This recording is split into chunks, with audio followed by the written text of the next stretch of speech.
it's mine like I already own it. Watch but don't blink, going here to the moment. The sky rained down. Here's to the madness that's all around. Go on, tell them who you are, you are, you are. Go on, tell them who you are, you are, you are, you are. Here's to the moment, the sky rained down. Here's to the madness that's all around. Go on, tell them who you are, you are, you are. Go on, tell them who you are, you are, you are, you are. My name is Honor, my name is King, my name is Champion, my name is Strength. Tell them who you are. My name is Pentakill, you think it's strange? My name keep ringing inside of your brain. I hear it every line. Here's to the moment the sky rained down. Here's to the madness that's all around. So tell them who you are, you are, you are. Go on, tell them who you are, you are, you are. Here's to the moment the sky rained down. Here's to the madness that's all around. Go on, tell them who you are, you are, you are. Go on, tell them who you are, you are, you are, you are. Here's to the moment the sky rained down. Here's to the madness that's all around.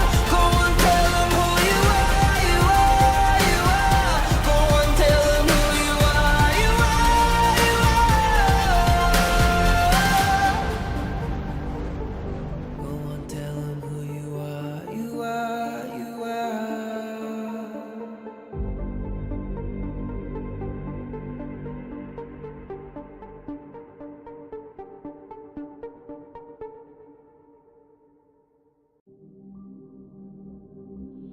In this world,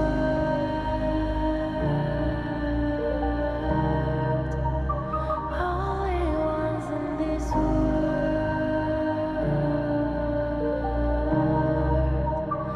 only ones in this call out my name, cut through the sound of the rain. No matter how I feed the flame, you know I feel the darkness and the pain. All of the ways we tried to break free from the night. You know we made it out, we found the light. I fly so high, light up the skyline. Let's do it this time, like it's a whole new vibrant world.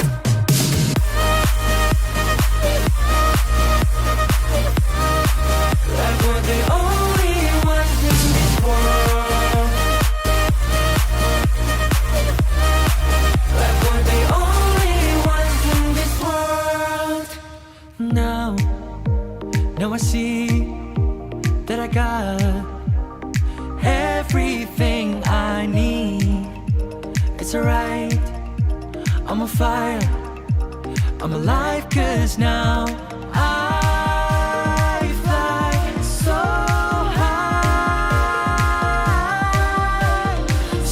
high, light up the skyline. Let's do it this time, like it's a whole new colorful world.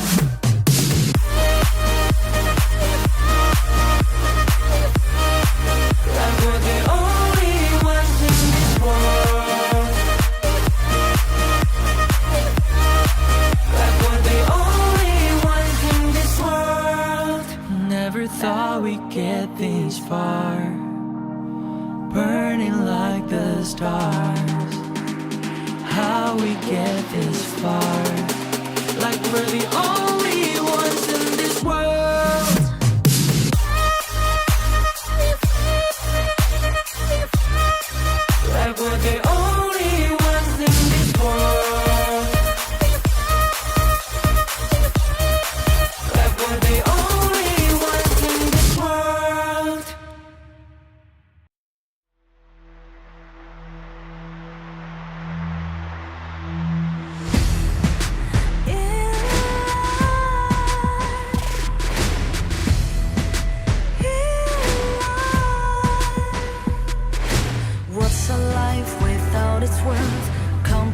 dancing with what hurts inside. When you let fear decide your fate, you don't choose which path to take in life.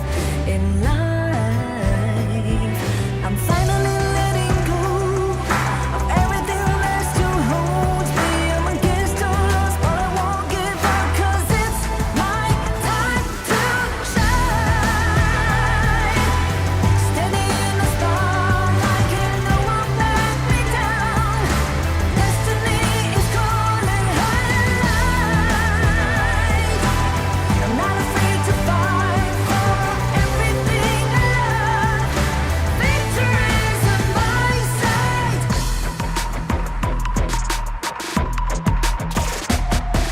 The more we lose, the more we gain.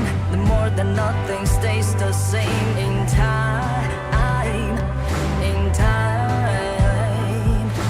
can't love ever, can't forget. What you see is what you get. Sometimes,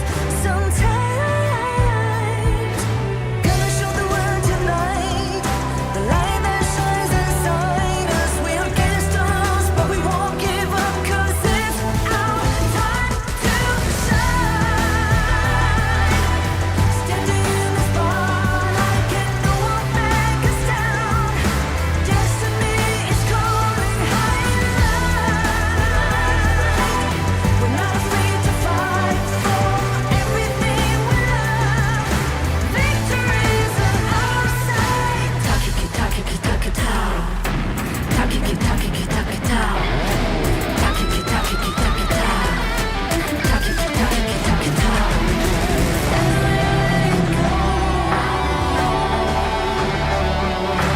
Everything must have holds us. 'Cause it's our time to shine. Standing in the spotlight, can no one back us down. Destiny is calling highlight. We're not afraid to fight for everything we love. Victory's on our side. It's our time to shine. Highlight.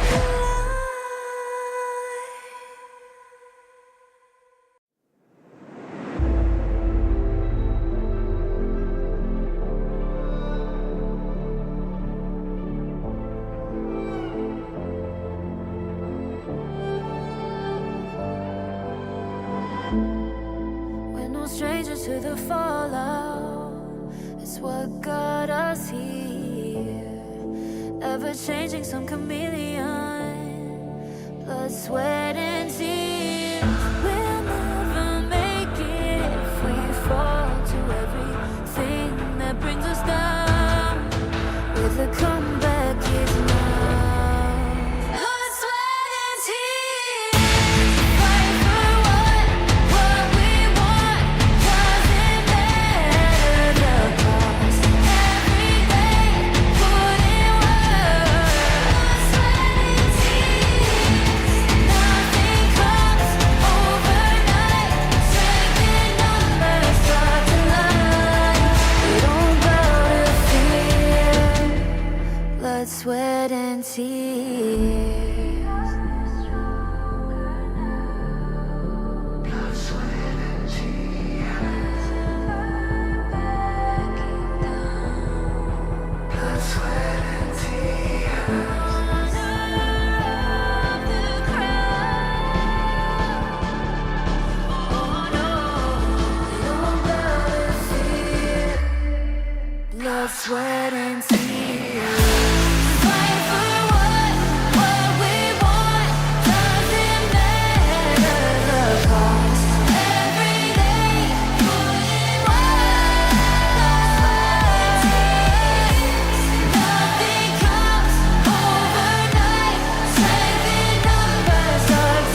feel it deep flowing through my blood.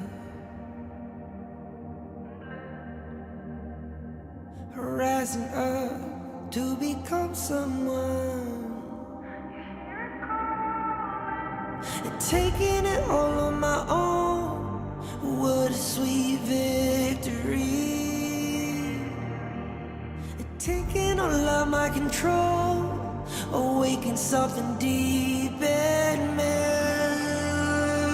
Like flames, feel it burning inside. Take a hold in pursuit of the prize. I've been told ain't no way to survive, keeping all of this fire that's locked up inside. When this is the time, enter the ring. All those mental chemicals doing their thing. I got flashes of battles inside of my dreams. I was made for this moment. At least now it seems like it's time to come face to face with your fear. Been battling reasons for all of the years, and I learned how to fight them with style and grace no one's ever encountered. You say it's amazing, I'ma come out swinging when they open the gate. Go ahead, call passion, I'm calling it rage. I'm taking what's mine like I already own it. Watch but don't blink, going here to the moment.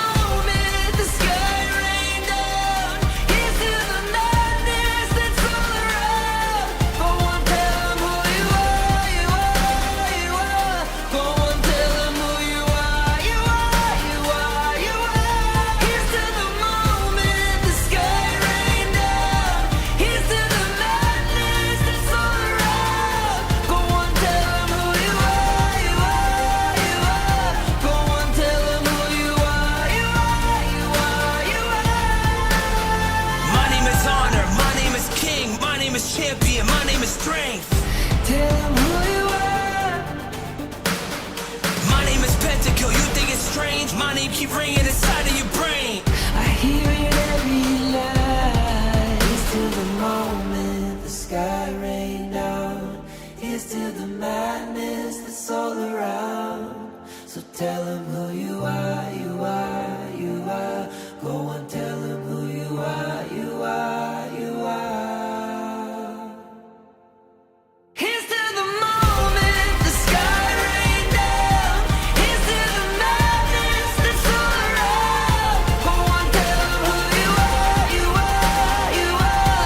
Go on, tell them who you are, you are, you are, you are. Here's to the moment the sky rain down. Here's to the madness that's all around. Go on, tell them who you are, you are, you are. Go on, tell them who you are, you are, you are. Go on, tell them who you are, you are, you are.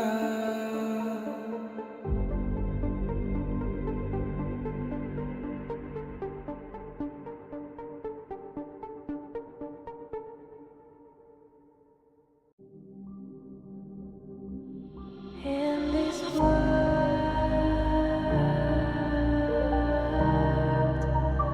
only ones in this world,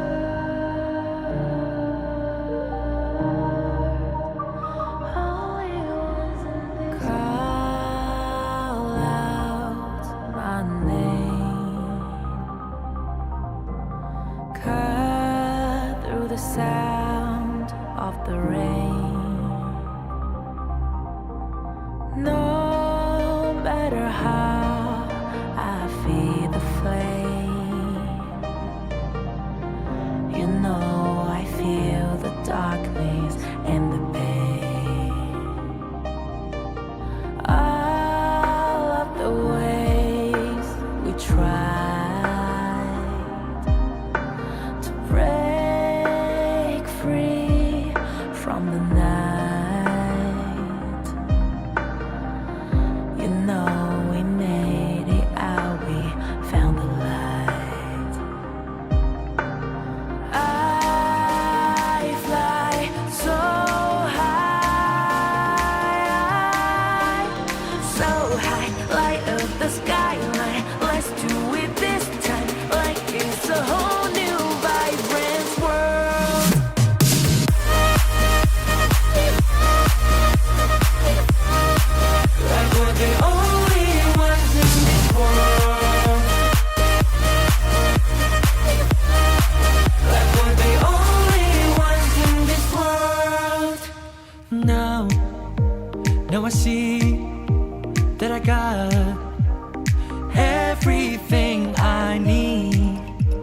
it's alright.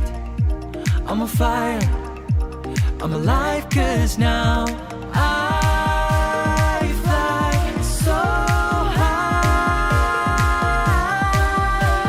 so high. Light up the skyline, let's do it this time, like it's a whole new colorful world.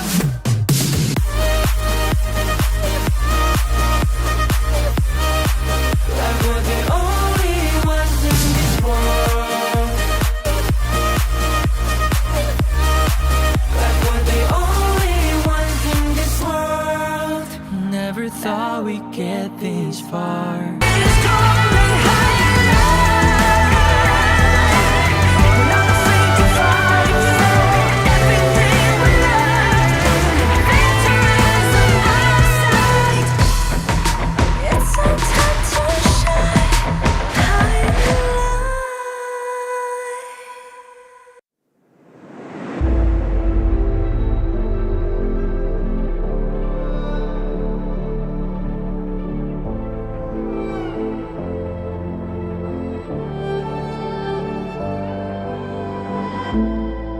We're no strangers to the fallout. It's what got us here. Ever changing, some chameleon. Blood, sweat, and tears. We'll never make it if we fall to everything that brings us down. With a comeback is now.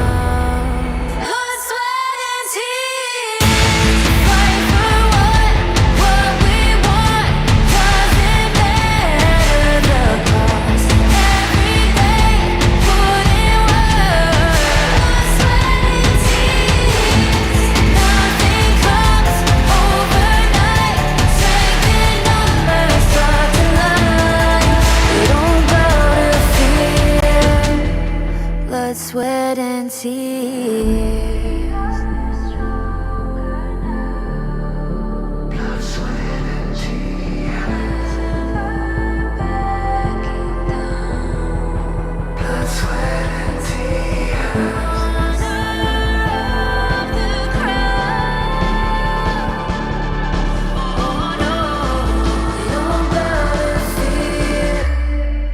Blood, sweat, and tears.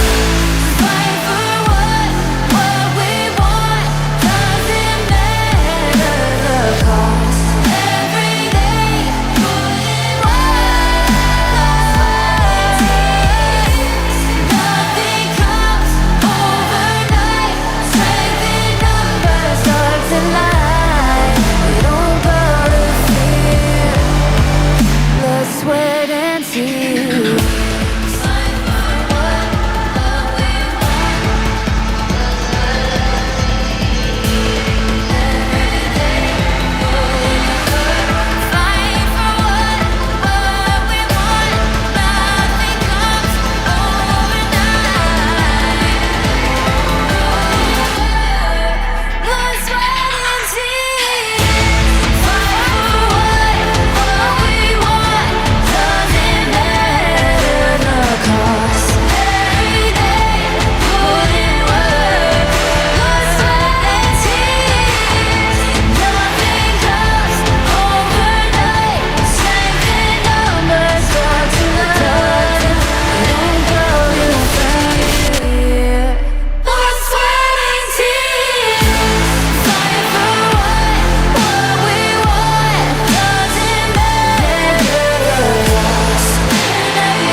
I feel it deep, flowing through my blood.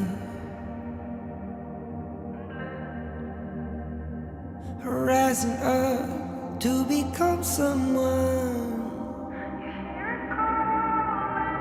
and taking it all on my own. What a sweet victory. Taking all of my control, awaken something deep in me. Like flames, feel it burning inside. Take a hold of pursuit of the prize. I've been told ain't no way to survive, keeping all of this fire that's locked up inside. When this is the time, enter the ring. All those mental chemicals doing they thing. I got flashes of battles inside of my dreams. I was made for this moment. At least now it seems like it's time to come face to face with your fear. Been battling reasons for all of the years, and I learned how to fight them with style and grace no one's ever encountered. You say it's amazing, I'ma come out swinging when they open the gate. Go ahead, call passion, I'm calling it rage. I'm taking what's mine like I already own it. Watch but don't blink, going here to the moment. The sky rain down. Here's to the madness that's all around. Go on, tell them who you are, you are, you are. Go on, tell them who you are, you are, you are, you are. Here's to the moment, the sky rain down. Here's to the madness that's all around. Go on, tell them who you are, you are, you are. Go on, tell them who you are, you are, you are, you are. My name is honor, my name is king, my name is champion, my name is strength. Tell them who you are. My name is Pentakill, you think it's strange? My name keep ringing inside of your brain. I hear it every lie. Here's to the moment the sky rain down. Here's to the madness that's all around. So tell them who you are, you are, you are. Go and tell them who you are, you are, you are. Here's to the moment the sky rain down. Here's to the madness that's all around. Go on, tell them who you are, you are, you are. Go on, tell them who you are, you are, you are, you are. Here's to the moment the sky rain down. Here's to the madness that's all around. Go on, tell them who you are, you are, you are. Go on, tell them who you are, you are, you are. Go on, tell them who you are, you are, you are.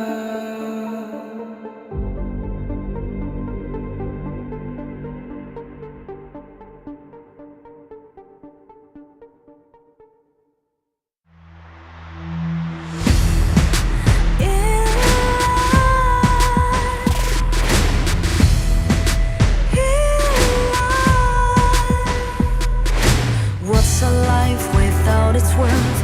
Compromising with what hurts inside.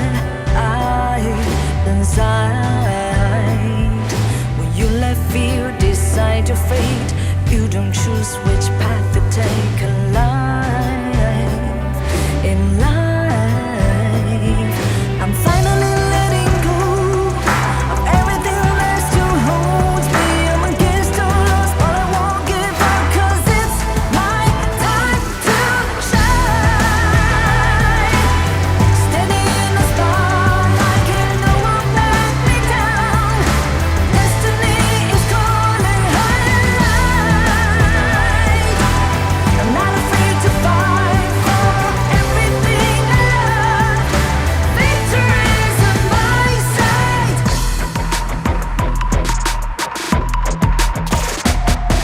The more we lose, the more we gain.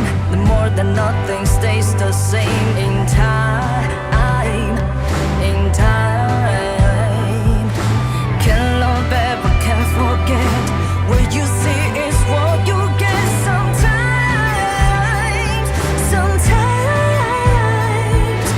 gonna show the world tonight the light that shines inside us. We're against the odds, but we won't give up, 'cause it's our time to shine.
to the fallout. It's what got us here.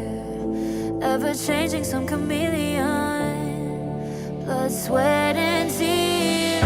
We'll never make it if we fall to everything that brings us down. With a comeback is now. Blood, sweat, and tears. Fight for what we want.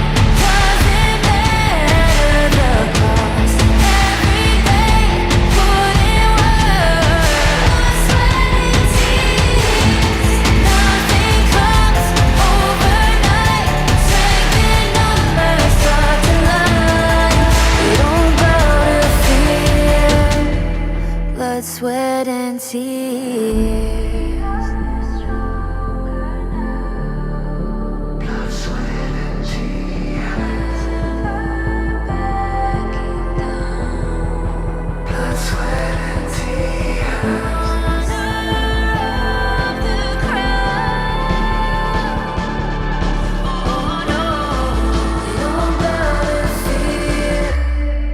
Blood, sweat, and tears. Fight for what we want. Doesn't matter the cost. Every day, put in work. Nothing comes overnight. Strength in numbers start to lie. We don't bow to fear. Blood, sweat, and tears.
I feel it deep flowing through my blood. Rising up to become someone. And taking it all on my own. What a sweet victory. And taking all of my control. Awaken something deep in me. Like flames, feel it burning inside. Take a hold of pursuit of the prize. I've been told ain't no way to survive, keeping all of this fire that's locked up inside. When this is the time, enter the ring. All those mental chemicals doing their thing. I got flashes of battles inside of my dreams. I was made for this moment. At least now it seems like it's time to come face to face with your fear. Been battling reasons for all of the years, and I learned how to fight them with style and grace no one's ever encountered. You say it's amazing, I'ma come out swinging when they open the gate. Go ahead, call passion, I'm calling it rage. I'm taking what's mine like I already own it. Watch but don't blink, going here to the moment. The sky rain down. Here's to the madness that's all around. Go on, tell them who you are, you are, you are. Go on, tell them who you are, you are, you are, you are. Here's to the moment. The sky.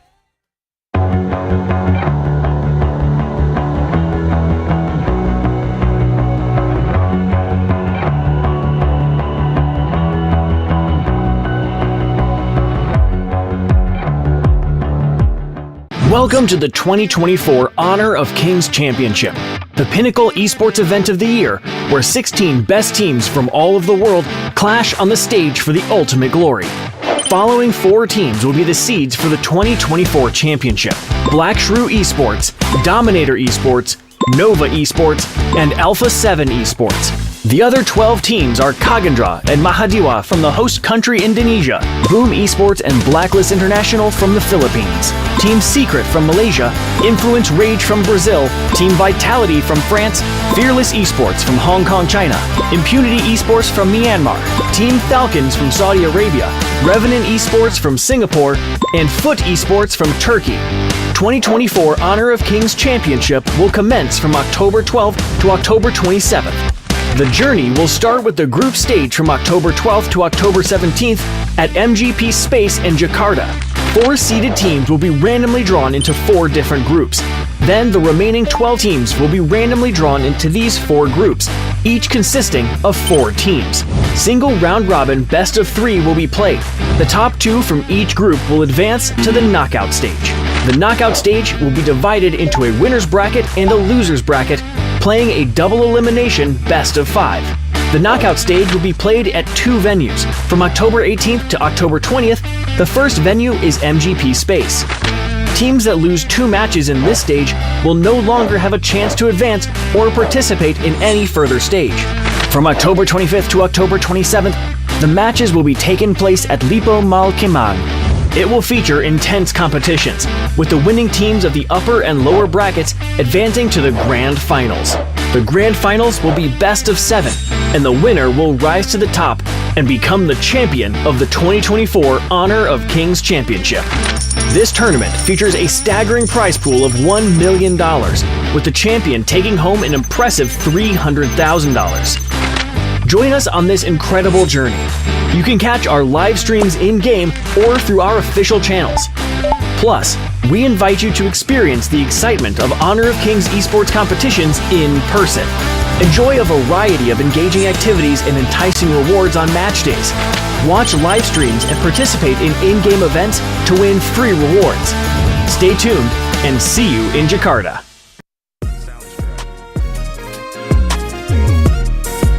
We're gonna play some fun game which related to Indonesia's thing, which is like usually children that do. The first one is chap, chip, chup. Can you say it? Chap, chip, chup.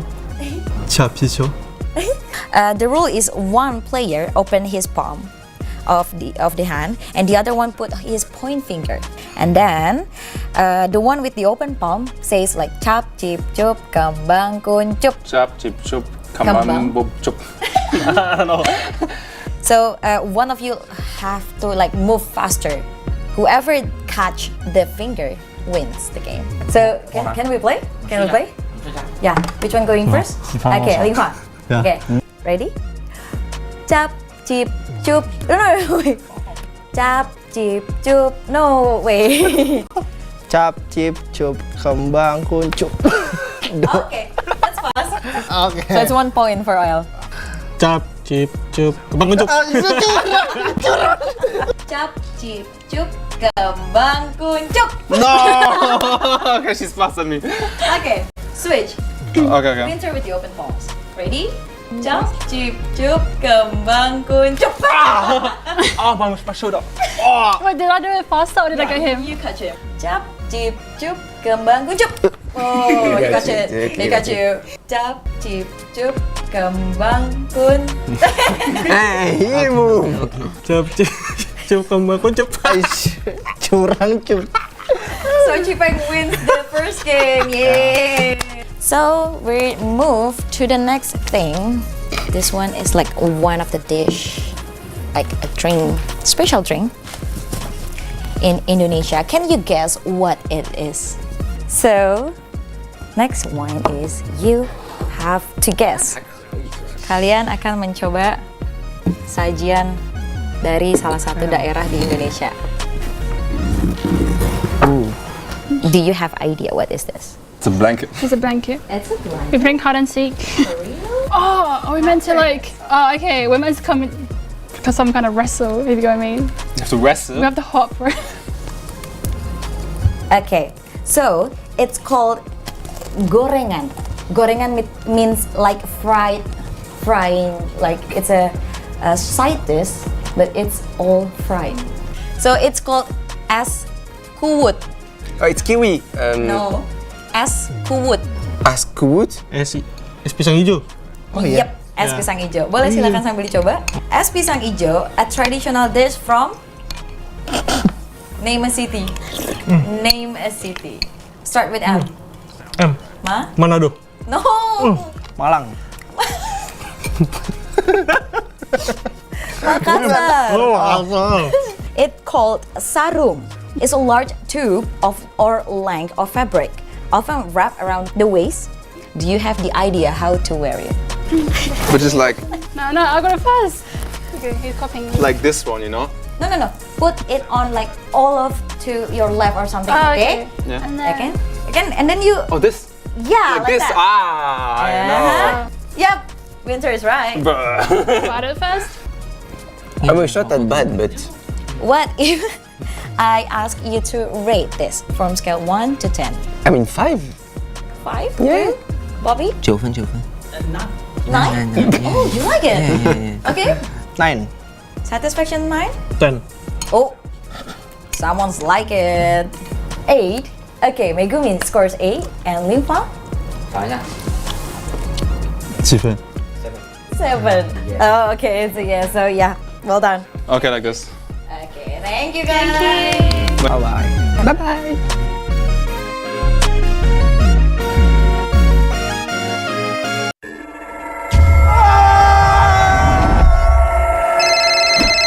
Yang, aku pulang lebih cepet nih. Ini lagi OTW rumah ya. Pulang, udah cepetan.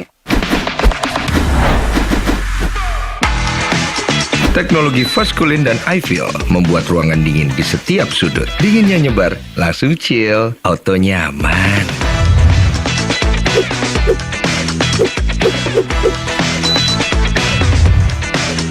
Dengan Edgarment, tumpukan cucian kotor gone, semua yang ada di dalam jadi lebih terjaga, lebih dingin, dan lebih segar dengan Power Cool. Nikmati gambar yang lebih real dengan Kilet Pro dan Dolby Vision. Rasakan pengalaman suara yang mengitarimu dengan Dolby Atmos. Sayang.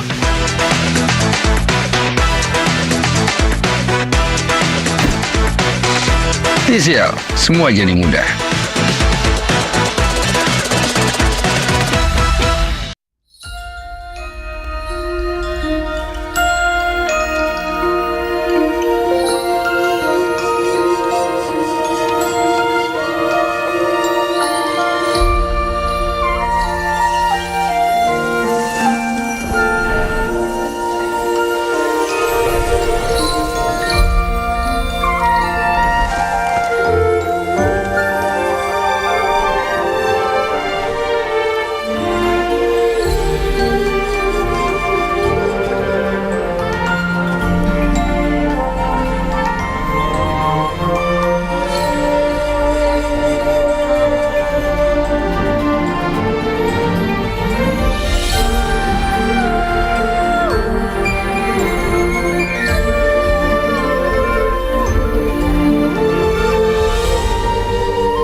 手感的。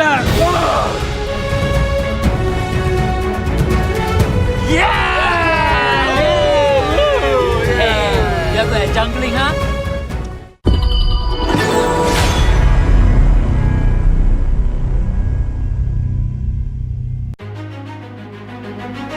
Hi everyone, I'm Yuhan, and I'm the official 2024 HOK Championship Observer. The tournament highlight of the day is here. 3, 2, 1, showtime!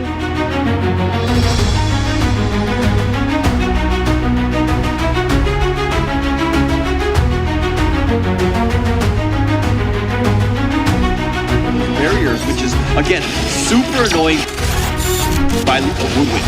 Yeah, but Xiang is wrapping around. Oh, here we go into the backline. KK having to roll over the wall. He is in safe distance. It is okay. Fable is there as well. Xingling onto the backline. Jiang going down. It is a 4v1 onto Xingling, but we are getting down now back into the game. It's not going to be anybody else falling. A 1-1 trade for now. BSE are in safe hands. Yeah, but you trade out Xiang for Woodwind, and this is a take a single lonely higher ground turret. Yeah, but Senku just pushing them all away. Shen is looking for more, gets a jump in as well. That's a Baron base. The Dream Roll comes in, they get the stun as well. Can they do the damage? Senku is laying down the Scepters of Fate. 0-0 unfortunately gonna be taken out as well. They have tried, but Nova, they are just that much stronger. We-Roll, the last surviving member with Senku, they can't hold, they can't do the pressure, and Nova will be able to take game 1. The base is Baron, the minute. Just wonders, but now Primal Fun is out. Yeah, more damage to go in for this objective. Yeah, more commitment here. Shifang's going in. Yep, Shifang's he's going to go in to just try and keep them away from the Tempest Dragon. It is going to be secured by DMT. Are they going to be able to take a positive team fight here? Junpei using the upright alert range. The unruly blade from the Doom comes through. The knockup is a 2-man knockup with Shifang's coming in. He's going to be alive enough to take.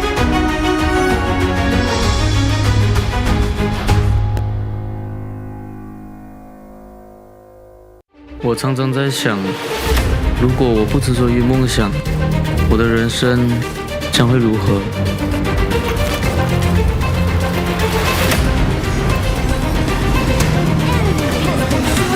这是我的热爱所在，可是这份热爱似乎不被认可。也许这只是梦。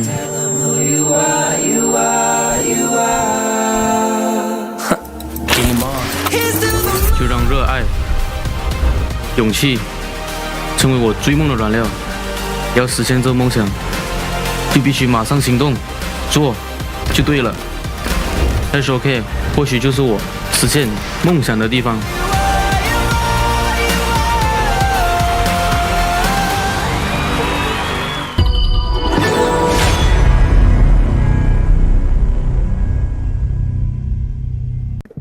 I'm Winter from Vitality. Hi, I'm Yao Yao from Vitality. Winter, are you the main shot caller in the team? No, actually it's our mid lane and our top lane is the main caller. How does training dynamic work out in the team? Are you able to keep up with the boys? Yeah, from the start it's a bit tiring because we have to play in full focus for maybe like 4 to 5 BO3s a day, but then now I'm coping well with it. Coach Yao Yao, what are some unique values that Winter bring to the team better than a boy roam? I think esports is an industry regardless of your gender. So the reason why I choose Winter to be our starter is because she is capable of it. She is patient and is willing to communicate with all the players. That is really good. Do you think we are going to see more female players on highest professional esports stage in the future? Yeah, I feel like it's an honor to be the first, and I feel like obviously there will be more in the future. I think it's very exciting for us to see more and more ladies would be interested in this game, and as long as they can see both of us get on stage and have the courage to have a try, I think it's worthwhile. ကျွန်တော်ရဲ့အပိတ်တံမှာအခွင့်အရေးကိုအမြဲရှာဖွေနေပါတယ်ကျွန်တော်လက်ရှိဘဝကိုပြောင်းလဲနိုင်မဲ့အခွင့်အရေးပေါ့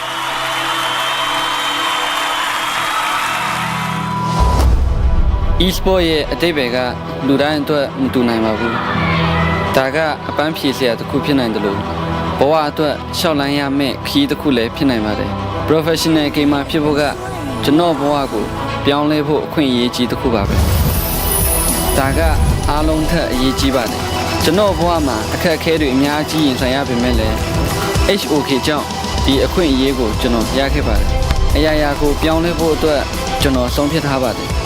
HOK မှာကျွန်တော်လိုဘာမှမဟုတ်တဲ့တစုံတစ်ယောက်ကလည်း game ကိုစိုးမိုးနိုင်ဖို့စွမ်းအားတွေရှိလာနိုင်ပါတယ်။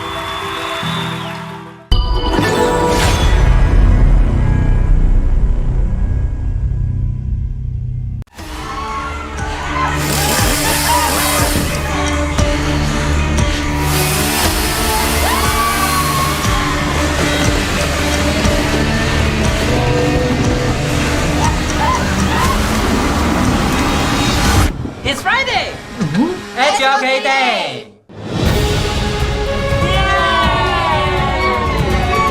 You do good at chasing, huh?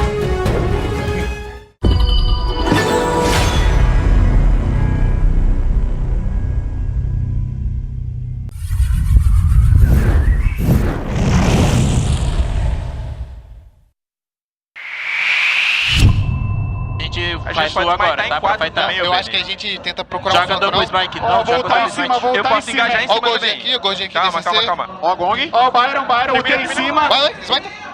Bank mesmo. Cuidado, Byron. Fui no Gong. Tô nela. Shieldei. Tô na Gong. Cuidado da mãe entrando, e o Byron. Nice. Ó a área. Precisa saber, tá? 选狙带下，兄弟们。不对。选带下，怎么说？我绕好啊！来，兄弟们过来呗。有手法。当飞差点。我后啊。打前面，看关注。我跟着哪个？你们跟着马可打，马可满血的。还没有闪啊！来，这个死。我是魔，来，现在没有闪，跟不了，这个跟不了。没事一波。对面要有红啊！你们两个。给这个攻吧，得先入后汉，跟着马可打前面。好。可以。算了。跟着马可打前面。可以。打伤吧，等下。挂到2，小心。先放红吧，哪条红先？可以啊，刚好灯笼哎。我刚好要进化。让你们自己打。不要急，他们自己打。先打这个，把准神交过。跟着 B 罗。来吧，开。跟着 B 罗来，上路来。看我二，来。很急，2了3个。很急，对面很急，我点他先。别急，我把这边解救，我来。双大压连，双大，先杀压连。没打。前面。打。晕到。上死。能没。靠。火刀4手，告。攻门锁。我点住好。攻门。带了。别急，快点，看快点。我操，开始。你点打，下，我操！我去找红背，没问题，红背没人，直接打，就拿这边打，看到对面要连了，安琪拉跟我，秒龙，安琪拉过来跟我，这边卡住，安琪拉过来跟我卡，叮当，这边卡住，打他状态，对面2个大残，你们小心，梦奇残血了，来还能打状态，别急，回来，梦奇大残把龙秒了，跟着上路有超级龙去护线，好，把龙先秒了，我们来了。一波了，我分狼气力啊！我要找他，过来，我要找他！哎，快点敲我！快点打 ！OK， 一波了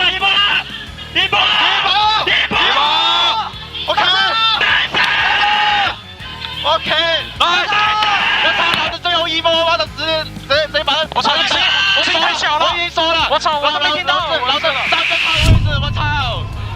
满能量的，快点！还要喷了，没用，这波喷了没用，这波再压一波。别跟，继续压 ，OK， 继续压一波。OK， 丢个船，你按杆键看我。这波下路，这波前丢谁？这波中路我要丢了，我绕一圈，这波中路线我要丢。我。看来，退下吧，留下，看着，走路，下路先过一下，没闪，给我回一下，没事。一波了，哎，别带我进去，肯定我没位移。可以，nice。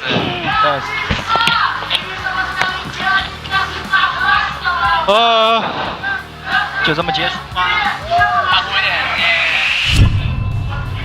Can you want die? Nice. No purify. Nice. Care Marco. Let's go. Can mid. Let's go. Sabar. Ay agro. Look at me. Just kill. Nice. No purify. Ay agro. Marco, no purify. No purify, no. Okay. Low. Monch. Can tower. Nice. Play up.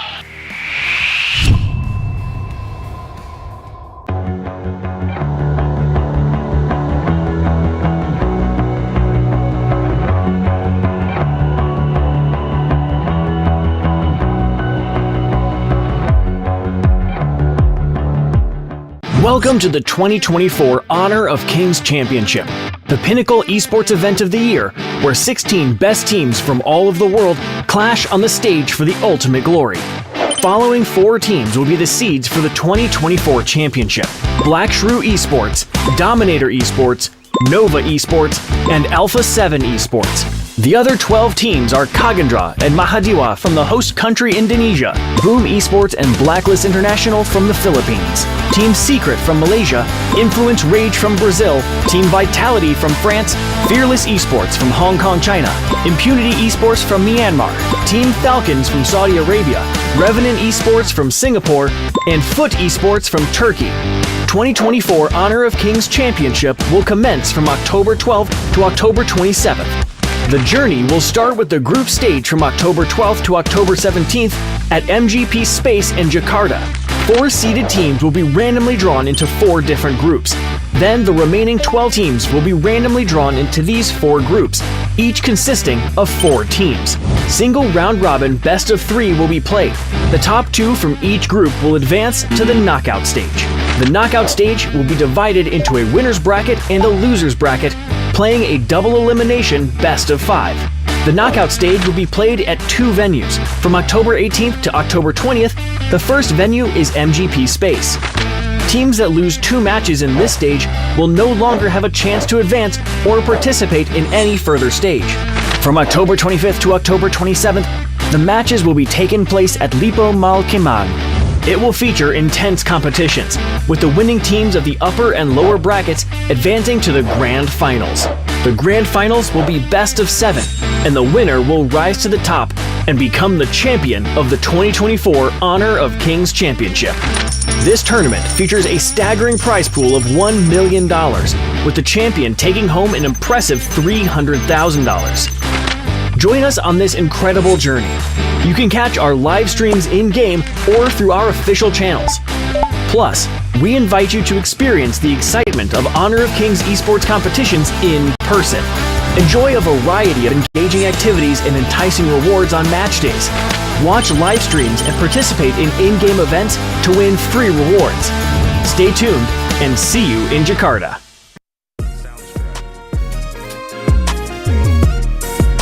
We're gonna play some fun game which related to Indonesia's thing, which is like usually children that do. The first one is chap chip chup.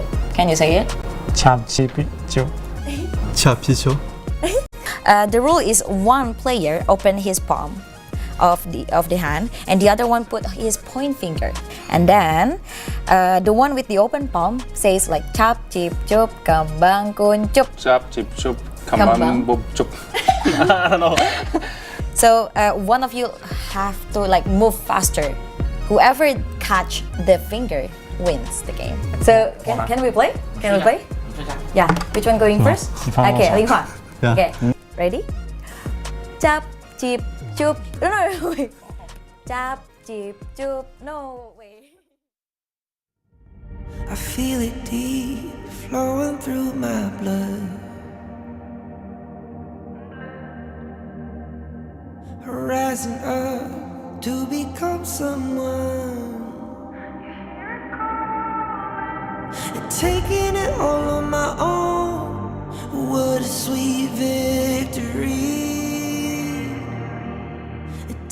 no love, my control. Awaken something deep in me. Like flames, feel it burning inside. Take a hold of pursuit of the prize. I've been told ain't no way to survive, keeping all of this fire that's locked up inside. When this is the time, enter the ring. All those mental chemicals doing their thing. I got flashes of battles inside of my dreams. I was made for this moment. At least now it seems like it's time to come face to face with your fear. But battling reasons for all of the years, and I learned how to fight them with style and grace no one's ever encountered. You say it's amazing, I'ma come out swinging when they open the gate. Go ahead, call passion, I'm calling it rage. I'm taking what's mine like I already own it. Watch but don't blink, going here to the moment. The sky rain down. Here's to the madness that's all around. Go on, tell them who you are, you are, you are. Go on, tell them who you are, you are, you are, you are. Here's to the moment, the sky rain down. Here's to the madness that's all around. Go on, tell them who you are, you are, you are. Go on, tell them who you are, you are, you are, you are. My name is honor, my name is king, my name is champion, my name is strength. Tell them who you are. My name is Pentakill, you think it's strange? My name keep ringing inside of your brain. I hear it every line. Here's to the moment the sky rain down.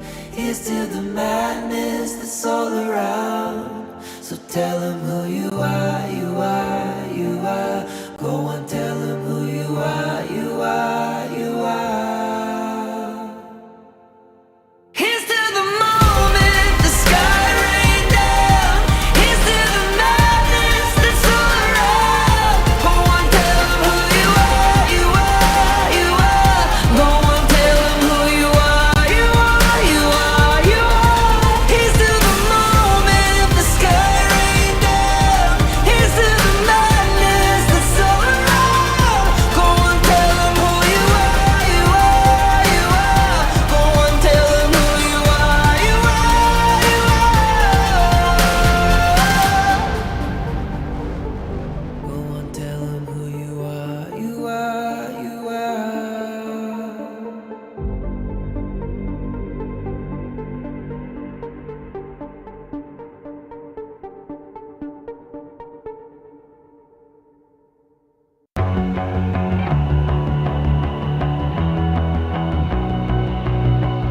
You've walked through the darkest night. You've heard the crowd, felt the blinding light. You were standing there when your heart comes alive. It's a dream of ahead, and it never dies. Right here, right now, give it all, get it out. Never a surrender. I fight and never fail. I am a contender. A challenge I can feel. The smallest lies become the brightest enemies. Relentlessly. And even if you fall, you gave it everything to be a king.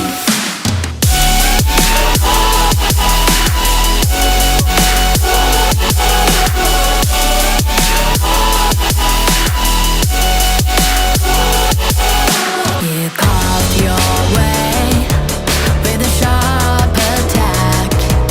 You watched it all burn, and you never looked back.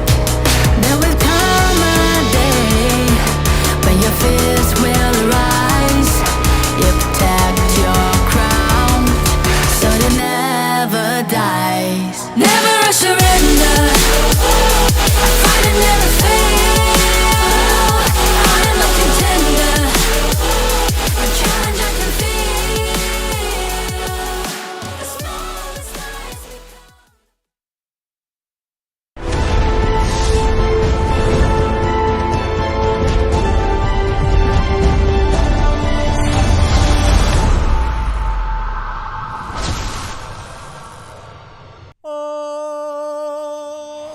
Para satriya saka saking manca negara samya prapta ing bumi Indonesia 16 bergodo duweni pengajap sawiji dimen antuk joyo jayaning sayembara.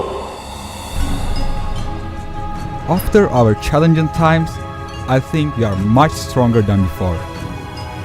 Last time I checked, we're starving to take down any team. We see you as nothing but meat. It is nice play in our home ground. We won't let everyone down. 上次失败是个意外，等着瞧吧。We will not only defend our home ground, but we will strike them on it as well. No time for clowning. Watch us unleash our wild side. Big boys don't cry. Big boys make the little ones cry from defeat. Far from home, it doesn't matter. We'll bring the sunstone to you.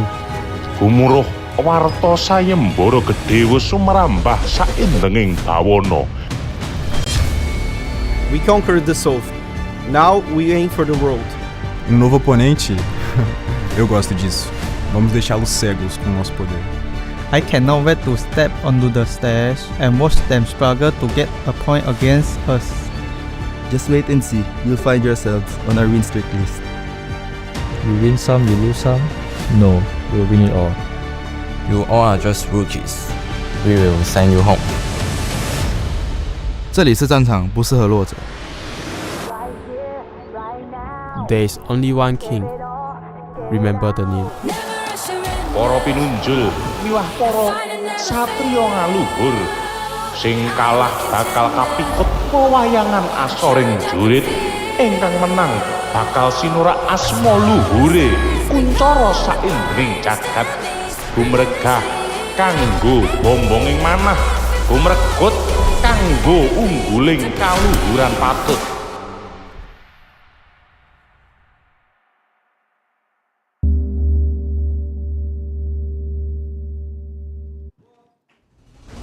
After 6 days of grueling group stage, we have entered the next phase of the competition. So welcome to 2024 Honor of Kings Championship, the knockout stage. My name's Sabila Aprilia and I'm with. I'm Darius Lin and we're so happy to be back here with all of the supporters because right now we have the best of the best as the stakes have increased and the road to the grand final has come to closer and closer. So supporters of the Honor of Kings, are you ready? Woo! Alright. Pastinya mereka semua udah siap, mereka semua udah ready karena kalau misalnya kita ngelihat kemarin pada saat perjalanan seluruh tim yang ada di group stage benar-benar membuat kita happy banget dan kaget banget karena banyak sekali kejutan-kejutan yang diberikan oleh masing-masing tim. Nah maka itu sebelum kita melanjutkan acara dan juga pertandingan hari ini Sabila, let's now look back at the group stage that brought out our final 8 teams. Hi everyone, I'm Yuhan, and I'm the official 2024 HOK Championship Observer. Catch today's most exciting moments. Come and watch your favorite players in action.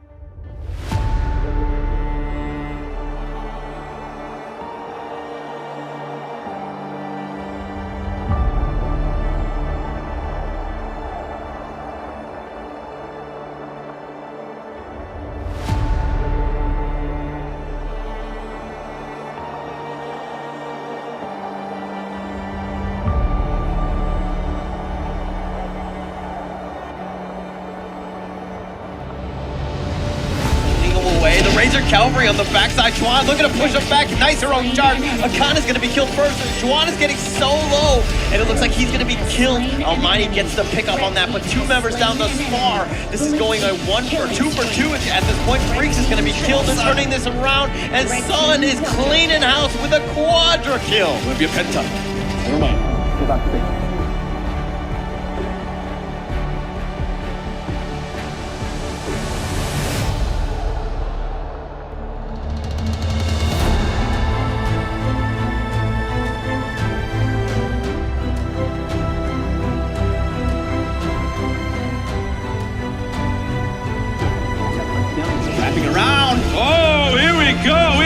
backline. KK having to roll over the wall. He is in safe distance. It is okay. Fable is there as well. Shigling onto the backline. Jiong going down. It is a 4v1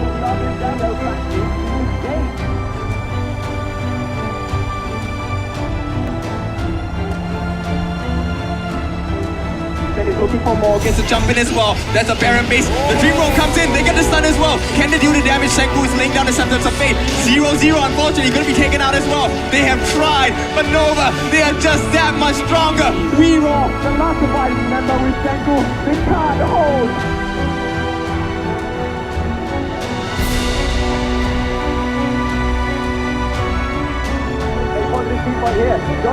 Using the upright leverage, the unruly blade from the Doom comes through. The knockup is a two-man knockup with C-Banks coming in. He's going to be alive enough to take the damage. He's going to be the block.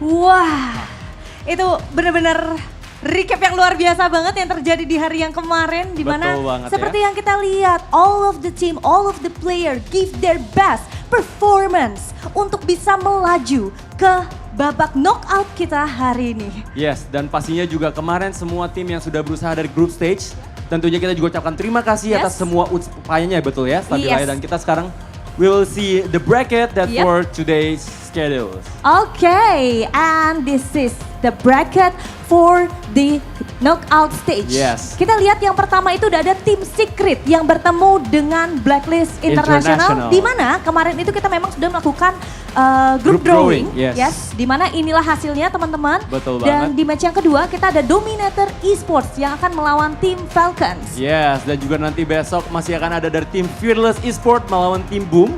Dan juga dilanjutkan oleh tim Nova melawan Blacklist Esports. Stabila. Yes, betul sekali. Nantinya untuk sistem kita kali ini kita akan ada double elimination di mana buat teman-teman nih yang akan bermain mungkin akan kalah gitu. Jadi yang kalah intinya mereka masih punya satu nyawa lagi. Satu kesempatan ya, betul banget ya. Dan kita ada hari ini adalah acara yang ada permainan luar biasa dari tim Secret dimulai dari jam 3 dan juga dari melawan Blacklist International. Yes, dan di match kita yang kedua kita akan melihat adanya tim Indonesia. Dominator Esports akan bertemu dengan tim Falcons. Di mana Darius, mereka nantinya akan bermain best of 5 series. So cukup berbeda dengan permainan mereka ataupun dengan sistem pada saat group stage.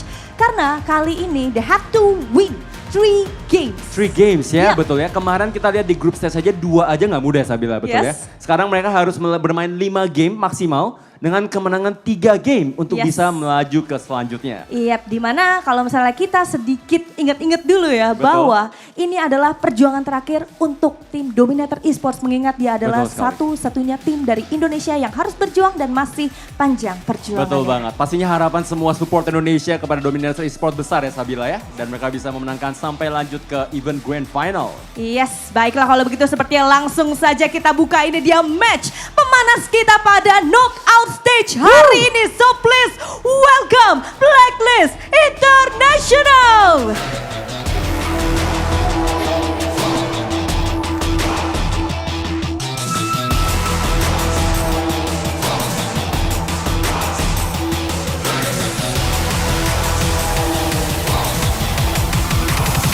And the challenger, Team Secret!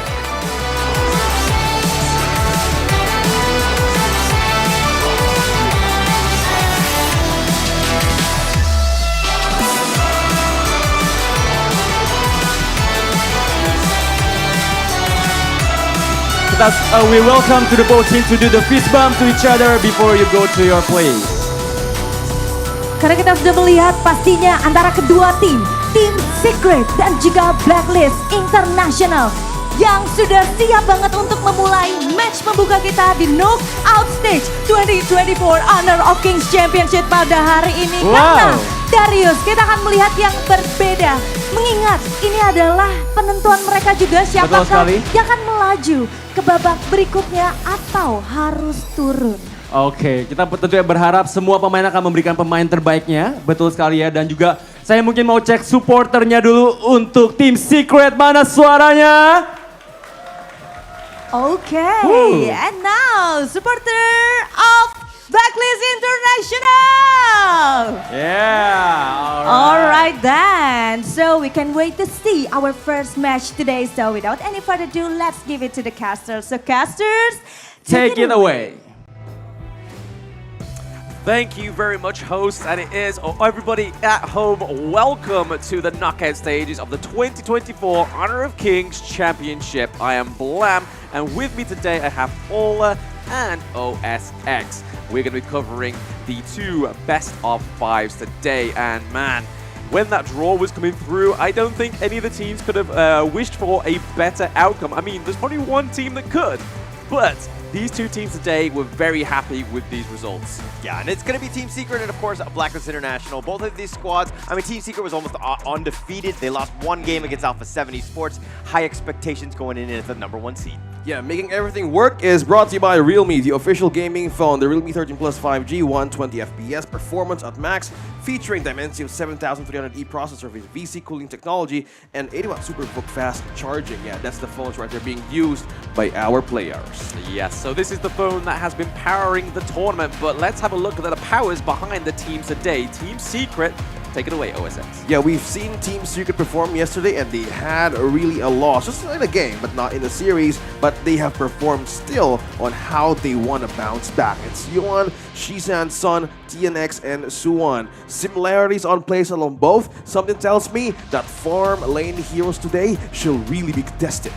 Yes, and if you could just run me through Blacklist International, please, Hola. Yeah, it's going to be Chaz, Golden Kite, Juicy, Aaron, Chemi, One, and this is a squad that, you know, I mean, they did lose to Dominator Esports, but they did beat Mahadewa and Food Esports. That secured them a spot into the second slot here. Really big ups to Blacklist International because they really showed up here. Yeah, I mean, this is one of the two of the Philippine teams that we have in the knockout stage, right? So the other one unfortunately got matched with Fearless Esports, but I'm pretty sure Boom will do their best in that next, the other best of three tomorrow, best of five tomorrow, sorry, between those two teams. But right now, it is going to be Blacklist against Team Secret.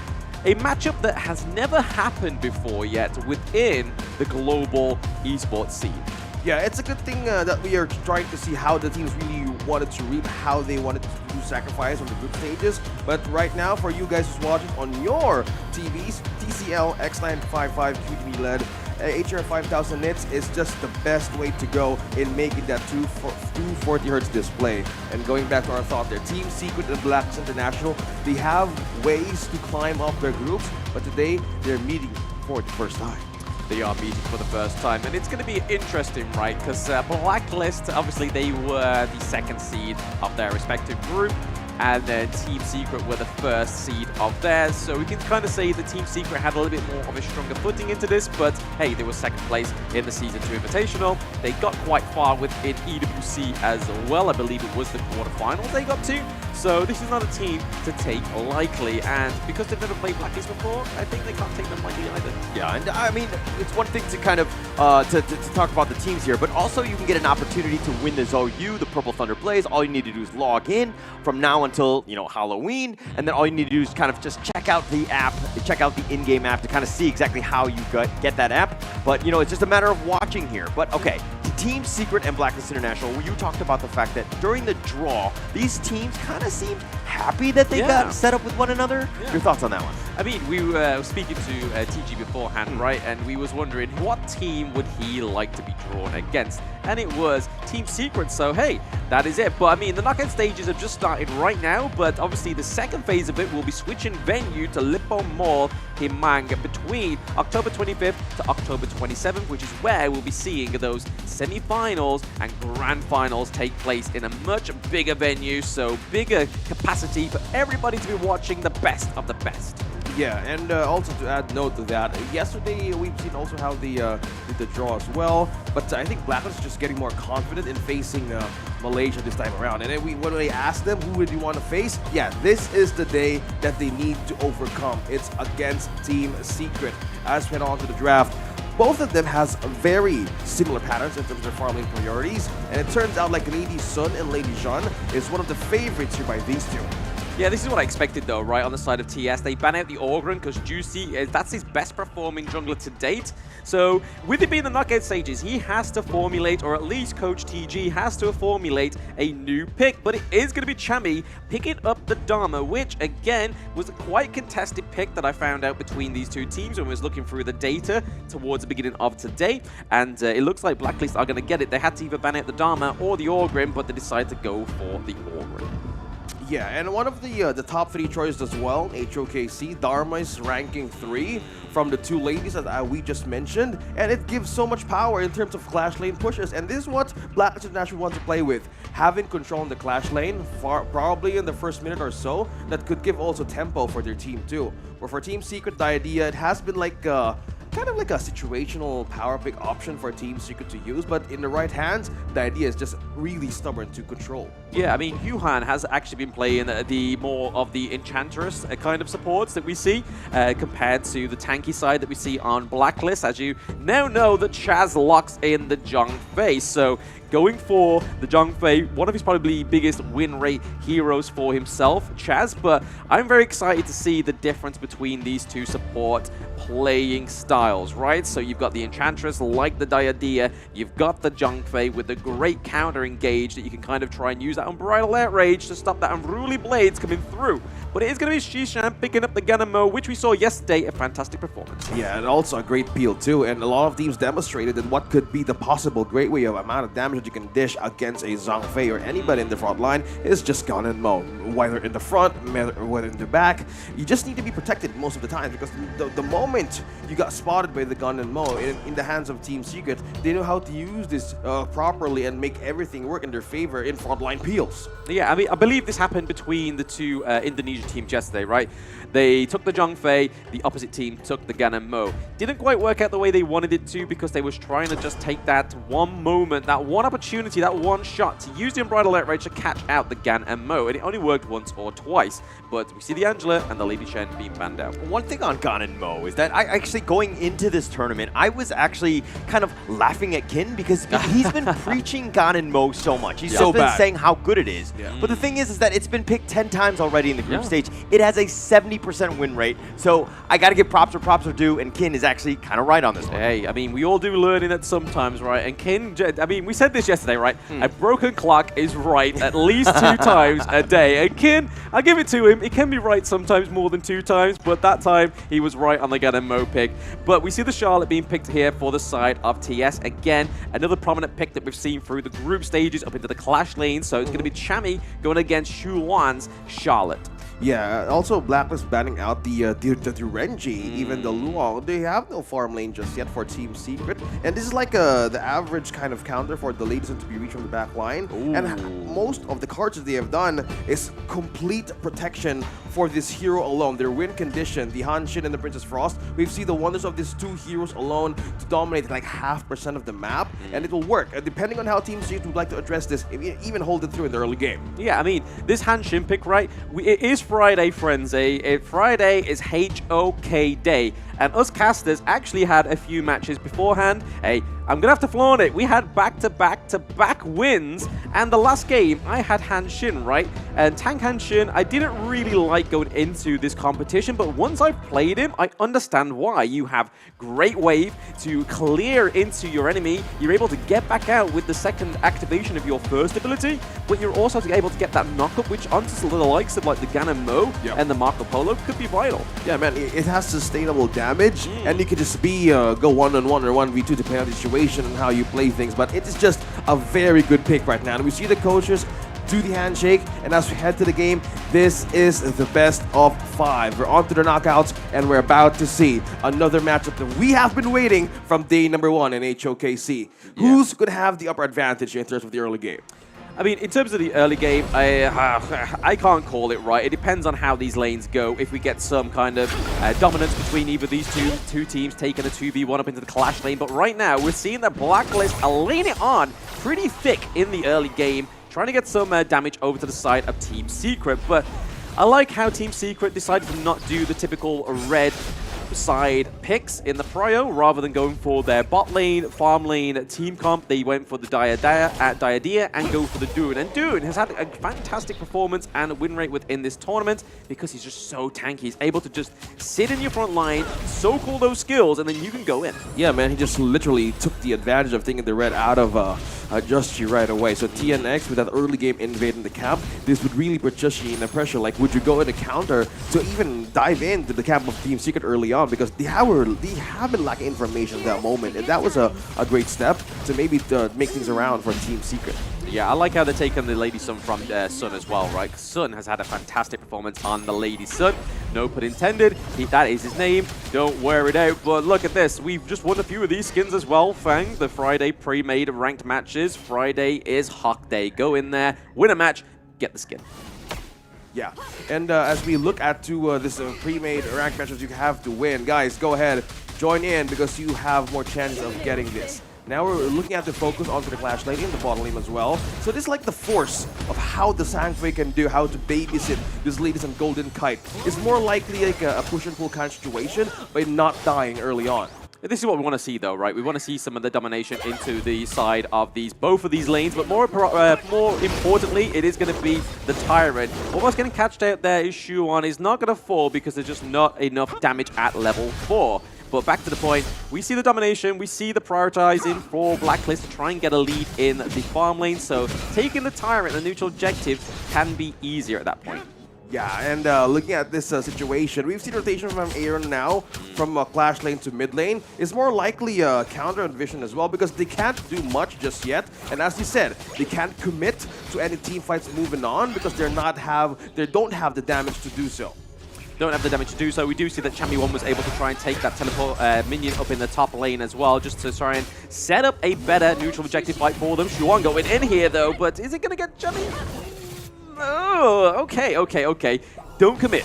The T1 could have done some damage. We could have had the Truth Magic come through because he is level 5. He has it now. Again, they're going back for this 1v1. Just trying to take those minion waves down so they can kind of get a little bit more of a push and that Shuan can get given the green light. Yeah, and comparing most of the gold that we see here in our bars, like Just Chi, so far, despite the early invade that the TNX did, he kind of kept his tracks correctly, right? I don't know, this start of Blacklist International is kind of like they're taking it really slow, but more precise on what to get. Because at the moment we've seen or we see their matches, it's more likely in a defensive, like passively way of moving around the map. But so far, they're more precise in handling these things because they're not really in the right moment, as I repeated once again. That's why we see more of the macro invades. We're looking at the mirror invades as well for the jungle camps, and not commitments to anybody here in any of the lanes. Yeah, not quite. But if you look at the itemization, you kind of see that Hanshin's going for the Blazing Cape first, right? That anti-heal item, especially for the likes of the Diadea. Diadea going in with the immobilization, but it's going to get knocked back there thanks to the Zhongfei. But right now, it's 4 seconds. 3, 2, 1, till those neutral objectives are up. Tyrant and Overlord are now activated. We see that Shuan was actually able to get that and go down with the teleport. It's a clear neutral objective for the side of TS. Yeah, it's completely denied by Team Secret. I know Blacklist International right now would really have that advantage on having the damage buff early on, but so far they're just trying to slow down the process of the growth of this Lady Sun. And this is like kind of like they're leaving the Overlord open as well. So far, Blacklist is not like trying to mind these kinds of objectives being stolen away by Team Secret. Probably they would know what to cover this time.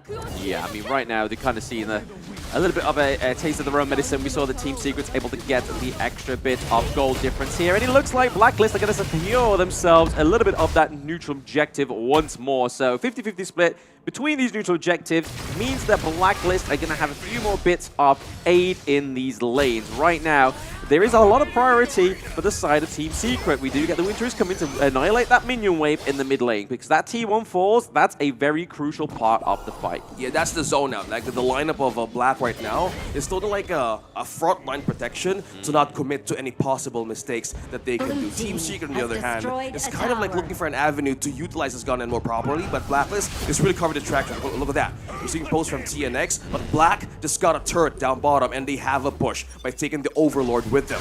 Yeah, and just to point out that little like mid lane kind of like flirtatious between the two junglers. That's what I like about the Hanshim, right? Able to get in, get out, and basically shake it all about. Well, Hokey Cokey work, and they found Juicy. He's able to die, and Sun will take first blood, takes out Juicy, got him caught out. Looks like they're going to convert this into a top T1 as well. I mean, some may say it was a juicy first blood and a juicy T1 up into the clash lane, right? They're going in, Jamie. He's taking a lot of damage. Sun is just chasing him in. He has to flash away. The Resplendent Revolver not on point. Sun, though, doesn't want to dive this T2. Yeah, that was a bit of a misaimed Splendid Revolver, right? I mean, that could have been gone in. That could have been aimed onto Chami, and that would have been deadly. But speaking of deadly here, we're getting a little bit of an engage. The couple blades come through. T1 looking to go down in the mid lane. They are opening up. Black with the Stampede on the backside. He's trying to chase after Sun, but Aaron is actually going to be the first to fall. Yuan is a little bit low. They need to be careful. TNX is taking some damage. The Enlightenment doing some work, but it looks like they're going to back off. Golden Kite is down for the count. It's a 2-0 in favor of Team Secret. This is like a struggling front line lineup right now for Black. Like, despite having the Venomous Staff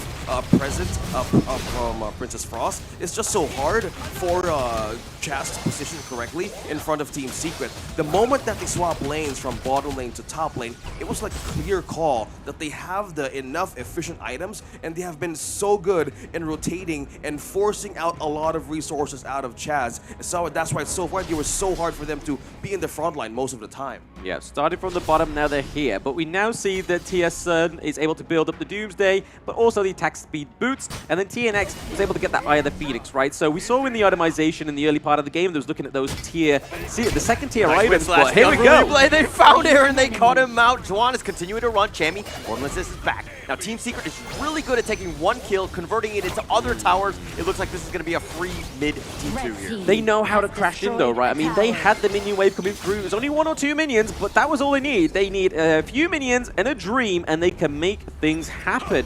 Team Secret really opening up Blacklist here. I mean, we've seen a little bit more of a calm, collective Team Secret, but a lot of damage going on to TNX. On the backside, the Umbrella Outburst. They've got TNX. They do lock him down, and they do get the kill. They're just trying to protect the red buff. Juicy will be able to pick this one up, but Chami, not so lucky. He goes down. Chami. Yeah, Team Secret has been making all the cracks in the plate here from Blacklist International. Just Revolver with a Fever Barrage, and Sun is starting to style on him.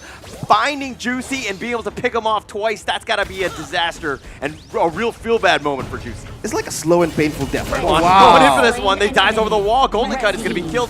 Juan continue to chase, throwing out those tri-slashes like they're going out of style, and Aaron's going to back off. Okay, we see the lineup of Black right now completely struggle. Chami, one, can't find avenues to use that ultimate out of Team Secret, but even for Revolver, Yuan, they're going to get out of the way. Chami thought about going for this, but the winner is here is going to zone them away. Team Secret, not able to get to bottom T2 at the moment. Yeah, I mean, Aaron on the Princess Frost, it's not doing as well as we thought it would, right? The zoning mechanics cannot come through because they are playing on the back foot. They are behind around about 5k gold, and the turrets are just falling left, right, and center. The T2 up into the clash lane looking pretty low as well, but if you look at the itemization, you see the Eye of the Phoenix, the Blazing Cape, the Scepter Reverberation, the Sparkforge Dagger. That attack speed's already activated on the Marco Polo, and he has the Doomsday. Those abilities and basic attack are going to hurt. Yeah, not yet for the Shadow Ripper though for Golden Kite. They're leaning towards like a more of a defensive passive play now because they don't have the damage to do so. So we see the lineup struggle once again, and the lead slowly building up on 6k. Chami looking to go. He gets a nice truth, connecting out of 3 with the Umbrella Outburst, and they start to smash it down. They've got 3 thus far, make it 4. What a play by Chami 1. Wow, what a setup, right? 5-7. That's exactly what Blacklist need going back into this. They got to make sure that that clash lane doesn't get taken out there. We see that Chami is rotating around, but this is a little bit of a lifeline, right? This doesn't happen 2 times in a match. If it does, it's on the backs of Team Secret. Finally, an opening for Blacklist International. They have been waiting for that ultimate to show from Chami 1. Again, it wasn't even a perfect early game for these two. The tower, the top lane T1 tower has not been taken yet, so this only shows that the job is not done yet for Blacklist. If they can recover from this quickly and they know who to strike from the backline of Team Secret, this would actually work. Just need to weigh things earlier and check where the waves are coming from, because right now we're looking at Suwon maintaining the waves as well, so they need to be careful on their next steps moving forward, even by taking it. So far, no commitment yet from Blacklist, just fishing from Just She. Yes, the neutral objective looks like it's more than likely going to go over to the favor of TS. But Juicy could go in here. He does get a bit of a reset, but I feel like that's a bit of a bait, right? They're just waiting for the handshake to go in. He's not going to be able to get in there. He doesn't get over the wall, doesn't clear it, but they do take the Tyrant, the Overlord, sorry. So Shadow Overlord, they get the Vanguard so they can try and maintain and claim some of this prioritization in trying to go the in for lane. this one. Juan, they find it, but the Umbrella Loppers, they connected on two with the truth. Yet again, Chammy won with these amazing truths. Frigid Prison, right on point. Crowd control, devastation. Blacklist completely made Team Secret react to fall back in their base once more. This is what I find really interesting, right? Team Secret were just waiting the moment to kind of prise open Blacklist, try and open the envelope to see who is on that list. But right now, you see Blacklist opening up Team Secret. They're trying to find out what that secret ingredient is to their recipe of victory. And right now, we could be seeing those high ground turrets going over to Blacklist. But right now, there's a mobilization. Oh, Juicy getting gone on. He's going to be picked off. Sun just focusing him out, but he trades his life for that mid T3. They have the Shadow Vanguard at the top with the Resplendent Revolver on the chest, trying to slow him down. They do get the pick off. Chisan's couple blades are on point. Yeah, a lot of damage coming from that point there of Team Secret. They was able to just wipe out the Zhongfei, which is going to be troublesome going into defending their base now. Look at the net worth. I mean, it's neck and neck. I mean, they've been just going back and forth, and Blacklist International really strike back, taking out the mid T3. They've taken so many objectives to kind of clear their way and their chance back in this game. Yeah, I mean, the gold lead, right? It's something that we saw earlier, that Team Secret was leading with about 5k gold. It's crazy, but now Blacklist, the Jammy Chammy himself, getting those two fantastic truth mantras. The crowd control is crazy. Yeah, completely crazy, man. Like the Vision Sprite. This is the new thing on the battlefield. It's a new mechanic. It is now available from October 17th, 31st. Now, going back on how Blacklist International was lacking that lead. Now, slowly, they're closing it in for almost 1k against Team Secret. And if they keep on doing this, they would have a chance to do this. So, more likely on the same situation from the early game that they were losing. But three-man here is going to walk hiding. into them. They find all five. The Unbridled Outburst pushing him back, and they have it on the backside. Chisan getting a little bit low. Needs to be careful. The winner is here. Is not enough. Aaron is going to take out Chisan, and they want more. TNX is on the run, but on the backside, Juicy mighty gone too deep. He's trying to get away with the resistance assault. He dashes. Chaz goes right in for the stampede, but Suns, Fever Barrage, not doing enough damage. Jamie still continue to fight. Juan wants it. He gets Golden Kite. He gets the pick off. They get Jamie as well, and take out Aaron. That's a 3-for-1. Wow, what a team fight. I thought that Zhongfei was actually going to be able to turn that to the side of Blacklist, but it wasn't. It was literally Team Secret. They just had the mobilization and fighting on different fronts there. Was able to then take them to this high ground turret. Pay back Blacklist for that disrespect onto their base. Yeah, they need to buy time as well. Waves pushing in from top to mid. We still have like 14 seconds for three members to come to show from Blacklist, and they need to defend this once more. Two members left though. Team Secret can still even push this further in the base. Yeah, they want to get it, but they found Chaz on the wrong side. They use the Fever Barrage. They just want to blow him up, and they do blow up Chaz. But now Juicy trying to take away the creeps. They have Chammy, Golden Kite, Aaron back on sack. They're going to deal with the minions, and it looks like Team Secret are going to back off. For now. I mean, they have to kind of reformulate. They have the 5k gold lead once more for the side of Team Secret. The Shadow Overlord, Shadow Tyrant coming through for a second bow. But let's look at this replay, right? This was a team fight that we thought went in their favor. Unbridled Leverage came through, but we saw Shishuan was able to get all the way into the backside of that team fight, but Aaron's able to shut him down. And then there was just too much damage over onto the side of Blacklist. Team Secret was able to formulate a great counter. Yeah, they need to be careful in those kinds of positioning. Like, if they know they want to check some visions right out of Blacklist from the moment that they can see a movement into their own camp. It was just like of a deadly situation that they need to fall back once more. Because again, who's the mobile hero here from Team Secret? Either the Gun has the hook as well to gun in. He got caught. Juan sacrifices himself for the rest of the team to take out that Tyrant, but he was in a bad spot. He tried to go all in on Aaron, who does survive. But just about, right? I mean, look at that. That is teetering on the edge of death. He was very close to be taken down as a 1v1 trade for Team Secret. But hey, a death for that Shadow Tyrant is very important. They have that extra damage. To the likes of the Ganamo, to the Marco Polo as well, is going to do an increased amount of damage onto the side of Blacklist. Yeah, we're looking at two buffs taken by TS as well as the red 2 for Sun. So looking at the gap here, it's back on almost like 6k. And they need to be careful. Look at the wraparound. Juicy goes with it with Ruthless Assault, gets the knock up. The Unbridled Outburst. TNX is in a worse spot, but he unruly blades back to safety. Blacklist International now making their way to the bottom lane here. This is the problem. Team Secret. All the Fever Barrage going in. Golden Kite taking most of that damage. Sun, Resplendent Revolver does get the pick off, and they do have the damage. The Wind Slash is going to knock up too, but Chammy's already been killed. Chaz looks like he's just going to delay the inevitable. He's going to die. That's a double kill going the way of Shasan, and they found the pick off on Aaron. Juicy walks away. He's going to recall back to safety, but he's the lone survivor here. Oh my goodness, this could be it, man, for Team Secret to push forward. There's a lot of waves pushing it up top, and they're really chasing this, and they really want to deny Joshi defending this, but so far, a good defense too. First one to go, but can they still defend? Yeah, they're trying to go in. Yuhan actually joins him into the fountain. He's going to get picked off. That was a little shaky, but nonetheless, they've gotten the base. Team Secret will take game one. Oh man, that was so close at several points in that match. That could have gone either way, right? To Blacklist, to Team Secret, but you can kind of understand why Blacklist wanted this group. It has been a feisty game one, and we've still potentially got 4 more rounds. A great game, right? And that's kind of what you wanted. You want to see them kind of, trade back and forth with some of these team fights.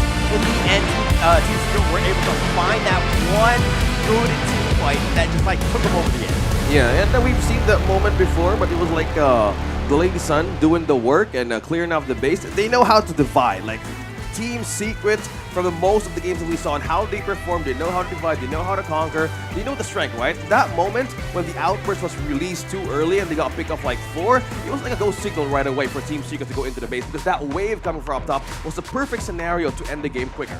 I think the problem was that Chazzy towards the end there, Chaz, he was able to get those early, unbridled outrages to perfection, but then towards the late game, they just did not connect at all. Like you saw that last one we saw in the mid lane, he went in with Juicy, they were all able to flash out on the side of Team Secret, hit not a single sausage on the side of Team Secret, right? Yeah, and I think it really comes back to just letting Chammy 1 do the initiations. He seems to have a really good knack and that instinct for when you want to go in and kind of set things up. And once he knocks you all back with the truth, then he kind of sets you up with the Unbridled Outburst, and you kind of have that huge advantage there. Let's check out the highlights.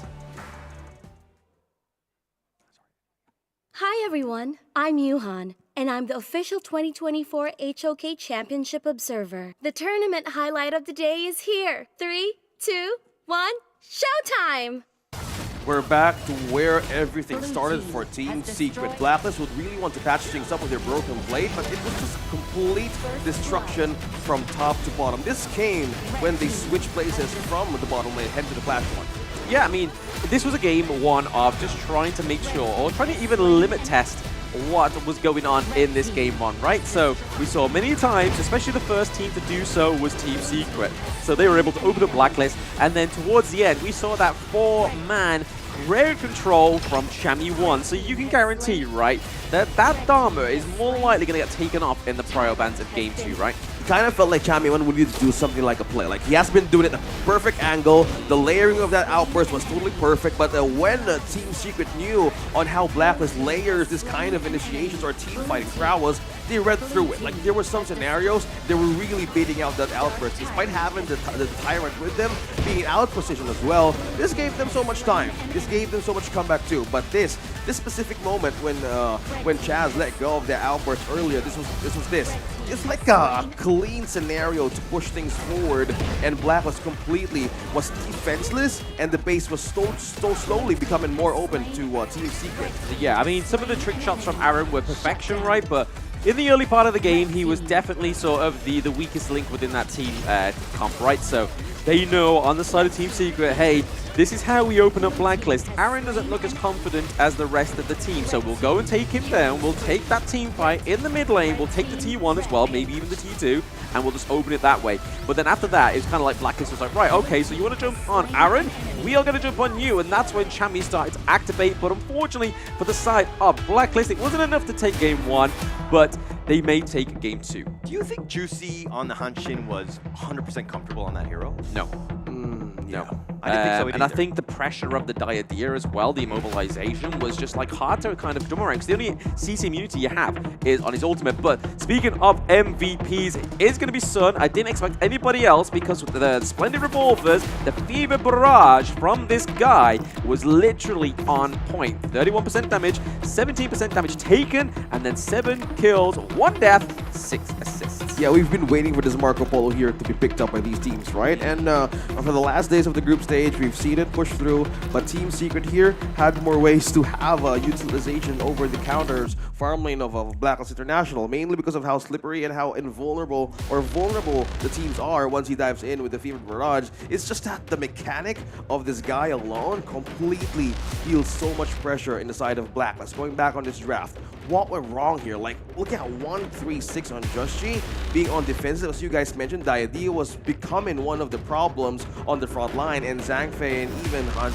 even Dharma can only do a little bit much, and they need to sacrifice more of their life to make a play out of it. Yeah, I mean, this is the problem, right? The Hanshin, you can see, and the Zhangfei here, this was all to try and take down the Gan and Mo. But we see that Xishan only died twice, so this actual function of these two heroes didn't make sense. So I feel like going into the BP next time, Blacklist either need to pick up the Orgrim, because we know Juicy's had one of his best performances on that hero, or go back to the drawing board, maybe take the Dune for themselves. Yeah, I think probably going with the Dune. I mean, the Ogren was banned, and they were in the Yuan as well, both juicy heroes, so they were really trying to focus on him, make him play something that he's not as comfortable on, and I kind of felt that in this game. Unfortunately for him, I felt like, you know, if he was on the Ogren, I think Blacklist International actually wins that game. Yeah, I mean, with the Ogren, with the Dune or the Ogren, right, you then have Chami on his signature pick on the Dharma, which made the most out of this one, 9% of the team fight rate. He was the guy that started everything, but you can kind of see down here as well, what they were going for on Team Secret between the Diadea and the Marco Polo is the fact that immobilization on the Diadea really sets up the Marco Polo to go in with the Fever Barrage, or even just pick him up with a Splendid Revolver. Yeah, that's why Chami won as well as similarities on team fighting rates here for Blacklist International. The damage taken similar as well, and we're looking at the bit of a gap that Blacklist actually pushed through. It's small, yes, but it could still be a window to jump over against a Team Secret, but they have managed to hold that line, and Team Secret knew when to strike. They read through it completely, because the only thing that they read through Blacklist, yeah, initiation from Chami 1, and they respected that. Either they forced something out, and Blacklist so far, they have been taking that bait seriously the moment windows have been showing up in those kind of situations. But Team Secret completely managed to finish these through.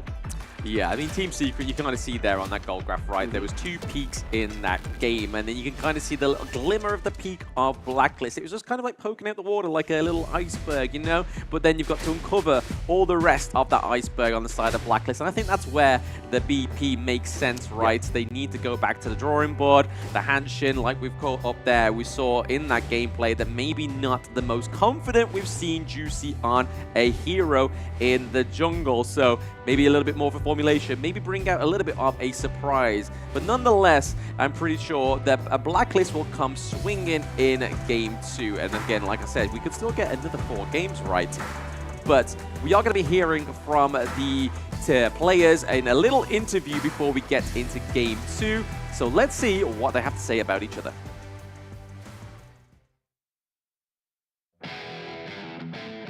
Hi everyone, I'm Yuhan, and I'm the official 2024 HOK Championship Observer. Now let's invite the players to share their feelings from the tournament. 这是教练给我们的任务。马可要先发育到3件套，然后再带领队友去打团战。Actually, we have already have a chemistry because Aaron, Chami, Just G, and me, our team already in the past game. That's why we build chemistry easily. 就像平时一样打训练赛这样子打就好了。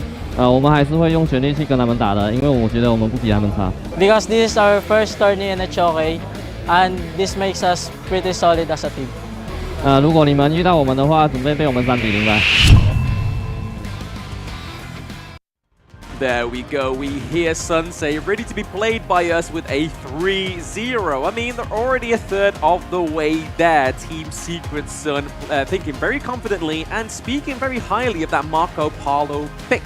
Yeah, it worked so wonders. It worked great wonders for Sun alone, the MVP of game number 1. It was just so hard for them to catch this hero, and it's because of this, the Realme official gaming phone. It has 120 FPS, and this performance is at max, featuring the Immensity 7300E processor and amazing fast charging. So going back here, Marco Polo and Sun has been a great pick here, and so far for Blacklist, they need to be in check in terms of their synergy and in rotation as well, because the Princess Frost wasn't really a fabulous pick from that game.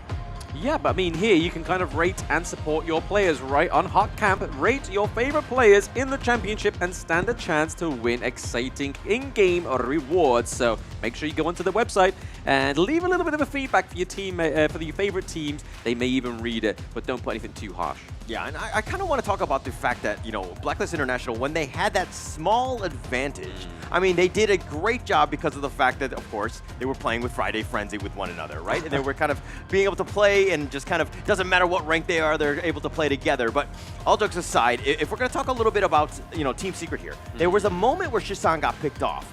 They were fighting 4 versus 5, but Sun was just like, hey, I got this. I got the damage. We're able to turn this. That takes an extreme amount of confidence and just understanding the limits of Marco Polo, because they were able to turn that fight and they ended up winning because of that. Yes, and HOK Day means that you get to have a chance at winning these skins, right? So when winning the first 3 pre-made rank matches, you are guaranteed 1 free skin, and this is running from the 18th to the 25th of this month. For details, go into game and check out the event overview. But I have to think here about this BP, right? It's a little bit interesting. I put a little X down to Hanshin. I mean, he's got an X in his name, but that's nowhere I've put the X. I put an X right at the end because I feel like that is probably one of the weaker parts of that BP. But if you go and follow over to our channels for a chance to win the Real Me 13+, so from today till Halloween, you get to go over to our channels, our social medias, follow, put into a comment your championship teams, who you think is going to win, and you may get a chance at winning the Real Me 13+. But almost getting into those BPs, I feel like we can kind of see maybe a Diadia Prio ban on the side of Blacklist, where they are banning out the Organ once more on the side of Team Secret. So it is no secret they don't want the Death Precipice or any kind of Path of Passing on the Gorge in Game 2 once more. They're respecting Just Chi right now. Team Secret banning out the Ogren and the Musashi. Looking back on their games from Dominator and from MD, it was like either the Ogren and the Dune that has been a very great pick for Just Chi, mainly for Blacklist International, to pair it with the Liu Bang. So far, I'm kind of leaning towards like, what if they go back to where they're comfortable with? Again, chemistry and synergy was completely working in that interview, and maybe it's just maybe a bad pick on how that kind of composition was addressed against Team Secret. So Dharma right now, with the priority pick that they have, they would really secure it, but still, the Ogren is not open. So I think Dune here could be a great option for Just Chi to be taken, since they have the advantage for this one. Yeah, I mean, Team Secret going over to the blue side makes a little bit of sense here, but it's going to be more likely the fact that Blacklist wanted to take those farm lane duos on their priority picks, and they do. They go for the Long, they go for the Zhang Fei once more, but it does mean that TS can actually pair in the Dune with this Dharma, and that could spell disaster.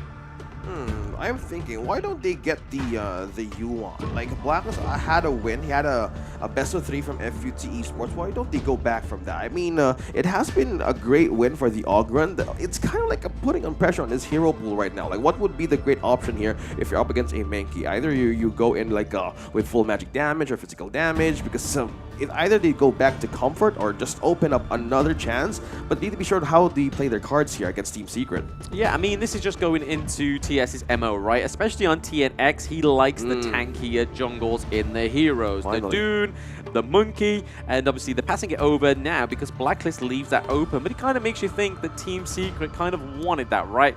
Monkey's able to dream roll in, those bubbles are starting to hurt, and recently with the previous patch, he had a buff to his base defense, and they go for the Diadea again, and I kind of pointed this out in Game 1, is if they go for the Diadea, they could go for the Marco Polo again, they may go for even the Lady Sun. Now that the Lung's gone over to the side of Blacklist onto Golden Kite, it leaves open Sun's favorite pick, right?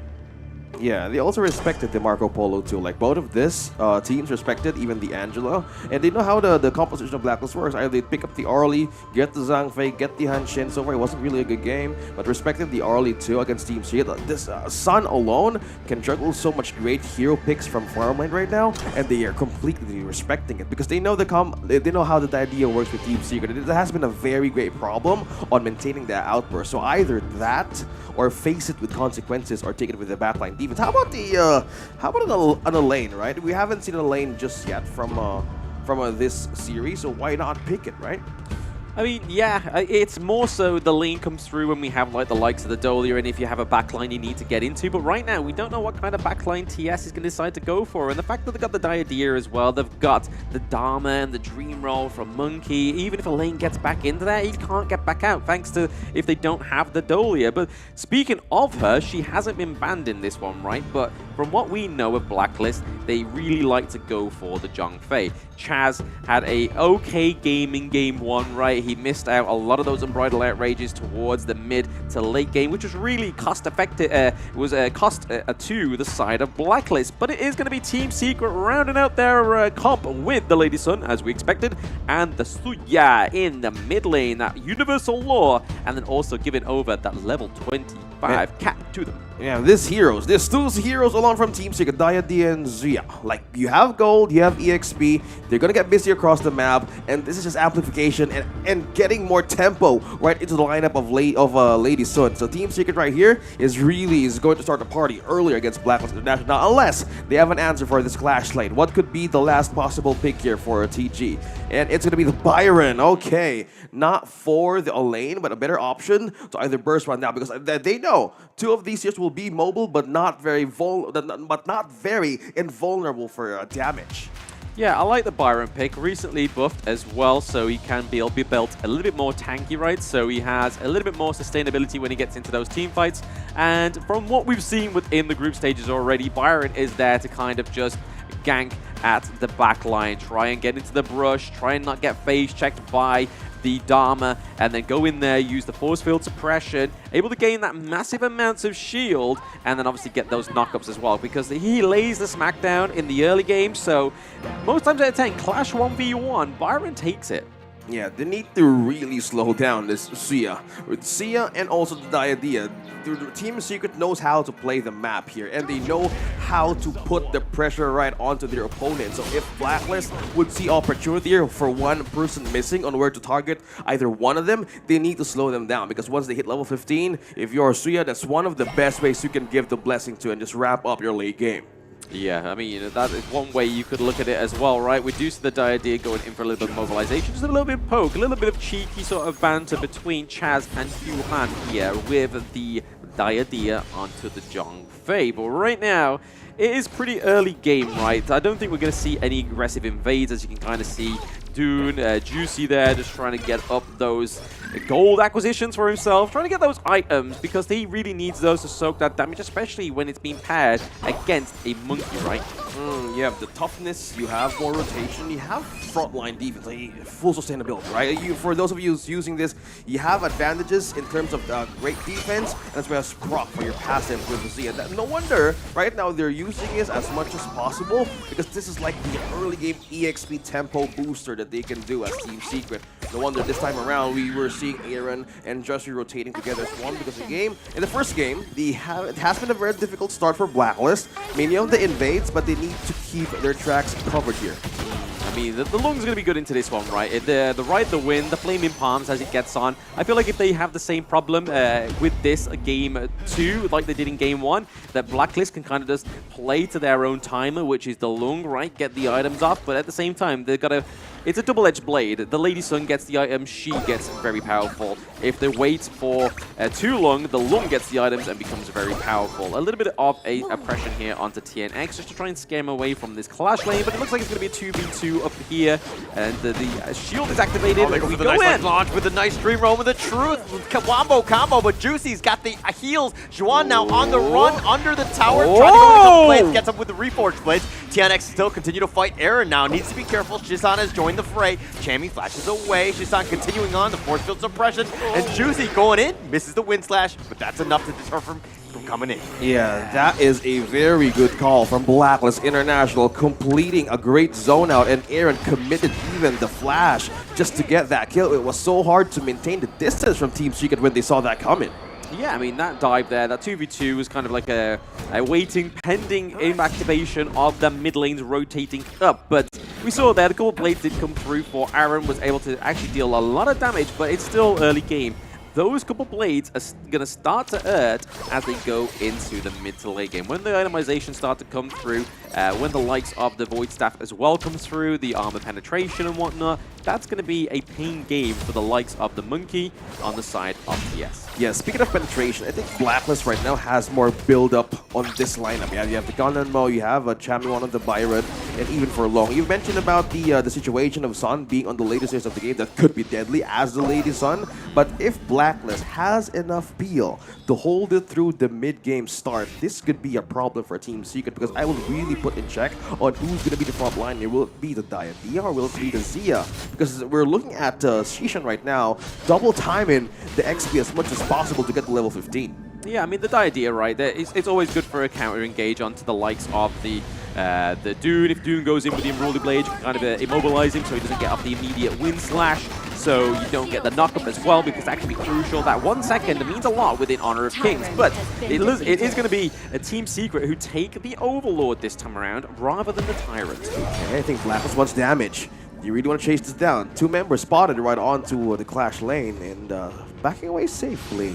It looked like they was trying to go for a little bit of a rematch with the Clash frame, right? They was like, hey, we weren't happy with that first result. Nice umbrella offers the Stampede, and Sun is going to be killed. Yuan getting whittled down. He tries to flash away. He's going to be chased. Chaz is chasing after him, but doesn't actually want to go under the tower. But the flash from Golden Kite gets him with a Flaming Palm, and he infinite fastness on out of there. Pop, pop. Like a cherry, right? He was popped open in the farm lane, as well as the Clash lane T1 for the side of Team Secret. Blacklist with a really aggressive early game comp here, right? The Byron, the Dune working perfectly together, but then also Chaz working those unbridled outrages to perfection. Yeah, and that call to take the Tyrant with them is just the damage that they needed, because they don't have the items to do so just yet, but having that kind of way to read through the map, it was just perfect. And we see the Axe of Torment build up as well for the Luong and the Scepter of Liberation for the Gunmo. So with this, amping up something now with this kind of buff, they could really push forward and put things uncomfortable for Team Secret to respond in tight defenses. Yes, very much so, right? I mean, right now it is going into the 5 minutes and 30-second mark. We see that Blacklist actually have the lead this time around in Game 2. A little bit of a dive onto Hugh Han here. The Universal Law does get laid down onto Zhang Fei, but he is going to escape jail time this time around. But right now, it could be anybody's game, right? Team Secret, we know from Game 1, they are just waiting for a moment of clarity to dive in onto Blacklist, but Blacklist we know can come around if they do actually admit victim to that moment of clarity right now. We see the TNX is taking a lot of damage from them. Oh, they found Sun in the bot lane though, so a little bit of a miss fight there, but okay, some more. Yeah, Yuan continuing to just get jumped on here, and Blacklist International starting to snowball. They've got that 5th kill, and they've actually focused in the bottom lane. Sun has had a bad game because of that. I love how they're addressing this game right now. Like Golden Kite really knew the lesson. We were putting this assignment for Blacklist. How will they slow down this composition from Team Secret? Having the presence of the Suya and the Lady Sun, giving that so much power. Juicy chasing after him, takes out Shishan, takes out the old man, and the rest of Blacklist International here, they're looking to take this mid T1 as well. Yeah, you can kind of see that Shuan is just trying to get some macro play, right? Just trying to get some of those little minor victories within this game. Team right now, Blacklist is sitting at 6 kills and Team Secret at nil point. And that could be troublesome, but I don't think that Team Secret aren't able to come back from this, right? They have still plenty of momentum going into Game 2, but I feel like if they don't do something soon to kind of get rid of that hype of Blacklist, that Game 2 could be going over to the side of the red team. Yeah, this is what we want, right? Like to see these teams fight through the first days of the knockout stage, proving everybody wrong. The Blacklist take out of the chunk of the playstyle of Team Secret from game number 1. So far, 2 build-up items, mainly of the Golden Kites kill getting onto Lady Sun. We have the Axe of Torment as well as the Doomsday, Turn to Bait rather. So we have critical damage as well as anti-squishy. So he has more ways to sustain the team fights as well. Look at the visits here, wow. Yeah, Shuan was like, hey guys, I've got him, I found him, I'm bringing him to me, And then it was kind of like, it was just TNX nearby. I was like, yo, don't get too excited. We'll try and think of something around this mid to Clash lane fight here, but it's not going to quite go in favor of the side of Team Secret. They do have Diadea, they do have Lady Sun come through, but they do lose a T2 into the Clash lane right now, which could be very troublesome for Team Secret. they're just leveling things in the field right now. Like a Team Secret's not going out. They're trying to be careful. We have 3 XPs left for Shishan to use the blessing right onto the members of Team Secret. Maybe they're just waiting for that power spec to happen, but so far Blacklist, they're really preventing the damage here of Sun to pull through. And Golden Kite is ahead by 1 XP. I think it's good from the start that they have done here. It's always about getting this Tyrant. You have the damage buff, you have items brewing with you as well, and the combination and how Blacklist woken up from this game is slowly doing wonders for them. Yes, I mean, it's no Shadow Tyrant, right? It's just going to be another wave of just Tyrants. The level pre-10 minutes Tyrant right now. But Team Secret, again, still sitting on those 0 kills. They are yet to break the seal on the kills. But like you were saying there, OSX, maybe it's just they've got a bit of an egg timer on stage, waiting for the Suya to activate to level 15 and start passing over that break limit for the level. TNX kind of trying to guide them away, trying to bring them into the team fight, trying to collapse Team Secret onto Blacklist. But right now, it's not quite working. The Universal Law just got laid down, doing a lot of damage onto Aaron, but he is very safe distance right now. Oh, Dream Roam, he's going to go in. TNX is going to take some damage on his way out. The Universal Law just barely missing everybody. But Blacklist International, like, how do you actually initiate onto this lineup? They're all very tanky. They're all able to kind of just survive in that one. I mean, it's just a tough situation. Juicy getting gone on, but he's going to get blown up. That's one way, but oh, they're taking so much damage. Now they're on the run. Chammy decided to chase in. Juan's going to be killed. 4 members still alive from Blacklist International. They pushed them away, and now they're going to do some T3 damage. Classic Chammy Whammy, right? That was a traditional kill. Oh, Aaron gets blown up, but he trades his life for Sun, so I guess that was kind of even, but you definitely don't want that. As Sun, they're continuing on Yuhan, doing some damage with the Flaming Palm. He's going to eat that. The Universal Law looking to slow things down. Golden Kite's still up in front. He's trying to chip away. They go for the Dream Roam, the Infinite Fastness. He's going to back off, and finally Blacklist International decides the takedown of the high ground turret as well was really good, right? They was able to get that, but also take down Sun. So I think it would have got a lot more horrible for the side of Blacklist, where we could kind of see a Team Secret comeback like we saw from Blacklist in Game 1 if they were able to catch Golden Kite. But like the Kite he is, he took to the sky with the Infinite Fastness. Yeah, you were questioning me earlier, like, Holler, how would this kind of lineup from Team Secret penetrate to the front line of Blacklist right now? They're very tough. We see the 3rd item pickup of the Lady Sun on the Starbreaker, the anti-tuck item for the Marksman. Look at this replay. A perfect outburst by Chaz once more. Yeah, forced a lot of flashes, right? You can see all the common skills on the side of TS were exhausted, apart from Shuang, because he was dead. I mean, that's the only time you can kind of get away with that one, right? No, only being the only person in your team to not flash out is get caught. Yeah, and to look back on the EXP of Shisha now on level 16, Blessing has been given, and to add more to Lady Sun's damage right now, you have the Dooms in the eternity played, but the Starbreaker being the 3rd item, that's an extra physical pierce. So Blacklist needs to be careful on how to place their front lines correctly, because Lady Sun, I know he didn't have a great early game, but in the later stages, this hero could actually have a bounce back. But they need to have a tight defense for this one to go up against Blacklist. Yeah, I'm kind of glad that Blacklist in Game 2 have kind of gone for this double venture of 2 damage outputs, because if one falls, like the Ganamo, you still got the likes of the Lung, right? And then you've got the front line of Dune, you've got the front line of Zhangfei, and failing that, you've got Byron. You see Chammy quite more frequently than Dune or the Zhangfei going in first. It's just kind of like dive in, get the force field suppression, get the knock up onto those crucial heroes on the side of Team Secret, and then they're able to take them down. But right now, we are still looking for a way back for Team Secret. They're behind around about 5k gold, and they're on the back foot. Higher ground turret in the mid lane looks pretty low. And the build-up as well for the defense, though, for the idea. They know he could be the one to go in up front, so defensive items was completely the answer. It's just on. It's jump, Rattle Outburst, that nice little combination. Juicy wants to go with the Dream Road to counter-initiate. They've taken the bottom T3, and then nice Truth knocking them both in. Juan, though, is going to die on this one. Golden Kite did get killed. That's a lot of damage that's going to be mitigated. They're trying to go for Juicy. He was going to Unruly Blade back to safety, but they did get that single kill. They traded Juan for Golden Kite.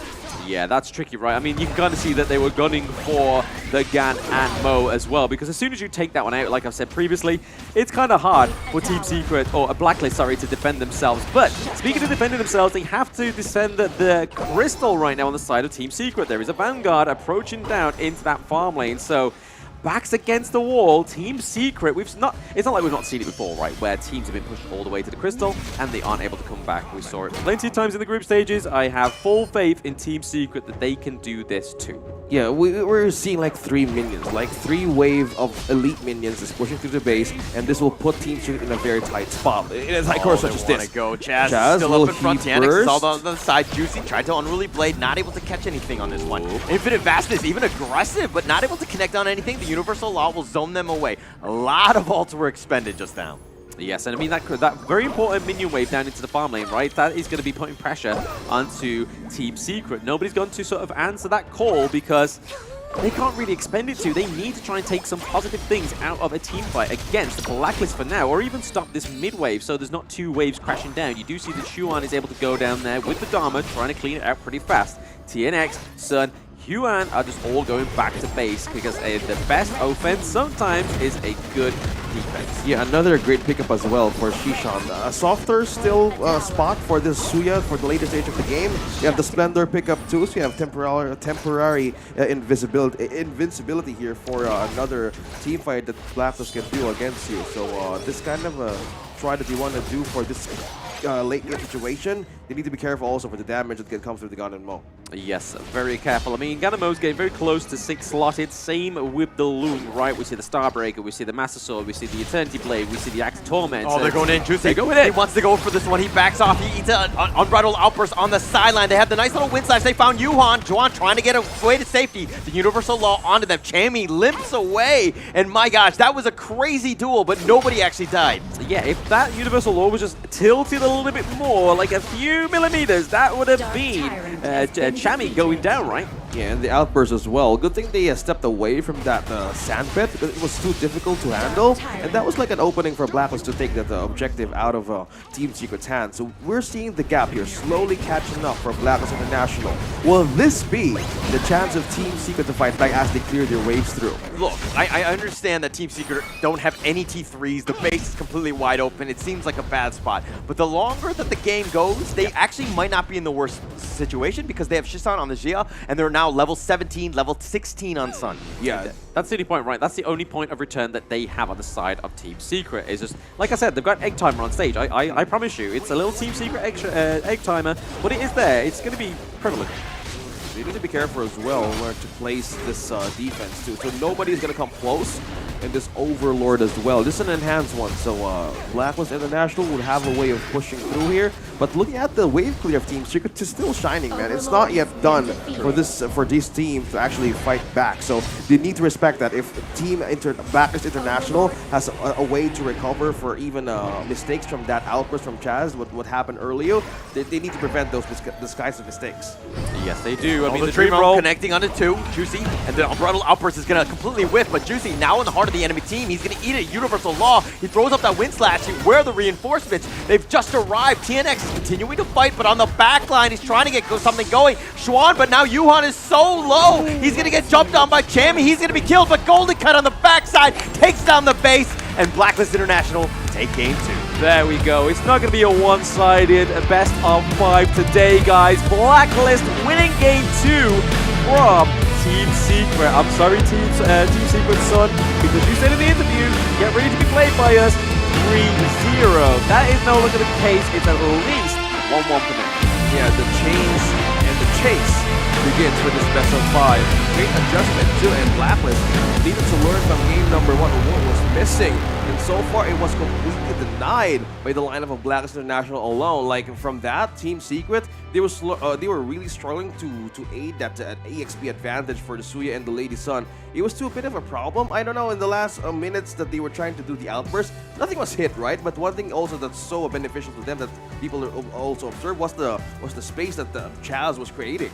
Yeah, I mean, Chaz was creating quite a few spaces, but towards there, like you said, Hauler, a lot of them whiffed, right? Towards the end of that game, there was a lot of pressure on Chaz to set up that team fight, that great engage, and it was just only off a little bit or timed a little bit badly in terms of trying to wait for the common skills to kind of bait them out of the flashes and then go in.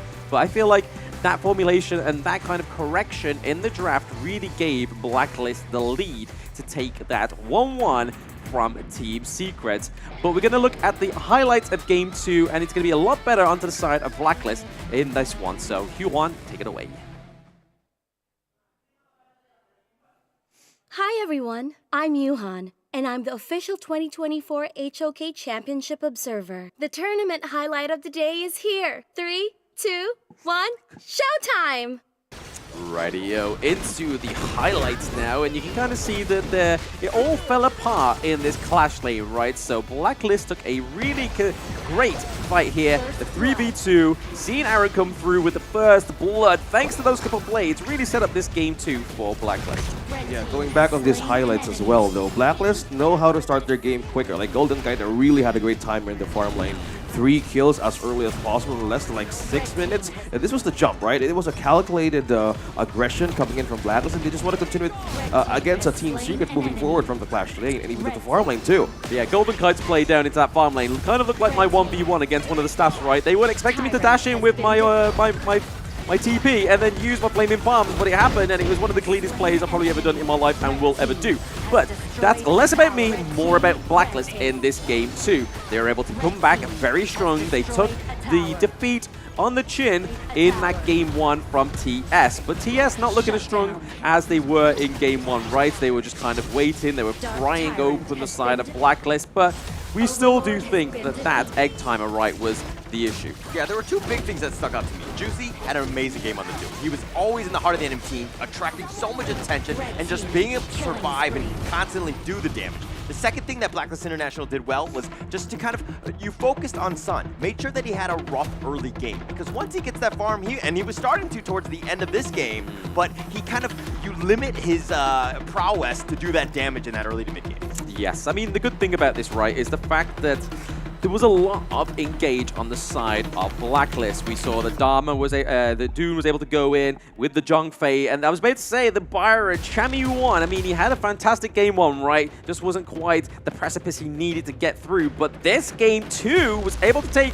3 kills and no deaths, even though he was always in the thick of it. Yeah, they really got through with the damage here. Chami won, he had banned out the Dharma, banned the best possible scenario for my hero, but into the back line and combining with the damage that Zhongfei has, it was a complete moment of change with a wind of damage that they can dish out against Team Secret. We know how the last game went from them. It was too hard to defend, and from the moment that they saw openings, they just keep on cracking the plate right onto their faces. Speaking of cracking the plate open, I mean, the damage taken was 22% damage taken, so doing a lot more damage taken than actually damage dealt, right, on the Byron. But looking at this team comp, it made a lot more sense on Blacklist. There was a lot more going on in terms of the engage, and then you had the 2 factors of damage, the Lung and the Ganem. I mean, there was so much damage, and this is kind of what we were questioning going in. Like, how is Team Secret supposed to initiate a fight against this very tanky lineup? You have the Lung and the Ganemo, who are just kind of picking people off from afar, just making it difficult, but then you have Zhongfei, Dune, Byron, this meat shield, these bouncers, and they're not letting anyone get to the back. Yeah, a little bit like a horror film, right? It's coming out of nowhere, like, ah! Yeah, no real side, yeah, Lady Sun obviously taking a lot of the kills and hits in the team fight, so 3 deaths. Same with the Diadea as well, because only 3 deaths as well. But looking at these stats here, you can kind of see that Black were able to have a lot of damage, but it was more likely coming from Aaron, right? So when that void stuff started to come through, it was hitting that pain on the side of Ganondorf. Yeah, and Shisan, I mean, okay, look, Shisan is great on the Zia, did a whole bunch of damage, 82,000, that's no small feat. But a lot of it was just kind of like, you know, collateral damage, trying to just clear the wave, and then, you know, he just happens to clip some people. It's one of those things where I think the Team Secret's lineup was really lacking some serious damage. Sun obviously can do some major damage on the Lady Sun, but he needs some help, and he needs some focused, you know, potential damage other than just the Zia here. Yeah, I mean, the Suya was kind of like the key into it, right? To give the extra attack speed over, give some more damage over, especially with that passive and breaking the limit of level 15. But you can see here, there was no way back for Team Secret in terms of gold. Once it started to get to that kind of like maybe 3-minute mark, it just kind of went a little bit more higher. The peak was around pre-10 minutes, right? And then there was a little bit of a comeback, but then after that, it was kind of just like, hey, the 60-minute mark, that if they didn't come back after that or was able to drag it out to the Tempest Dragon, I feel like that Team Secrets could have been a little bit more of a comeback. Yeah. Okay, so this is like the problem, right? So this is the Blacklist kind of momentum that they wanted to keep going against Team Secret. It's a lineup that keeps on growing with a lot of damage and power. So if you're up against a team who has so much potential face guard wise, they have more ways to dish out defenses, but the problem is for Suya and the ladies to amplify later stage of the game, it was too late to even handle, right? The positioning was also being questioned. It was so hard. And the problem keeps on going, even the waves as well. Taking out the 3 high ground turrets was a big of a problem too. So yeah, it adds like a 1, 2, 3, never mind, it's like 5 problems just brewing up against Team Secret. They have no choice but to even accept that game heading over to Blacklist. Yeah, and you were talking about that, OSX, in terms of just like the wave clear on Team Secret was actually quite good. And they were kind of just able to, even without the T3s and the super minions pushing, they had a lot of skills to kind of just deal with those waves. But unfortunately, with some of those waves, when all 3 are being, pushed at the same time, Blacklist International was able to go in and just kind of get the win in the end. And that's kind of where that gold grab kind of dips a little bit in favor of Team Secret. But nonetheless, Blacklist International were able to close that game out. They were, and I mean, I think they're very thankful for that, right? Because we saw the TS, someone was like, hey, we're going to 3-0 you. And Blacklist was like, man, I don't really want that to happen. It's the first day of the knockout. So I feel like when you sort of start to have that momentum as a team going into these knockouts, right, it's a lot more fruitful for you. You feel better going into game 3. Obviously, this would normally be the last part of the series, but hey, we could still see another 3 games coming from these teams. What's our feelings going into this one? Is it going to be a 2-1? Is it going to be to TS, to Blacklist? Man, I just want to enjoy this ride right now. Like, if we're in a best of 5, if these teams keep on chasing, heading to game number 5, this only shows that they were really excited or just prepared to open pages of their hero pool right now that can't be completely denied by Team Secret. And this is going to be a tough game. This is the first time meeting for the first time the knockout stage. I love the fact that, both of these teams very prepared going into this one, right? I mean, there's going to be no easy games from here on out. Yes, it's double elimination, but it's a best of 5. This is pretty much how deep is your playbook? Are your drafts ready? Are you able to counter drafts?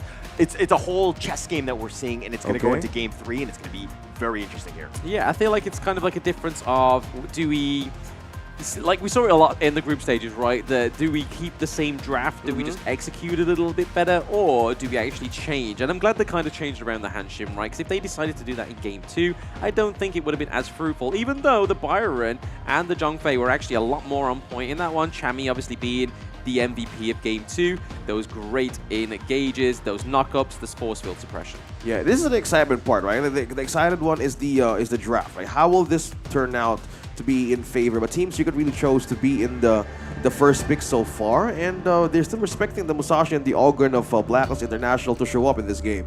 Yeah, I think the Dune is going to come through prio for Team Secret again, because even though TNX had a good performance on the Monkey, it didn't quite open or cut open or pry the Blacklist envelope open in game 2. But right now we see the Mai Shiranui, the Huan, the Ogren, and the Musashi. But no, they're going to go for the Dharma again. So Chami's like, hey bro, I've already shown you once. I don't need the Dharma. Give me the Byron, and I will give you the bag.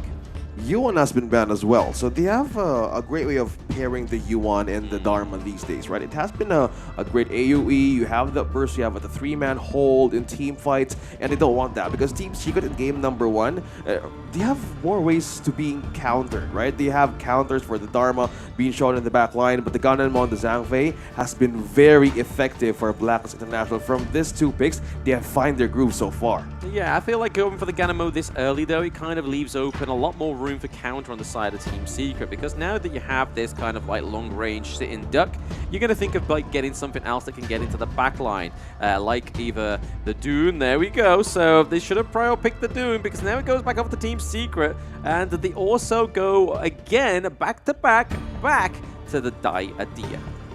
Oh, okay. Still a great frontliner though, but Dune and Dai-Adia, there's not so much damage that we can see just yet from the lineup, and this is how Team Secret plays, right? I think I admire this kind of situation in terms of the draft because they don't show it right away. They're completely reacting on the next possible solution there is. So far, it has been the 3 similar picks for Blacklist, and I think from this, they want to stick to comfort and damage that have on what they've done in game number 2, respecting the Marco Polo and as well as the clash lane rather of Team Secret. Yeah, so Blacklist going again for the same Sunken dance. They go for the Lung, they go for the Ganamo, they go for the Zhangfei. Still paying respect to TS Sun's Marco Polo pick. So it does still mean that the Lady Sun can come through. Maybe we might get even a Mungia game, right? Because I mean, Sun has been playing a lot of Lady Sun and a lot of Mungia, but they are going to ban out the Kaiser this time. So currently sensing something on the side of Team Secret. There is a disturbance in the Gorge that they really made them ban out the Kaiser, but the Ali ban as well. We're very interested on that one, but for now, we are going to be looking over to see what that 4th pick on the side of Blacklist is going to be. But the Hanshin gets taken out, the Kaiser gets taken out. They're kind of forcing them into the kind of like the lower ranks, the kind of like the scrubs of the tank jungle pool. Yeah, though this is still the chance of Blacklist to be used against Team Secret. They have been banning the straight picks that Blacklist won against all of their matches, such as the Hanshin, and they could use this too as like will they flip a different coin here against Team Secret, because they have taken the same picks as well, yes, but for their mid lane, will they change something up? Lady Jean is present for this draft to be taken, and this is the question, will they go for it though? But the Liu Bang, yeah, forget about the Hanshin, but the Liu Bang works so much wonders in the games that we've seen here from day 4. It's going to be interesting here. So Chami on the Liu Bang, he hasn't, I think he's played it once, right? I don't think there was actually a win with Chami on the Liu Bang, if I remember correctly.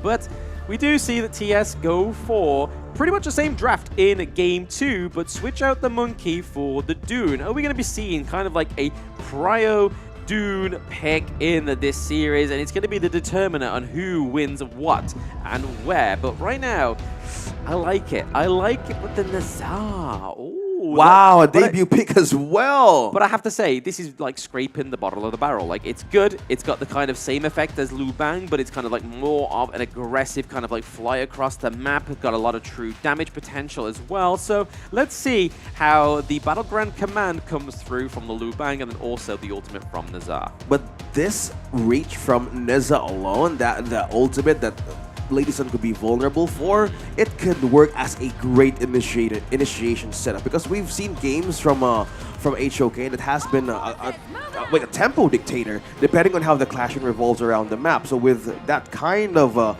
presence that Blacklist just want to show against Team Secret, they really need to have a great protection for their farm lane too. So we talked about how, you know, going into the draft, teams needed to prepare and have a deep playbook or a list of heroes that they could pick. Neza here, first pick in the Honor Team Championship 2024 just now. Yeah, debuted in on the Gorge in the knockout stage. And I didn't expect anything less for the knockout stage, right? Because if we're just going to go for the same meta that we've seen in the group stages, it's going to get a little stale, right? Things are only going to start to sort of like, okay, they go for the Lung, they go for the Ali, they go for the Mungia, and they go for the Dune, stuff like that. So this is where the teams really need to spice up these meta picks, right? And start to sort of like, that's how they're going to get the one-overs, right? Oh, but the Flaming Palm doing some damage on his Sun. The couple blades of flash forward, and he doesn't get the pick off. He gets first blood. Aaron with a great rotation. That's back-to-back first bloods in 2 games in a row as well. So great rotation from Aaron, but still, it's going to be interesting to see how the Nazar actually does play into this draft, right? Because it kind of takes the function of the Dune. Okay, one thing though is that they can get to the backline with the Starfall from Neza, right? Yeah. And just going in, plus you have the battlefield command. So you have a little bit of, you know, tankability. That's the one thing that Neza kind of has struggles with. Yeah, she flies in, but then she kind of gets blown up. So you have that backup, so to speak. It's actually a nice combination. It is a very nice combination when you put it that way, but it's very spicy. What we want in the knockout stages, right? We want a bit of spice. We're in Indonesia as well. I don't handle spice well because I'm British, but hey. Oh, but TNX getting gone on 1 versus 4. He gets knocked up, continuing to fight, but Aaron is the first to fall. TNX with a nice 3-man win slash. He does finally get picked off. Juicy's going to be killed, but now Chami dashes over the wall. He's going to be chased by Xuan. He tries to formless onto it. The flash away. He's going to take a bit of a tower damage. No, he's going to just skirt that one away. Sun trying to slow him down.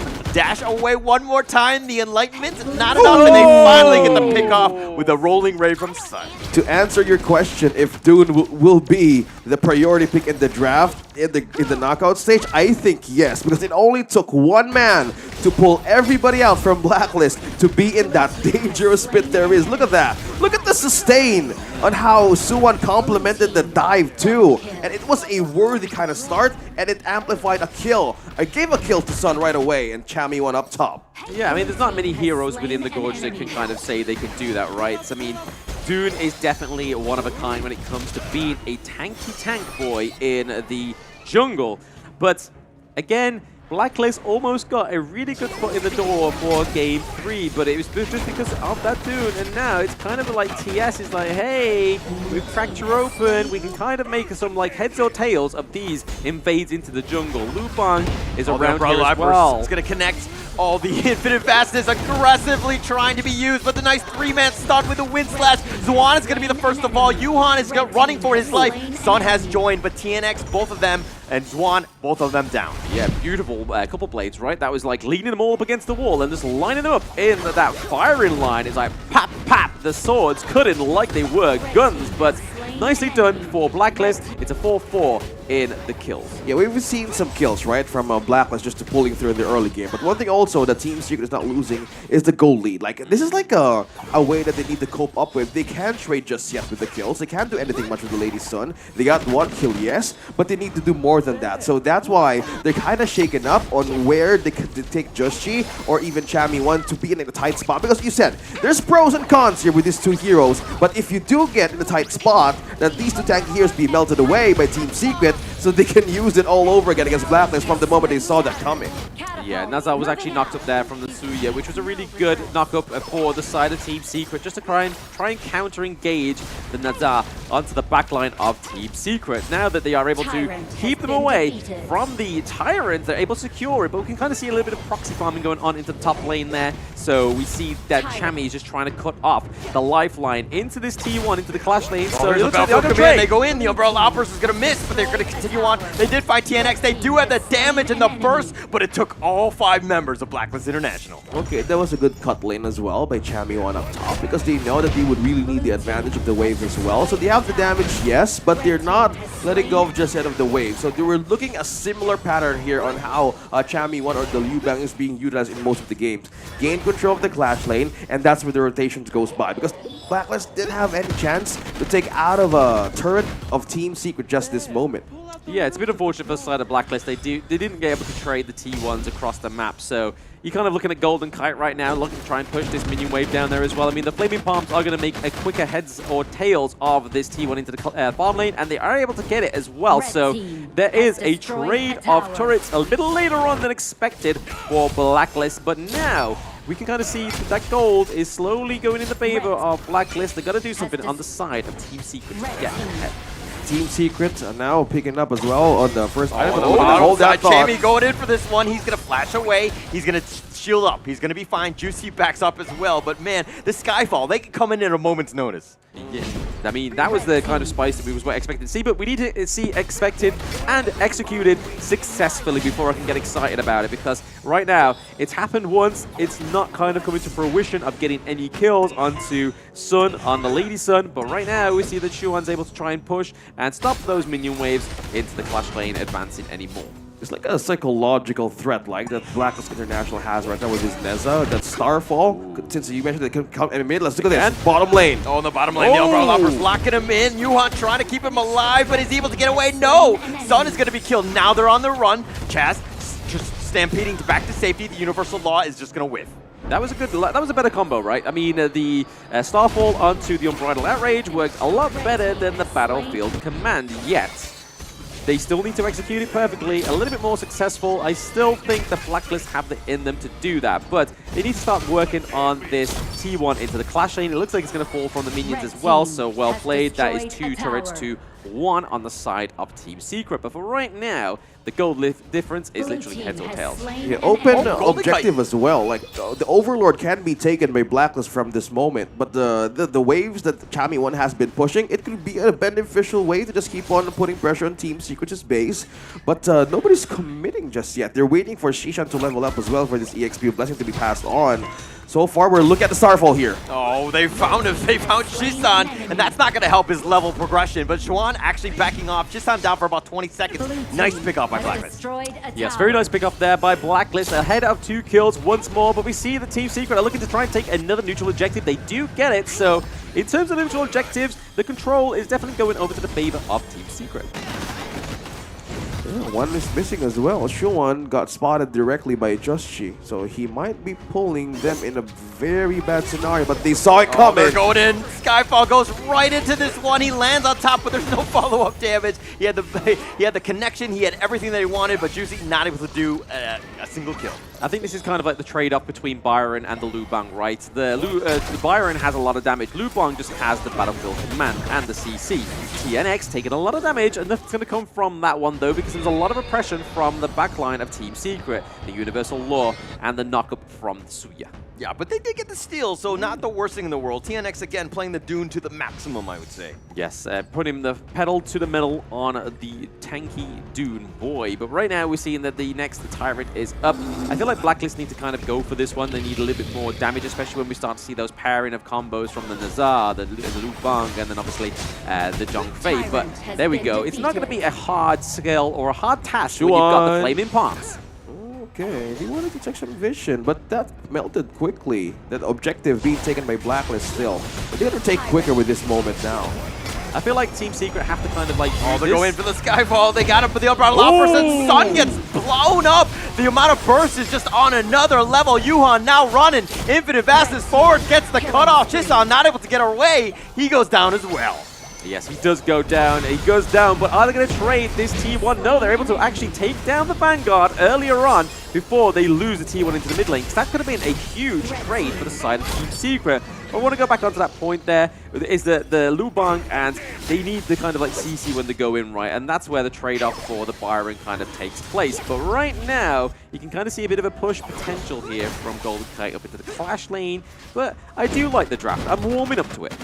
Yeah, and the items being shown in our screens right now, we're looking at the Blazing Cape also present for Dune. At level 1, we know how it was sustainable for him to just tank in 3 members. And in the later stage of the game, the word maximum for this hero could really be a great bait out of Blacklist International. But it could be a slight window of mistake that they could capitalize on. But with the pickup as well, building over to the Long Night Guardian, or the magic damage that Aaron has, yeah, kind of like expecting that TNX could be the pseudo tank frontliner together with Suwan. It gets a great combination of the Unruly Blade plus the Truth Mantra. So with that kind of a scenario being pictured here for their team fight, it could be a frontline hold from Team Secret that they can't wait for an advantage for the back line. But so far, Chami1 doing all the push up top, and this is like a clear situation. Team Secret, where's it going to be? Will it be an objective, or will it be the counter push this time? Yeah, we do get the knock-up onto Chaz here. The immobilization Chaz comes through. Gets launched. The Wind Slash gets used, but it resets everything. Chaz is a little bit low. I mean, it might have been a wasted ult, but what can he do? He gets back to safety. They want to go in. They have the Battlefield Command. Sun looking to fight. The flash away by Chami. The Infinite Fastness forward. He really wants to go for Sun. And Golden Kite gets the pick off. Now Yuhan trying to stay alive. He survives the downpour, but Tianix not as lucky. Blacklist International continuing on. Now they want this mid T1.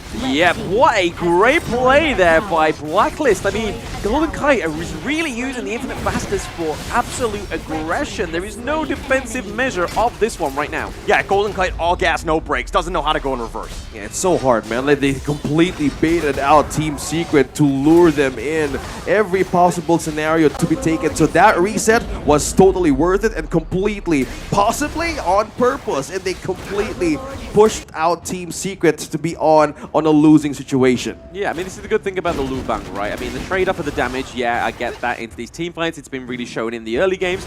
But the fact that you can just basically use the Battlefield Command back to your team, get the CC as well, and then just basically burst with the shield that he has with the magic damage, it actually does really well into this team comp as well as the Nazar.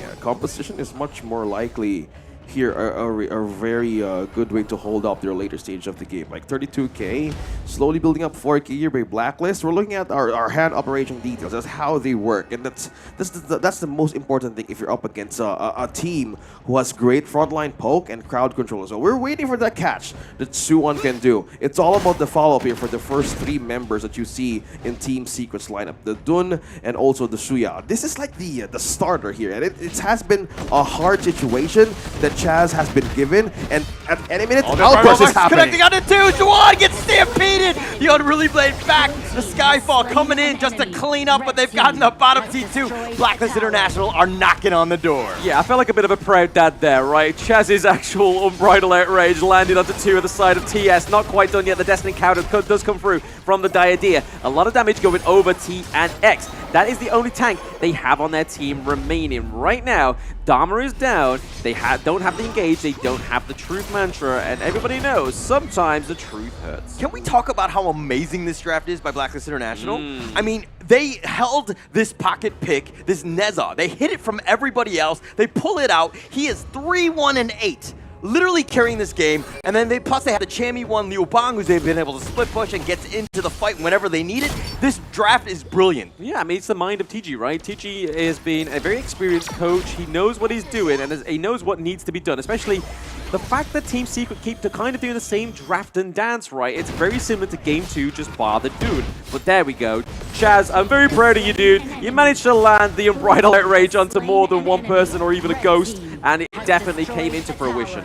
Yeah, we expect more, not more than less in the group stage, from the group stage to the knockout stage. And this is like the wonders of pressing out the most important people, like going back to the draft, like, hey, they haven't been banning out Joshi, they haven't been banning out the Clash lane, but they're forgetting something here. Like, are you sure that that's the only hero that Joshi can do? And so far, at the right moment, they completely use this as an advantage against Team Secret, and they're really, really suffering now. And with the kind of like lead that it's completely growing from Blacklist, they need to take a hold of that. But one thing also, cancel the minion waves pushing it up top, but so far the minions, or even the items rather, has been really showing here for Blacklist International. Yeah, I mean, they got to be careful when the scout are around this top side of the map, right? We see that they have the vision now for TS because they've lost that T2.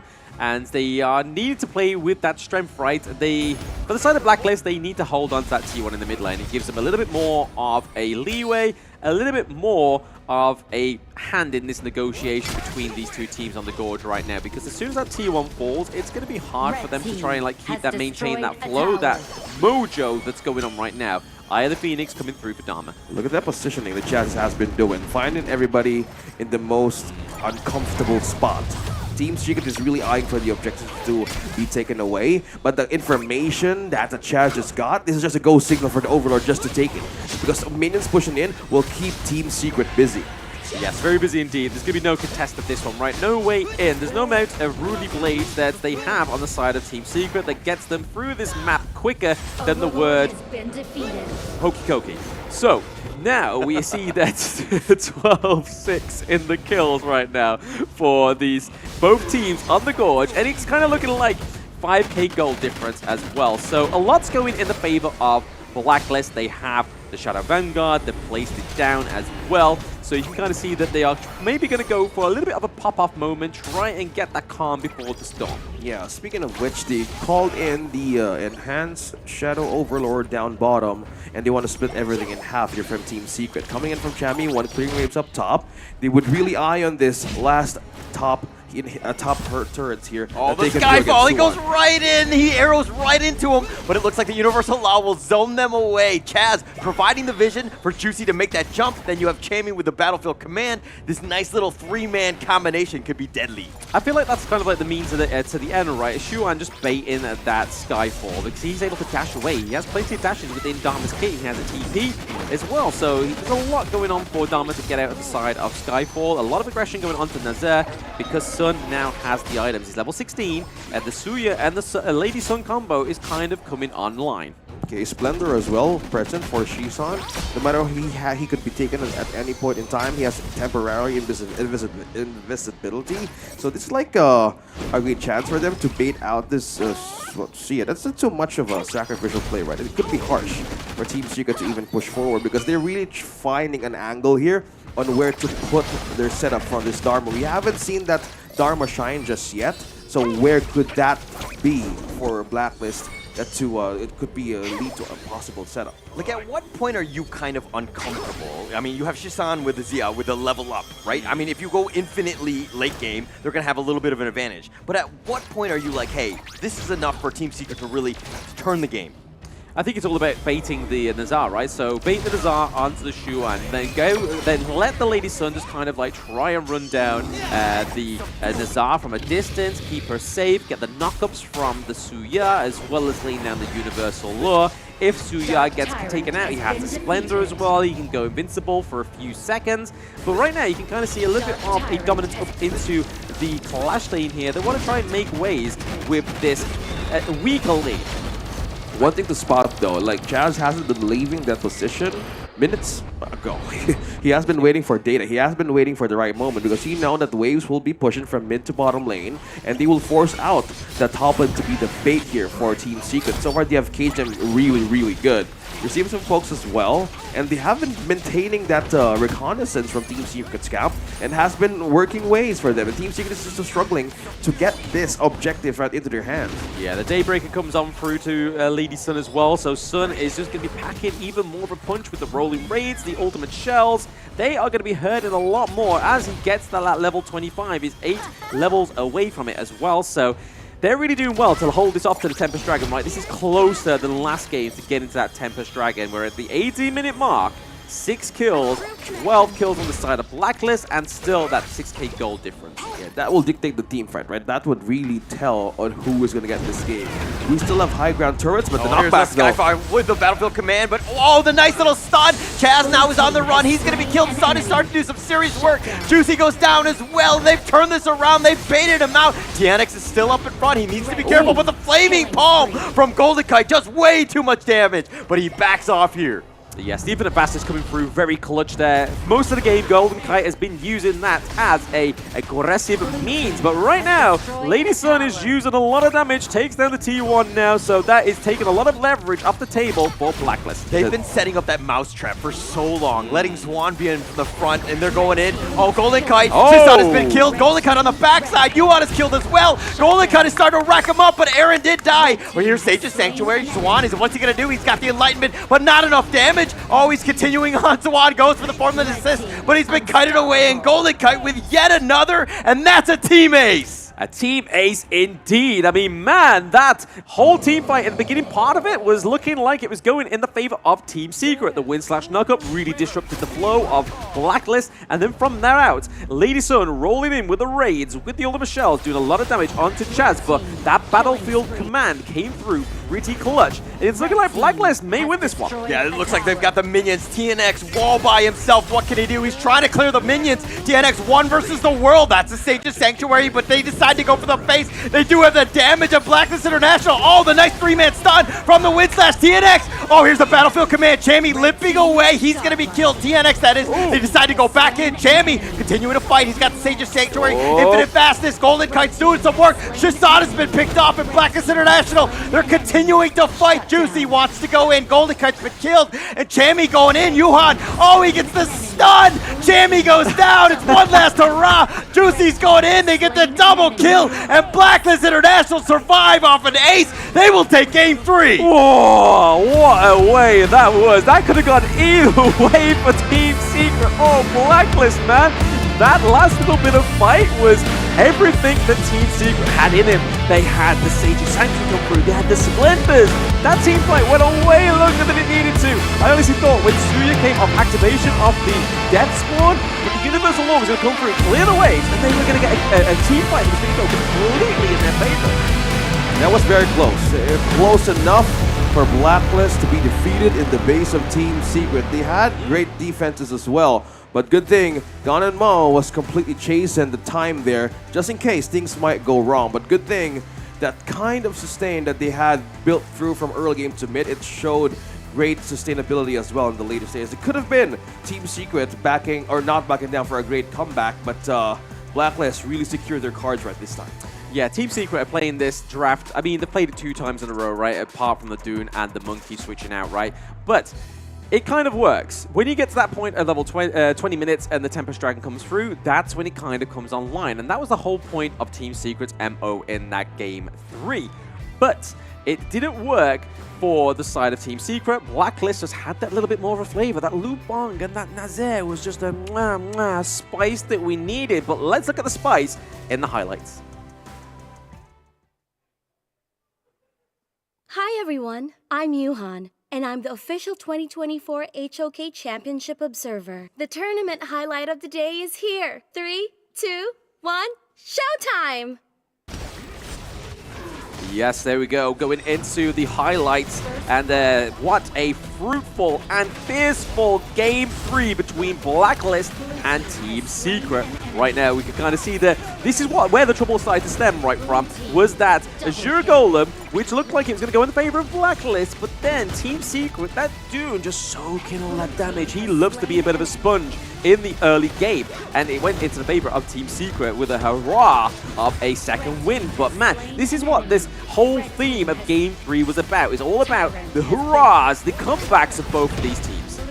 4 minutes in, they were really trying to have a chance here for Blacklist International's lineup. It's just like they want to cover the map quickly with the Liu Bang, with Just G being present most of the time. It was like a psychological warfare that they could keep on doing against Team Secret. It was very hard for them to handle because at any point in time, things can go wrong. It's the follow-up we have been seeing layer after layer. Blacklist knew when to divert the attention of Shishan and Just G. It was getting a lot of great openings, even for Golden to be aggressive with Infinite Vastness, and that landed them great success as well, continuing this for minute 11.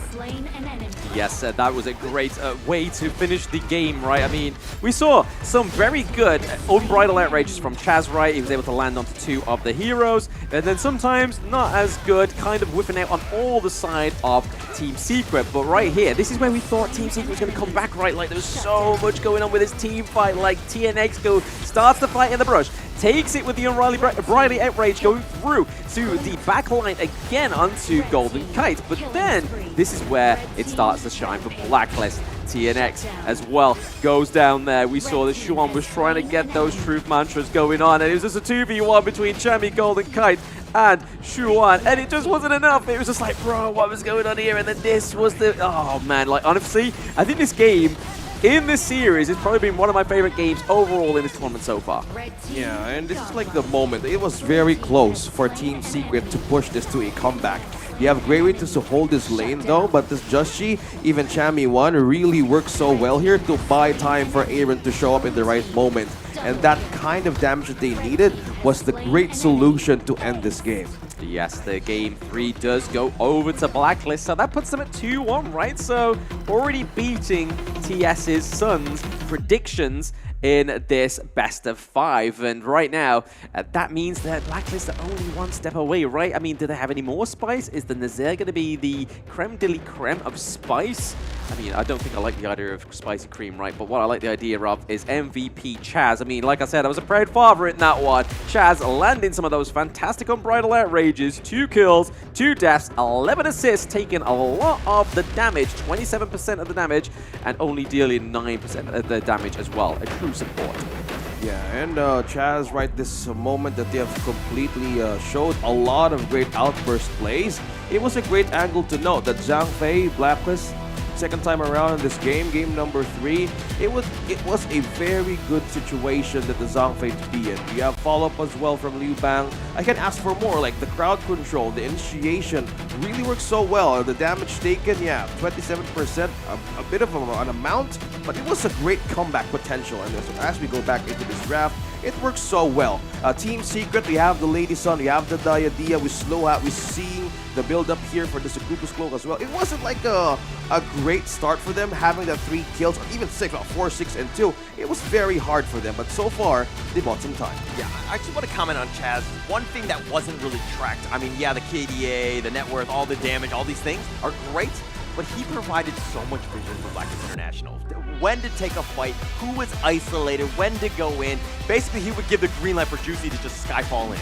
Yeah, I mean, it was great, right? The Battlefield command really started to work there. I mean, there's a little bit of a shaky part in that first part of the game when you start to, everybody gets to level 4, try and start using that really good combo that kind of started to build up support towards the end of the game and really become a non-stoppable force. But you can see here, the 139k damage from Aaron, Golden Kite, 100k damage. So a lot of damage coming from the side of Blacklist. But to be honest, in terms of the team comp, it was very similar once more from Blacklist. The first 3 picks, Aaron, Golden Kite, and Chaz, the same. It's just the changeability, the interchangeability of Chami and Juicy right now that's really kind of making the Blacklist a lot more of a flavorful team, right?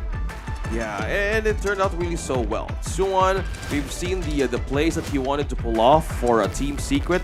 TNX as well, great early start, but this is like a decline. Like they were starting to build that water, but this looked like an island, right? There's a beach and there's water, but so far the land continues to dominate, and Blacklist really showed, like from getting the second Shadow Overlord. It works so well, and it's an advantage that they could keep on going, because Team Secret, they've been wanting to pull off the Sia one more time, but so far it was a difficult start for them.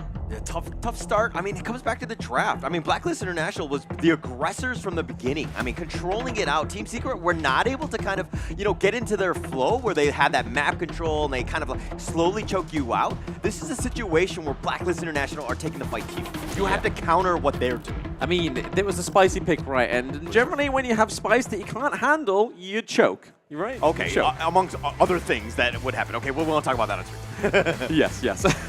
But that was it for Game 3 between Blacklist and TS. But hey, if you like the gameplay and how it plays and how smooth it's been as you've been watching this tournament, the Realme 13 Plus is the real MVP behind this one. You can see it here. You can see the beautiful box with Ying on the front there on the sleeve. I mean, hey, if you want a HOK-themed phone, this is the one you want to go for. But hey, this could be potentially the last game in this best of 5 if Blacklist keeps bringing this flavor. Yeah, completely. A reverse sweep in this best of 5. And Team Secrets, looking at their adjustment from game number 3, it wasn't an easy step, right? It was the same thing. They went for the similar draft. We've seen teams do the same thing all over again, and they want to do another perfect execution what's more. But if you do have a chance to take this Fang skin with you, it's Friday Frenzy. Even in pre-made rank matches, you can win this amazing skins guarantee skin every time. And yeah, don't forget, there's rank protection too. So go ahead, take the advantage into the battlefield and play Friday Frenzy. Oh yes, we've already done it as a 4-man with a random, but you can do it with all your friends. And right now we're kind of seeing that these two teams are going live in the Gorge very soon. But the in-game mode championship kicks off on Saturday evening at 8 AM from October the 12th to November the 2nd. So always with this one, it's quite a fun one, right? So you get your team together, you play against other teams, and you try and win that championship of that weekend. And sometimes you'll get a chance at winning the championship skin. At the moment, I believe it's still the Huyan skill in the Clash lane, I think it is, because it was Masashi before, and now it's the Wuyan at the moment. So hey, a chance at a free skin. Get a bit of competitiveness in game as well. Let's see how you can do in the championship mode in game when it activates on the 18th. But the knockout stage part 2 is going to actually move venue, and it's going to be in the Lippo Mall Kemang, which will be between the 25th to the 27th as well. So we switch the venue. It's going to be greater capacity. Please come on by to cheer on your favorite teams as they try and get through to the grand finals. But hey, these two teams could still have a chance into these grand finals, right? But if they are one of your favorite teams and you want a chance to win a Real Me, follow our channels and comment their team names below in any of the chats, in any of the social media channels to be a chance to win one of these Real Me 13 pluses. But less about all that. That is a lot of information for you to be offloaded for, but here is some more information to digest. It's the BP of Game 4, Blacklist against Team Secret. This momentum, Blacklist International, a much-needed game win too for this best of 5. Team Secret has been focusing this ban onto the Ogren and the Musashi. Later did they know, they didn't expect the Nazha to show up. Neza and the Liu Bang. Combining those forces plus the Zhang Fei, you really need to think on who is the playmaker now in Blacklist. They pick up the Zhang Fei first on a first pick. The Team Secret has priority, but this opens up power picks as well for Blacklist to be taken away, such as the Arlie. We've seen them use the Shangguan too, even the Dahlia. The question is, will they go for it? No, not changing a bit from how their games went. Gun and Mo, Luong spotted as well, so not changing at all. They gave the Zhang Fei away, but I think Blacklist will really need to find here. But for this first pick alone from Ganmo, really is a solution for the frontline toughness of Zhang Fei. Yes, I mean, the Zhang Fei does switch hands to Hu Han. I mean, throughout the entire of the group stages, we've been basically seeing him on the Enchantress supports like the Diadea, the Dolia, the Chow. But this time around, we're actually going to get a bit of a tank going into the support of Team Secret. Maybe this is the secret that they need. This is their secret weapon of Yuhan, but they do pair it up with the Monkey and the Ali. But we look over to the side of Blacklist, the Ganamo once more, the Lung once more, but they're pairing it up with the Lee and Bo. That could either be into the support role or even the clash lane. Arlie, we were talking about that earlier. Like, will Arlie be in the hands of Blacklist this time? But the Zhang Fei, you don't want to let go either. Blacklist is much more prepared to handle this problem, the Arlie and the Zhang Fei. You have the peel, yes, but one thing also to note that the forged blades of the Gun and Moan doesn't just reach like frontline peel. It could penetrate from the back, knowing the distance, how it circulates. But yeah, it catches, it gives too much damage early to mid game, and Team Secret needs to have a follow through for this defense. Yeah, follow through for the defense is needed, but you kind of see here that Blacklist have banned out the Angela, maybe preempting it because of the Liam Po, right? It's a great counter for the Liam Po anti-tank mage. If they decide to go for anything more tanky, it kind of becomes quite troublesome, quite over-incumbent, especially when you're going against an Ali that is quite slippery in these team fights. But really interested to see how Sun adapts onto the Ali. We've seen him on the Marco Polo, we saw him on Lady Sun twice, and now we get to see him on this more agile sort of like playmaking hero. But speaking of playmaking, for Chami, he gets the Dharma. Ooh, okay, Dharma. So, for those of you who are watching and still practicing the Arlie right onto your games, the only thing that the Arlie can stand is one quick crowd control. And Dharma on the hands of Blacklist International has been a great pacifier. Despite how the Shawan being picked up and the Guan Yu, I think Blacklist is eyeing on how to penetrate the backline of Team Secret moving forward, because this could be their best game that they could give for the last possible match. Again, in the best of 5, this is where you put your momentum in, and for the Dharma, and they go back for the Hanshin. Going back to the drawing board and where it all started from the group stages. Don't fix what's broken, but for this, they have more ways to answer to slow down this Arlie and probably slow down the Shangwon as well. Yeah, I'm not too sure about the Hanshin this time around. I mean, there's more CC on the side of Blacklist in this one. So let's see if they're able to kind of pair it up with the Lee and Ho, and it's going to make a little bit more sense, a little bit more of a better pick, right? Because I mean, in game 2, it wasn't the greatest, right? In game 1, sorry, it wasn't the greatest. The Hanshin was really kind of like what I really put the X on in my draft. But hey, TG can draft the Liu Bang, he drafts the Nazir, so there's got to be some reason, right, between this Hanshin pairing it with the Liam Po. We've seen the Liam Po work wonders for the front line. No wonder they banned out the Angela moving forward into that draft. It's more likely, yeah, we don't want that kind of insta burst. We've seen Angela picking time and time again. And so far, they want to start with this. Mid lane pressure, we've seen that normal like rotation for the farmland and the roamer. We just start with the mid lane. Get that mid money in and follow through a invade in the jungle. That's 4-man rotation right onto the camp of Team Secret. Yeah, I think the side of Blacklist need to do this right, because if Team Secret get any kind of breathing room with this team comp, especially with the Guan Yu and the Monkey, it could be troublesome for the side of Blacklist. And they've got to kind of try and make their stamp on the Gorge very early on. But right now you can kind of see that they're able to take the Crimson Golem from Team Secret, and now that Hanshin's going back over and taking the Azure Golem for himself.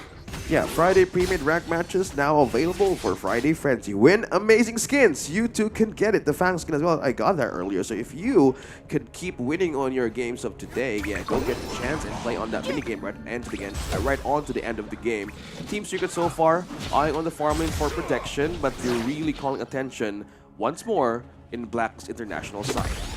Yes, looking to try and gain that. Okay, the Dream Ball does land in the mid lane. A 2v1 between TNX, Suzanne, Juicy, and Aaron. A lot of blows being traded there. We do see Hanshin actually dives in a little bit too close, but you can kind of see just from that interaction that TNX is actually ahead of the levels in the jungle. I think the level XP gap here is the much awaited contention from between these two. Because if you are Luong, if you are Arlie, one thing that you can race for is the EXP. Like, the Arlie right now is just too soft and squishy, and there's no item that could come forward, not unless you got the Tyrant early. But it's still not 4 minutes just yet, and there's no green signal from these two teams to show. But not unless the Luong can have an early game way to dominate this kind of situation. But Chaz, one thing also that I noticed is he's not losing that vision from the camp that Blacklist International can be invaded with. So I think they're just more likely equalizing that there's no fight coming on from the few moments from now situation and just capitalize on it.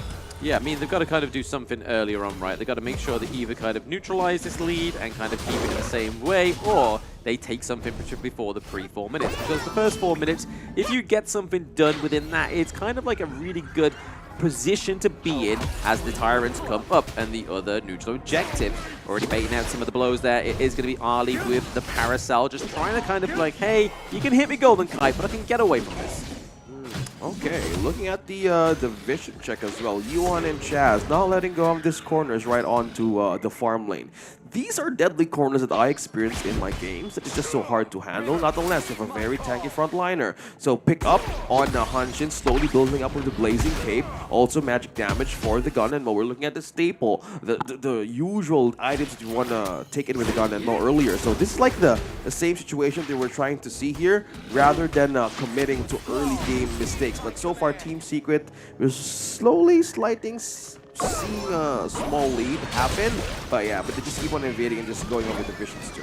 Yeah, I mean, Team Secret, you can kind of see what they're doing here, right? They're trying to get that goal lead before the 4 minutes, so that taking these team fights, taking these neutral objectives is going to be a little bit easier for them when it does happen. But right now, we see Juicy and Chami trying to get a little bit of a lead into the Clash lane, whereas the opposites are going on in the farm lane for Team Secret, trying to get that push so they can make this Tyrant range going over for themselves a lot easier, and they are able to swap both of those neutral objectives for each other. The Tyrant goes over to TS, and the Overlord goes over to Blacklist. I love the fact that both of these teams just know right away. They're like, hey, he's going for the Team Secret's going for Tyrants. We're going to take the Overlord ourselves, and it's just an instant trade. There's no second guessing. There's no, hey, should we maybe go for the steal, all that stuff. These teams playing at a very high level. Yeah, the only problem I think I have about that is the fact that the Overlord can kind of give over a lot of gold, especially with the Vanguards. And I mean, right now, Team Secret are kind of preying on that, right? So the Vanguards come down the lane, they make easy work, maybe funnel it all over into either Sun or Shishan to try and get a bit more gold in their pocket so they can get those itemizations. However,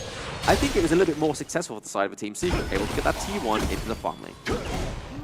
Yuan and also Sean is here though, but just spotted him early. For this one. They go for the burst ram, not able to connect. It looks like I think Juicy got it. Juicy got it, yeah, he got it. He did a good job. Well done, Juicy. Pat on the back for you, my boy. But you can kind of see the Vanguard here up into the Clash lane, looking to try and get some damage onto that T1. They need to kind of replicate that. They don't want to give Team Secret any kind of priority in these lanes, because if you do give them an inch, they will take a mile.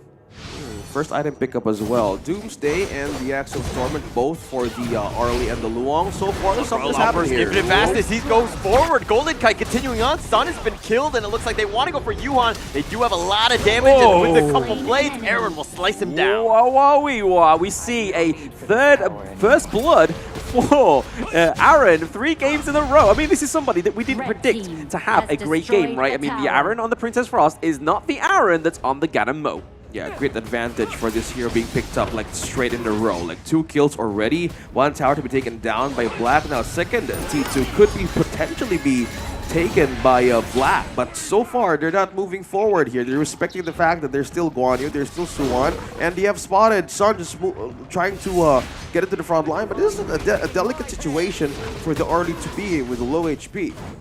Very troublesome. Very, very troublesome. The fact that they've lost the T2 at 6 minutes on the side of Team Secret means that they have a dominant lane on the side of Blacklist. And for Sun, he has no safe space. He kind of has to formulate around the Gorge now, stick with Huhan a lot more than he probably wanted to, because he wanted just an easy game, an easy 6 minutes. But like, hey, let me farm up, let me get my gold, and I'll be good. I'll be good. But right now, TNX and Juicy are the same level. Same for the mid lane, but it's where Golden Kite is just, he's been level 9 for a while, and TS Sun's only just gotten there. So that's where the real disparity is, as well as Chami is level 9 and Shuan still sitting at level 8. Shishan and Sun, we are seeing two frenzies here, like being present in this lineup. So we're looking at the Insatiable Tone and also the Doomsday. So I think there's not yet an advantage or chance for these two heroes to shine this early on, mainly because of not having the two items right away. It requires a dependency in terms of magic and physical damage, but we will know for sure in the later stages of the game because the goal is not too far just yet. Leading only by almost like 1k. But one thing also to know, like She's still doing the things that he just keeps on really love doing. Maintaining that pressure down bottom, how they started taking out that first T2 onto the farm lane is now making an advantage in terms of like the vision as well as the pressure. One thing about Team Secret is that they really kind of put all their eggs in this one basket, which is Sun, right? They try to funnel him, let him carry the game, but it seems like Blacklist International like, hey, we're going to try to limit him, his farm as much as possible, make him uncomfortable. So that basically means some of the other cores like TNX or Shishan really need to step up. Yeah, I mean, they see the investment on the side of Blacklist, right? They're like, hey, that's where they're investing all their money into. Where all that crypto is going is onto Sun. But unfortunately, it's being cut off within some kind of black market hack from the side of Blacklist. They are looking for some fights. Yeah, I mean, it just sounds like you're speaking from experience with that one. How did you know? But Juicy now on the run. He's going to get caught off. Juan will get the pick off. Juicy got caught out in no man's land. Oh, that was a little bit filthy for the side of Team Secret. A little bit of a secret spice there that they need in this game 4, right? Because if they don't take this one, they are going into the lower brackets, and that's where you've got to kind of climb back up into the mountain to try and take face from the bigger teams. Yeah, there's still a chance to push forward, but if you want to get an upper hand for your momentum in the start of the knockout stage, then taking the Team Secret on the chance of probably getting a comeback, that would be a chance for you to just keep on moving forward. But this is becoming a problem here for Team Secret. How will they bounce back? Knowing the damage. All the Umbrella offers connecting out of 2. TNX with a nice dream roll on the infinite fastness. He's going to go forward. Golden Kite can only go forward. He goes to the heart of the enemy team, but he flashes, and he seems to continue a fight, but he gets pushed back with a heroic charge. Juan will pick him off. Golden Kite is down for the count, but now the dash away, the burst ram, the Magma Slam, just creating these zones, and now Blacklist International have a 1 for 2. The Magma Slam, Whamma Jam, I think I'm going to call that combo, right? I mean, they were coming at from 3 different angles. The Zhongfei, the TNX, and then they also had the Guan Yu. And like you said, Guan Yu can only go forward. He cannot go back on a horse. Yeah, unfortunately for him. But, I mean, Golden Kite, every single infinite vastness, always hitting like 2 or 3 members. Yeah. He is not scared. No, he's a very aggressive marksman in this side of Blacklist, right? He can do a lot of damage. And this is the point of Lung, right? He has the infinite fastness, can use it for defensive, aggressive measures, and do a lot of damage with those flaming palms. And I like the fact that he uses Ride in the Wind onto Ali, because Ali tries to go in with the Paracel, tries to be this little sneaky, but she then gets whisked away by this whirlwind. We see the change of minds of Team Secret right now, having the Blazing Cape. So this is like a tier protection that they can do for the front line of Blacklist, because the damage here would really come from Shishan and Sun. Not yet though. We still have 2 items C slowly picking up by TS, but not yet for a distance that they can commit for a longer stage of the game. We're looking at some traits. You're looking at the objective from the Titan Overlord. They need the damage. This is like completely answering the fact that why you're going for that Blazing Cape the defense. The Team Secret is really lacking the damage as of this moment, and they don't really want to commit to any team fights. But one thing that Blacklist has been winning from the minute that they have started 5, this is just the lane pushing. The Shadow Tyrant, Shadow Overlord, they had half as well with the trait of this major objective to have this game,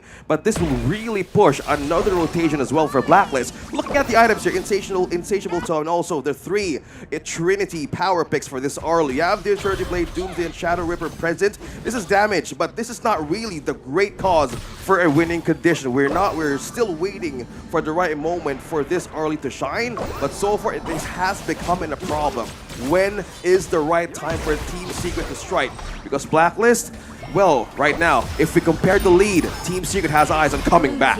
Yeah, the T2 gets taken down into the mid lane. Connecting out of 2, the Umbrella Outburst pushing him back. I think that's going to be the end of it, but the Dream Roll, oh, the Flash Golden Cut actually got picked off. Yannick's just comboing that on, but now the Magma Slam, he's getting gone on. Juan does not care with the Soaring Green Dragon. Heroic charge, buddy, you're in the wrong side of the base, and he's gonna go down. He kind of like leaped over like the embankment. It was like, wait, where am I? Like, what's going on? Why are the turrets shooting at me? Oh, I'm not in blue base? Yeah, that's crazy. But Team Secret with a great engage there, right? A lot of damage and taking out Golden Knight. Yeah, we kind of see it as a sacrifice, but it was mainly by time for Team Secret. Aaron going down, he gets picked off, he's knocked up though. The enlightenment from Chammy does make him pay. This T3's taking a little bit of damage, but Team Secret can't push because they don't have minions. Yes, they don't have minions, and you can kind of see here that TNX is like, hey, I don't want to take this fight from Chammy because I do a lot of damage, and then obviously Golden Kite is here as well. But this is where the priority is for Blacklist, right? They've got the eyes on the goal. They need to kind of make sure that they make most out of this Clash Lane pick. This was the moment of the instant replay. We were looking at the Suwon just diving in very aggressively. We might see it as a normal thing to do, but if we want to extend more of the situation on how we observed that kind of fight that Suwon did, it was mainly just putting Blacklist into their own base by not letting them through to defend their tier 2 turrets. And with that kind of pressure Team Secret committed, it was a worth it situation that the Suwon to be an I die, yes, but they have taken turrets left, and so far that slither of health that T3 has right onto the bottom lane will be an answer for the late game comeback. Yeah, I mean, that's kind of like what they want to do, right? A little bit of an opposite reflection to the side of Blacklist, trying to take Clash, and Team Secret trying to take the farm lane. But right now, you can kind of see a little bit of a base race. This is something that we saw in one of the Blacklist game against FLCN Esports. Chaz just getting picked out in a wrong spot. The control from TNX has been on point, but Sun, 2-level advantage over Golden Kite. Okay, make that 1. Golden Kite just levels up, but nonetheless, that's so much damage. Sun, this is the one that we've been waiting for. He's got a ton. Juicy trying to dash away. He's going to be chased. The finishing stroke doing some work. He dashes over the wall yet again, but chased out to the ends of the earth. But the Dream Roam, oh, he dodges the final offers, but not enough. TNX gets the kill. Sun dies in return. Shisan so low. He's been able to survive from the couple blades, the infinite fastness. He is searching. He is hunting. He is the predator. He's going in, but Golden Kite, oh, and the finishing stroke dodges it out. Shisan with the outplay. They're continuing on. Swan continuing on. Gets Aaron, picks him off. Chammy now on the run. He's been slowed down, and it looks like they're going to continue with a nice 2-man launch up by Chaz. Will slow things down. Wow, what a counterplay there by the side of Team Secret, right? We saw that there was a Golden Kite for trying to take a golden opportunity to try and take down Shishan, but he has the untargetableness from the finishing stroke. And unfortunately for the side of Golden Kite, he doesn't have Sage's Sanctuary. He's not able to build Splendor. It makes no sense in his kit for that status. So unfortunately from him, the infinite fastness was used a little bit too aggressive to the point that he couldn't return. I mean, Golden Kite was aggressive with every single infinite fastness, and they paid off. That was the one time where he didn't get it. So again, sometimes when you play with fire, you get burned. Yep, the Flaming Palms really did burn off his hands. We're looking at Team Secret's domain in the later stage of the game. It's 15 minutes, and how they bought time and not committing to team fights is now reflecting. This is like the answer to this pick, like the Shangguan, like the Orly and the Zhangfei.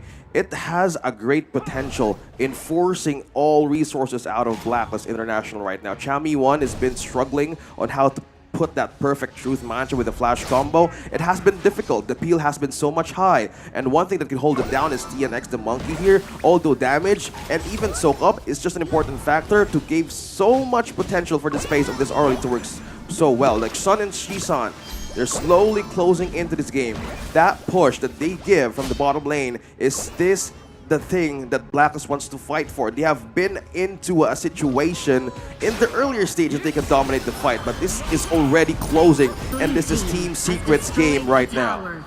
Yeah, I mean, they're able to take that high ground turret in the mid, in the farm lane as well. Hanshin has been a little bit away from his base. He's trying to make a little bit of a Hail Mary play in terms of the prio into the Clash lane, but this could be punished for him in his own jungle. They're all circulating around the Shadow Overlord and the Crimson Golem. Here we are. The vision's on the board. We see the Magma Slam. The first Ram going on the side. He's taking a lot of damage, but here come the reinforcements. Chaz not going to survive. He's going to be killed. Chammy looking to fight, but he finds Yuan, who's just too tanky. The 3-man truth was nice, but Chammy's going to be killed. Aaron is as well. They're chasing him down. Swan wants Golden Kite, takes off the pick. They want Juicy. One last kill. They are not scared. Yes, they are. The T3 is going to slow them down, but they're going to march down mid, and Team Secret will fight back, and they will take game for here. It took about 16 minutes, but that's it for Team Secret. Yes, a valiant effort for Team Secret there. They had to do that to fight back, right? Go all the way to a best of 5. So 5 games coming through for the first best of 5 within the knockouts. I mean, would we want to start this any other way? We expected really a tight situation from Team Secret and Blacklist International. Both had great adjustments from game number 1 and 2. So far, they're not letting go of the most possible scenario that they can have a comeback. They know what was their assignment in the early game. They had the window, they had an opportunity, but things that Team Secret has been doing, they have been silent. It was very calculated. It was a growing problem that they need to adjust, but it was so far for them to handle. Yeah, and so this is kind of where Team Secret were able to play to their strengths. They are very good with the lead. They were able to find pickoffs, and they were just able to control the map. You know, Blacklist International in game 2 and 3 did a great job of limiting that, but game 4, Team Secret went back to the well, and they're like, hey, this is the way we're going to play. Sun was starting to pop off with his Arlie. Juan was making plays with the Guan Yu. Like, this is exactly how Team Secret likes to play. Yeah, I mean, we saw in the draft, right, that in the BP, that Yuhan thought, you know what, I'm going to put down the lightweight support heroes. I'm going to go for the Zhongfei for myself, pairing that with TNX's Monkey as well with the Dream Roll. They were landing those unbridled outbursts a lot better than Blacklist. Yeah, it was a struggle for the Lianpo as well. Like the front line, it wasn't big of a great setup on how to become a great factor for game-changing moments. But so far, it was like the patient game. It was like the waiting game for Team Secret to actually pop off. And it worked so well for them being so invested to the early game. But let's go back to the highlights. This was like the time that Team Secret wanted to boil in the later stages of the game. And comeback was literally in their mind. Hi everyone, I'm Yuhan, and I'm the official 2024 HOK Championship Observer. The tournament highlight of the day is here. 3, 2, 1, showtime! So yes, pinching into these highlights that were pretty fruitful in the entire of this game 4. We are seeing here that Blacklist and Team Secret were able to battle off on 2 fronts right there. They were able to get that first blood once more for Aaron. So that's 3 games back-to-back first blood on the Ganon mode. Maybe they put the Ganon mode down, maybe they take it in game 5. But right now, that Zhongfei is looking very fearful for Yuhan. This is like the buy time that they keep on doing from 9 minutes. They know there's an activation mode for Shishine and Sun to shine, and it just works so well for them. They know that the capability or the limits of Aaron can do, or even for the Zhongfei. They have been popping off all the ultimates that can be used the moment they keep on like try to pitch them in the back. But this kind of play that Shuwan did, it may look simple in the eyes of different, but this is like the chance for them to buy time and get that T2. This puts some pressure in Blacklist International's hands. Like, how do you go up from that?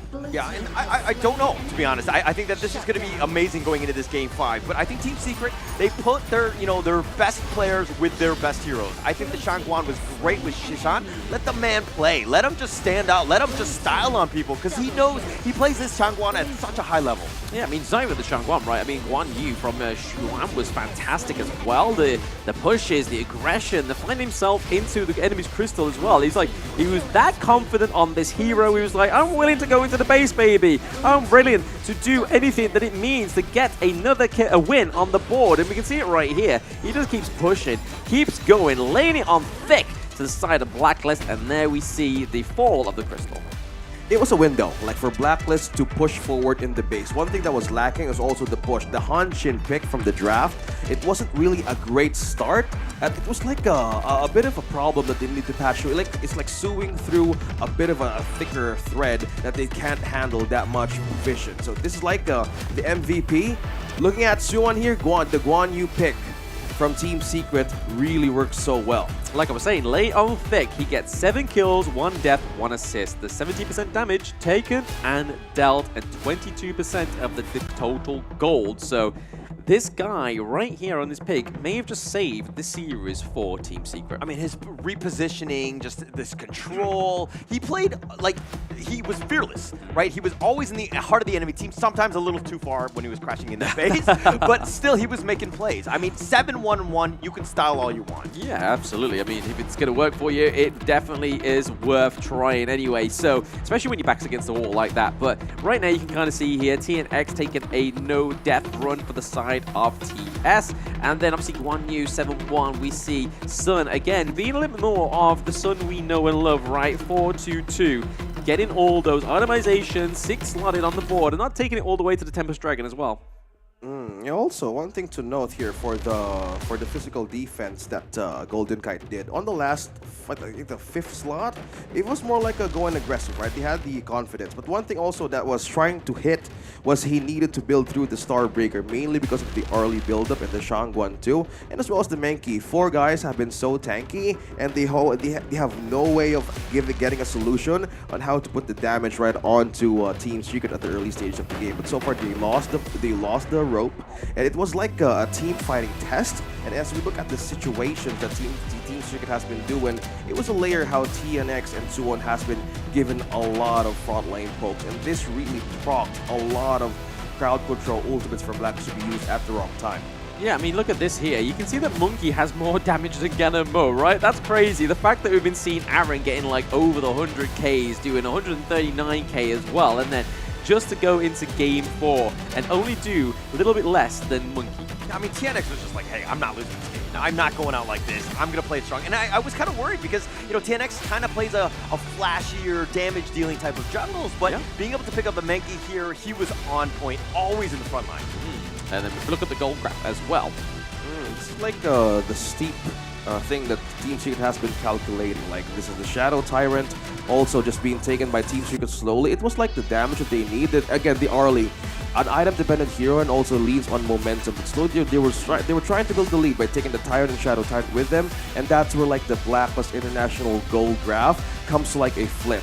From the minute that 11 minutes started for them, it was like an advantage to pull through, clearly climbing up the mountain that Team Secret built, and it was hard for Blacklist to even reach. Yeah, I mean, when they went for some of these trump picks that they've clearly been holding on to this point, right, just to kind of save themselves from defeat and trying to get into that lower brackets, right? I mean, no team wants to go there. Every team wants to continue on this high, because if they are able to, they can kind of keep themselves going into the semifinals, playing the best of the best, so they don't have to go back down, play some more of those unfortunate games, then go back up to the top of this bracket. Yeah, and going into this last game, I mean, Blacklist International lost. They played a more standard draft, I would say, but do they go back into that bag of tricks to kind of, you know, show them as a surprise in this game 5? Yeah, I mean, they kind of brought it out in the middle part of the best of 5, right? I think, yes, it kind of worked for them because they were a point ahead, but now they've gone back a little bit to basics, and it's a little bit too safe for them because now they're no points ahead.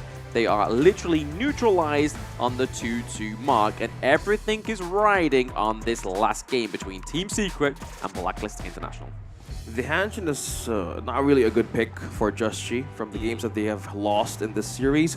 Kind of want to change something different. Like, the Dune has been a great option for the teams, even for our games of today. It's like the frontline sustained pseudo kind of fighter tank that you can do that for likely survivability, and the Monkey pick, it's working well in both of these two teams. Like, Coach TEG needs to channel out one more page out of their book on what could be the best hero here for Just Chi. The Ogren is well respected in this series. We have eyes on him as we go forth into this draft. What would be the best possible scenario for their lineup to work? Because the Zhangfei, the Luong, when they took the Zhangfei out of Blacklist International game number 4, it was like a shake-up. It was a mini adjustment that they needed to do. Like, how will they answer that? Because it was so hard for the Lian Po to be up front, and it's just so hard for the farm lane to even give potential for damage. Like, it's like two hearts. Like, as I keep on repeating it, what would be the perfect lineup here? Because the peel, the Ganemo's working, yes, but they need to complement it with something else. Yeah, I think that with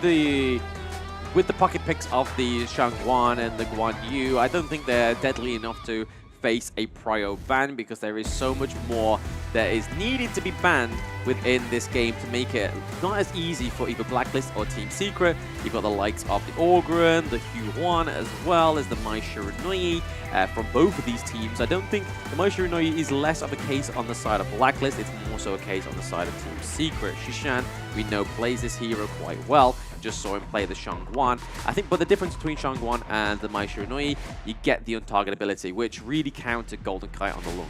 Yeah, it's like the most the obvious thing, right? How do you counter? Like, how do you even think of a better way to do this? They got the early, and well, it's the moment that you don't just underestimate the early game. It's not their window to fight. Like, it's just a Team Secret had more calculated experience on how to deal with their own lineup in the draft and game number 4, and it works so well. But right now, I want to see a different page here. Will they go for the same situation? Because Shangguan has been played by Blacklist International too, Dun as well, even the Yuan. We haven't seen the Yuan pop off just yet, but it hasn't been a prio option rather than the Dharma or the Zhangfei, either of which it could show. But this will be really an uncomfortable situation to be as Joshi here, but they need to be ready on how to address another respect ban as well for the Augment. Yeah, we do see that Blacklist do decide to go over to the blue side this time around because they were the losing team in the last game.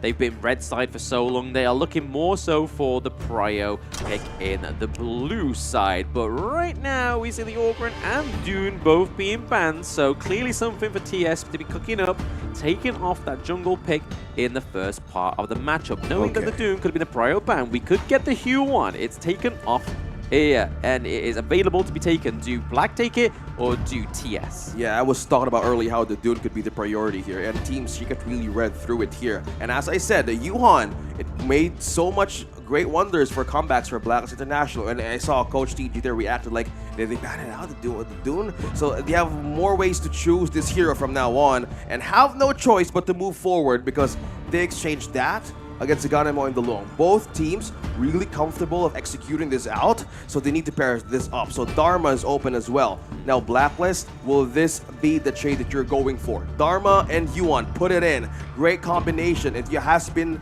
a great situation changer, and with the Arlie and the Zhangfei here, yeah, experience will really show. We've seen great wins from Team Philippines moving through the group stage, and this could be their advance.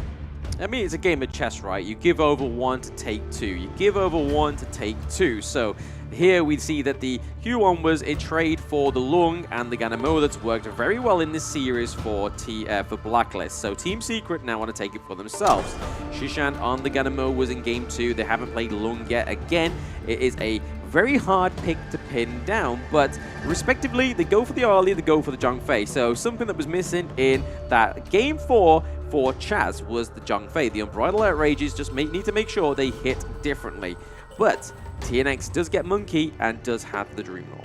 This was the winning formula for Blacklist. Like Chaz using the Zhangfei, landing the outburst, not in even, well, using it for zone out, using it for capturing members of Team Secret, but it bought so much time for their farm lane to move forward and get those kills. So with the peel, right, the peel has been circling around. This is just a great counter for Zhangfei nowadays. Like the Gun and Mo hold on from the Monkey, and with that, they respectively banned the Dharma and the Angela. They know that they could easily melt this Gun and Mo and Menki in the front line, and respecting the Guan Yu in return. So Blacklist and TS really have eyes on this series. How can they win this? They're really pushing this into the most situational way possible by forcing the last resort. Liu Bang for Team Secret. They move around the map. They know how to play the macro game. But how does Blacklist International respond?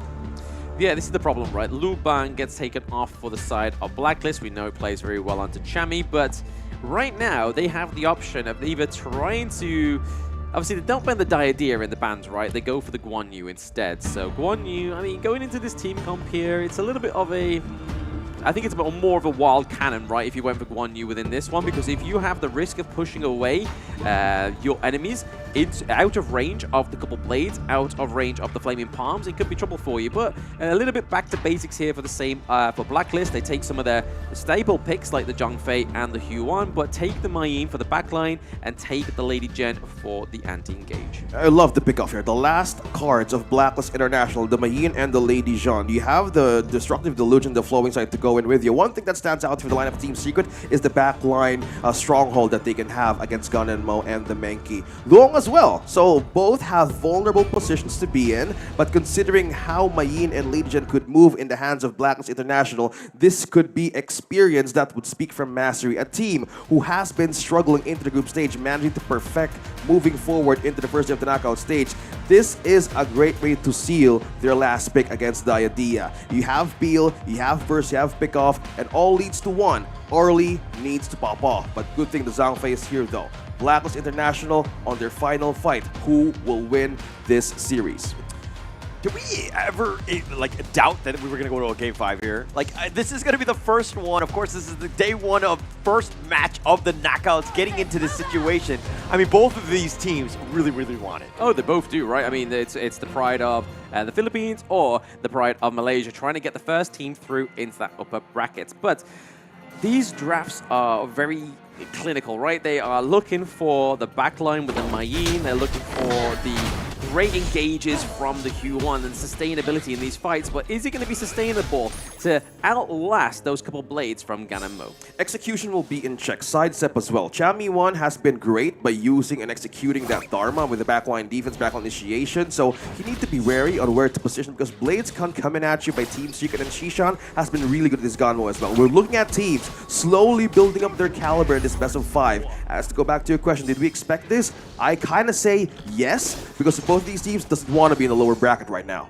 Yeah, I mean, I like the fact that they're going for the Lady Gem, right? Because, I mean, with the Dream Roll coming in, with the amount of engage, especially from the Battlefield Command, you can kind of place your Destructive Deluge down and kind of do a counter engage. But right now, this Diadea combo is going to be troublesome because it's going to be able to set up either the Lung or the Gan and Mo.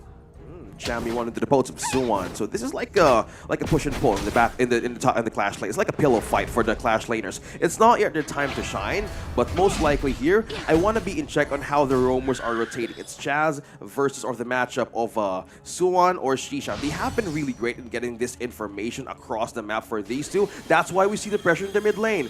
Good thing that the Lady Jean, Aaron, and as well as Just She here being present as well by not letting them cross this lane because they know leave the fight to the farm lane, let them farm on their own, let them have their momentum. But so far for the folks, I'm leaning towards for the long this time. But Aaron being here, this could be a great start for our gang. Oh, this is a great attempt. Ocean of Tears is actually going to miss, but TNX is going to join as well, and Blacklist International decide to retreat. Yeah, back to a safe space, right? They need that from TNX. He played a monstrous monkey in that last game that we just saw between these two teams. So any chance to mitigate the option of a way in for TNX is probably a good thing for Blacklist in the early game.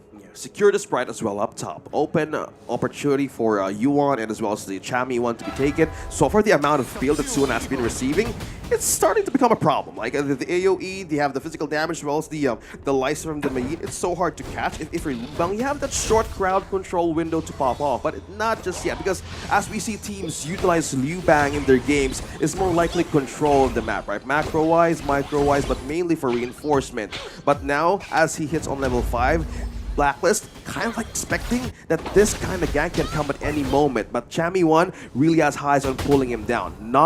Do not leave this lane just yet, because Blacklist International knows that it's not time to strike. How is Sun able to hit every single Flaming Palm on a Golden Kite and just somehow dodges Chaz? Like, he just like arrows in on him where Golden Kite has to play a little bit more scared. He's got some like magnetic field around him, right? It's like, hey, this is flame resistance. I've got some flame blankets around me. I'm not taking any of those L's for you, man. That's your issue. That's your problem right now. But as it is going into the 4-minute mark, you're going to see a big presence into that farm lane, right? Just so they can try and take the Tyrant, because that is TS's MO in the early game, is have a little bit of a fun part in here, get the turret, maybe, or just clear this wave out, and then they can kind of go for a little bit of a less contested neutral objective.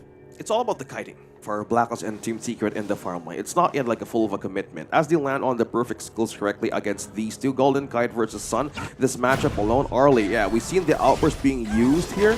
Mainly, Blacklist wants to zone everybody out. I know it's a waste of resource from this moment. Will it be a worthy cause for this Tyrant to go? Will it be a diversion? Because so far, Blacklist is eyeing on the Overlord here. Yes, again, it's just the same thing. They don't want to take a fight early on because they know TS will actually win that fight. Unfortunately for the side of Blacklist, but they do take the Overlord. But I just hope it's not the same song and dance from last game, right? Because it worked for them until it did not, because the aggression from TNX, they now have the Lung, right? So Sun can now just replicate what Golden Kite was trying to do with the Infinite Fastness, which is those aggressive plays. Oh, but it looks like there's going to be a huge gank. All 5 members in the top lane. Shisan just trying to fight for the Battlefield Command. If Shisan gets knocked up, he's going to be killed. And Chuan is going to be killed as well. Battlefield Command, nay. That is the pros and cons of having the Liu Bang on your field. Yep, you have the Battlefield Command with you, but if Blacklist saw the potential to force it out, it's a clear win for them. And we're looking for a trade down bottom as Sun wants to take another turn away. Half HP on T2, but Blacklist needs to trade with the defenses as well up top. Yeah, no, I mean, that T2 going down into the bot lane would be a little bit of an issue for the side of Blacklist because they would like to play to their comfort, right? They want to have a little bit of somewhere that they know they can kind of go for, a little bit of a breather for Golden Kite. But hey, Chami getting the first blood and Golden Kite getting the second kill. Those are kind of where you want to be seeing all those resources funneled O2. And right now we have the Vanguards on the Gorge. We just need to see Blacklist do something with them. A mirror takedown as well for the top lane and to the Clash lane. So far with the switch that we're seeing here, we're looking at Golden Kite and Chaz slowly go and build pressure from the top lane. They know that we need items, but if we need to check the resources being present here, I'm leaning towards Blacklist right now, mainly on the advantage of gold. Mask of Agony picked up. We have the boost advantage for slow. Oh, Bravo Alpers right on the here. Stampede. Oh, the infinite fastness. He's got the fast fingers. He needs to be a little bit careful because the rest of them are there. He's going to go up to the edge. He's going to stay on the end. They want to keep us alive with the Stampede, and Sun stuck around. That was not a great spot. He should have been back, but Chaz makes him pay. Yeah, he went into the wrong wall there. It's kind of like, oh, where do I go, guys? Do I stay? Do I defend? What are you going to do? You going to save me? And this moment, the 3-0 that Blacklist has, they have an advantage to take this T2 with them. So far, it's like an open advantage for the Luong to keep on moving forward. But the pickup once again for the Mask of Agony. Torment is now present. Lady Shun could really do a lot of flowing size here. The team fighting of Team Secret is just too tight for them to handle. So they need to be spread out from the moment that they have an opening. So who can isolate members here from Team Secret? Either the Diadea, Yuan, or even Shishan. They have Beal, yes, they have Sustain. But the problem here, there's no frontline initiator from Team Secret alone just yet. Not unless TNX would be the sacrifice.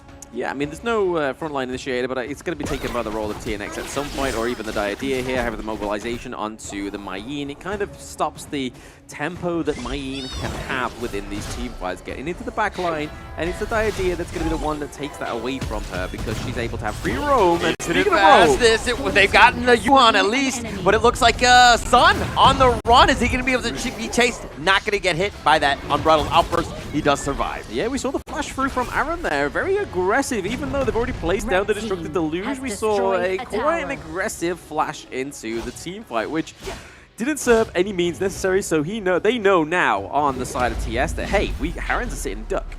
We've seen now the potential hole here from Blacklist International. We've seen another T2 turret been taken by the Liu Bang. Xuan is now on a Sun, set gone on. He's going to get bursted. Juicy just picks him off. He'll just take that one to go. Yes, they pop it in his takeaway bag, and he is happy with a little bit more gold going over to his favor right now. Looking to try and contest the Azure Golem. Is TNX that is able to still secure it, though, for himself, so he's not going to be down without a blue buff. Yeah, they need to counter the waves as well. Like, they've taken the turrets up top too, but also for the Clash lane, or for the farm lane rather, they will need to push it forward. They need to equalize this macro-wise because Suan is on a fail-safe mode. They know the team fighting is not yet done just yet for the late game situation, but looking at this, even Gun and Mo, Shishan was forced to get that Venomous Staff. He might go aggressive early with the magic damage items, mainly because of the hero lineup that Philippines has. They need to lower the HP regen. So this sacrifices a magic damage slot from Shishan alone. So this is like an open window for them to melt the Gun and Mo and peel everybody out from Team Secret. Again, there's no initiator just yet, not unless TNX thinks something different. But this also is leaving the pressure for the Liu Bang or Suwon to make it to team fighting prowess. Yeah, we see the on-target ability come from Juicy, but hey, the idea tries to escape. Not able to get away. He tried to Heartlink. He did connect, but unfortunately he gets picked off, and that's a huge win for Blacklist International. That's going to open things up. They've taken the mid T1. Now it looks like they're going to siege this T2. Yeah, man. Yuhan, unfortunately, how was safe there. Like, died away from the Diadea. Like, whoa, okay. But no, the pain comes through still. Destructive Delusion. On the backside, the unbridled outburst. Oh, they've connected on the two. The battlefield command is not enough. TNX is now getting gone on infinite fastness. He wants to go forward. Sun, though, but he gone a little bit too far. Needs to be careful. Blacklist International still 5, looking to push this mid T2. Yeah, Vanguard came round right on time with that one. That was a good call, a great delivery within the window of opportunity. Amending Chaz once more. A perfect outburst right on to 2. Team Secret is really struggling to pull their frontline defense from now on. 7-0, a very dominating end. Now they need to finish He this. gets been picked off. The Dream Roam back just to keep him alive, but Blacklist International are sieging the T3. They're going to take this one down. The rest of Team Secret are going to try to hold. The Vanguard is a little bit slow. Golden Kite all the way up in front. Shizan is at half life. Juan still up in front, trying to keep him back. Juicy, it looks like the call's been made. They're going to look to retreat. Yeah, Blacklist playing on a great front foot here for the side of their team. They are getting great advances into the Crystal for now. They take the higher ground turret in that mid lane. Team Secret not really having much going for them. The gold is definitely not. It is 34k to 27k. And then right now, those neutral objectives are going always over to the side of Blacklist. I mean, they're able to claim both of them the last time around, even though they had the debuff. Momentum is now with Blacklist International side. With the damage of the Tyrant that they have as buff, they don't care about the Overlord at all. With the main damage that they have for wave clear, they have more momentum to ride or give against Team Secret. There's more likely that they would really take this Overload with them despite having the Primal Bond. But this also can be an advantage. If they want to be greedy on this, yes, but they need to see also on where Suwon is going. Team Secret right now is looking for a way to turn this around macro-wise. This is the nature of the Liu Bang. But so far, they're pushing forth this Overlord, having a Primal Bond, but they're forgetting Suwon as well down bottom. There's waves pushing in on the last T3 in Blacklist International, and they have been respecting this damage, but they would really need to close this game moments that Team Secret loses a vision out of them. I mean, that was the whole point of rushing for the Shadow Overlord, right? Was just to kind of mitigate that, to push down into the bot lane for Shuan. Having that Dragon put there, having that Overlord put down just clears out those minions that were there. They were pesky minions that was kind of causing them a bit of an issue. That's why there was a bit of a rush there for the Overlord on the side of Blacklist. But right now, this is where I feel like Blacklist needs to kind of roll this one out, because if they continue this to keep going, Lung's going to get items, the Ganamo is going to get items. Still doesn't have the Void Staff right now for Ganamo, so still not hitting the most optimal damage. Golden Kite doing some serious work on this bottom T2. Chaz is going to stick up at the front. Juicy needs to be a little bit careful. Again, that's kind of how you want to play the Yuan. You want to just be up in front and just kind of harry and harass and poke and just make things very uncomfortable. The Shadow Vanguard still going to be there. They do have Chaz up in front. He hasn't used the Unbridled Outburst, but it looks like Team Secret are going to retreat and let them take the T3 for free. Yeah, the high ground turret does fall once more for the side of Team Secret, so backs against the wall. Oh, Jamie looking to go in for this one, but no, the Infinite Fast is instantly used. He's going to back off. Jamie looking for the nice play onto TNX. He's got the Battlefield Command. The Dream Roam, they're trying to go for Golden Kite, but he keeps them from afar. TNX is a little on the low side. He's going to use Yuhan. He's going to go the Heart Link onto him. He's going to back off, and it looks like Blacklist International have to wait for the next round. Yeah, there's not many times where TNX has to use that Dream Roll as a defense, right? I mean, that's definitely when you kind of like catch him down. It's like, whoa, okay, I have to use it to get away from this team fight, and that's exactly what they did at that base race. But hey, 2 high ground turrets been taken down. They need to try and focus even the Clash lane one as well to put a lot more pressure into these lanes for the side of Blacklist. This is the last level of defense that Team Secret has. Failing into resource, using aggressiveness into defense. This is just a question, right? As we see the Vision Sprite pop off in the battlefield is available from now, 17th to the 31st. Now going back to my point here, that 0 score from Team Secret right now is mainly on the defense of the base. They're translating their possible aggressive resources into defense. This is not looking good, as this game is about to be slowly taken by Blacks. Another turret slowly being eyed by Blacks to be taken away from Team Secret, and right now they would really eye for an avenue, but the only thing that they're trying to build up here is the silver lining that Suwon has been doing. He's been trying to call the attention of Blacklist International being at the top spot of their map. This is the question, will they have the advantage to divert the attention or take him as bait? So this is like a push and pull situation that the Suwon can have advantage of. I feel like this is a good point though, right? I mean, Blacklist was able to get Chami down there to kind of like push the minion wave away, and now we see that the Tyrant is coming up down, like in time. Like that was like 6 seconds timer on the Tyrant. So they knew, like, hey, let's get somebody back to the base, let's clear that off, and let's get that Tyrant. Again, a lot more damage going over to the side of Blacklist going into these next few team fights. They have the empowered minions in the lanes. Shuan just kind of looking for the same old version of what he just done down into the farm lane in the Clash lane.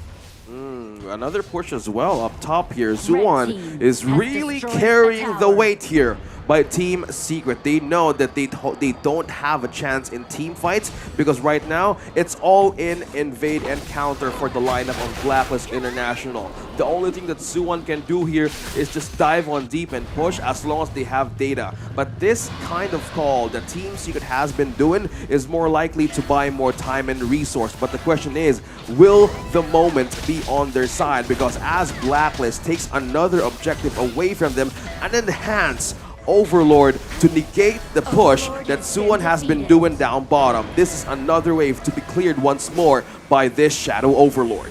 Yeah, I mean, he clears all the wave, and Shuwon is now down there. He does have the Battlefield Ground Command as well coming through on him. He has that on ready and waiting. He just needs to push that button when the word go goes from the rest of the Team Secret. But now, we see the mid lane, we see the Clash lane all collapsing in, but Chemi! Oh, it's been cancelled. Juan now on the run. He's going to be chased back with the whatever, and Chemi not giving him any space. The umbrella out for Sun, getting a little bit low. Needs to be a little bit careful, but Juan has already been killed. Yuhan, he's going to have to flash the safety. Chaz try to go for the Stampede. Base is wide open. It's a matter of time. The Shadow Vanguard is looking to be pushing in the bottom lane. The infinite fastest. Where does he want to go? He's circling around. He's going to look to go back to the fountain. Here it is. Juicy all the way up in front. He's going to take a lot of damage. Needs to be careful. He's been knocked up, but that's going to be Sage's Sanctuary. But they traded for Sun. Sun is going to be killed. TNX is going to be as well. And Blacklist International from the depths of hell, they take game 5. Woo! Blacklist! That was spicy, especially Chami once played towards the end there. Just completely,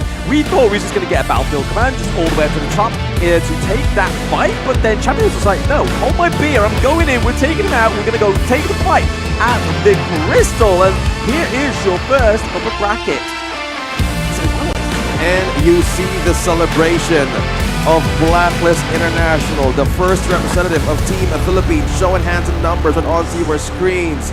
This is just a great satisfaction for this team to push forward in the first day onto the knockout stage. 5 games right away, and we have waited for this matchup to show, and Team Secret failed to break the code.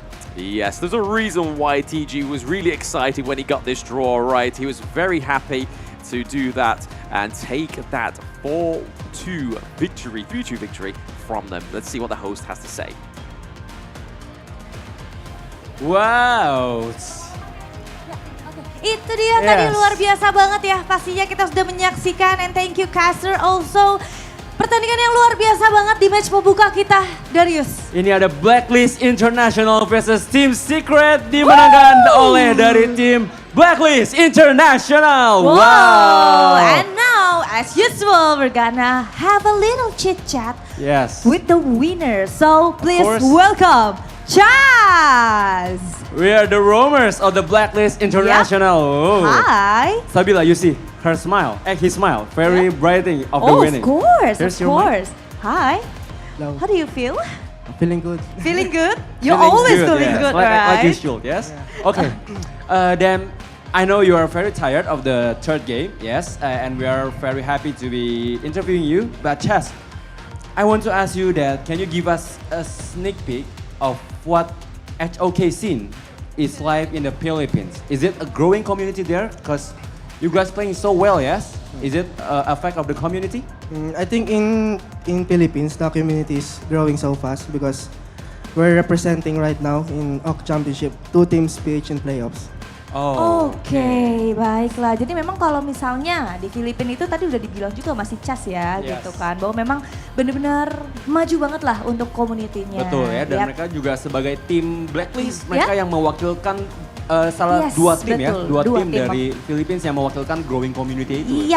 Oke, Chaz. And now maybe I wanna ask, is there anything bothering you during that match? Maybe on the game 4? On the game 4? I think in game 4, I think no. In game 2, I think in game 2, okay, why? Lian po. Game 3. Game 3, yeah. My pick is Lian po. Oh, why? I don't know. I think it's useless. Just walking ward Lian po. Okay, baik. Jadi it didn't match, right? Yeah. Oke. Yes, Jadi just memang didn't feel right. Iya, jadi kayak nggak match aja gitu teman-teman. Nggak sempurna komposisi hero-nya gitu.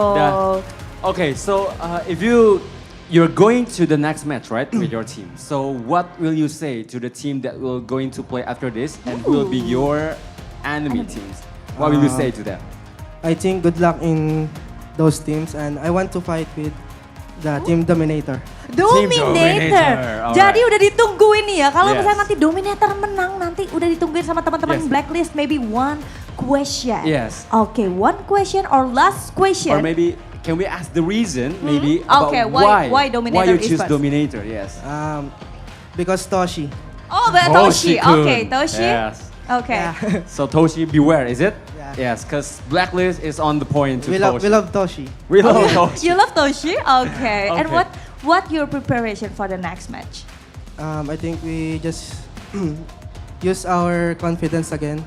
All like we use now, and we just play our best and be ourselves.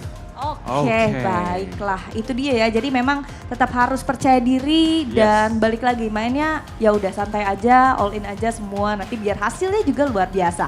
Alright then, thank you so much, Chas. You can join to your friends. Yes. And once again, congratulations to Blacklist International. Yep, Itu dia. That's our roamer. Yep. Permainan yang amat sangat luar biasa sekali pastinya diberikan oleh teman-teman Blacklist International dan juga nice try untuk tim Secret yang tadi sudah memberikan performa yang tidak kalah luar biasa. Tapi kita akan mengembalikan lagi kepada caster karena pastinya caster akan banyak banget nih mengulik-ngulik lagi tentang match kita yang tadi. Alright, let's give it back to the casters. So casters, the time is yours. Thank you very much, host, for that interview from Chaz there. So the one of the MVPs for one of the games on the Zhongfei, right? So one of his better plays, and as he was saying there, with his Liam Po in Game 3, was not happy with it because he thought it was useless. Hey, we wouldn't use that word, it just wasn't optimal, right? Let's use a little bit more of a fencing word from Blam. It wasn't optimal in that Game 3, but what we did find out from them is that they do want to take Dominator into the next part of this tournament. So they want to go up against Toshi, want to reignite a little bit of an old feud from Toshi, who used to be part of Boom Esports as well. So before we get into that, we are going to get into the highlights to see how Blacklist won. Hi everyone, I'm Yuhan, and I'm the official 2024 HOK Championship Observer. The tournament highlight of the day is here. 3, 2, 1, showtime! This was the moment of dominance of Blacklist International. First 4 minutes when they had Shishan and Shuan right in the tight corner and forced that ultimate right away from the Liu Bang. It was a complete go time for Blacklist to take by storm. As we look back on 6 minutes in, complete domination on the map, and we're looking at Suan finally activating that last line of defense, which is the split push. But so far, getting their cards right, it was like a win for Blacklist, continuing the score of a 5-0. They never had a chance for a kill. But we see moments there from them for defense, but it was just delaying mostly the inevitable on what Blacklist can do against them. Yeah, I mean, it was a really valiant effort from Blacklist, right? I mean, these are two teams that never fought before, the Philippine region, and the only time it's ever happened was obviously with Boom Esports, but this just seems like a big flavor, right? I mean, Boom Esports generally beat Blacklist most times out of 10. So for Blacklist to come through, beat Team Secret, who were technically the second place of Season 2 Invitational, and one of the semi-finalists of the EWC, this is a pretty strong showing for Blacklist. I mean, it's just like all the teams are just starting to level up, right? I think Blacklist International brought their A game. That was an amazing game. I mean, perfect. And then their drafts have been on point, so their coordination and the team fight, everything that you want from a team that's kind of on the rise, and it's looking to be a little bit of a scary team.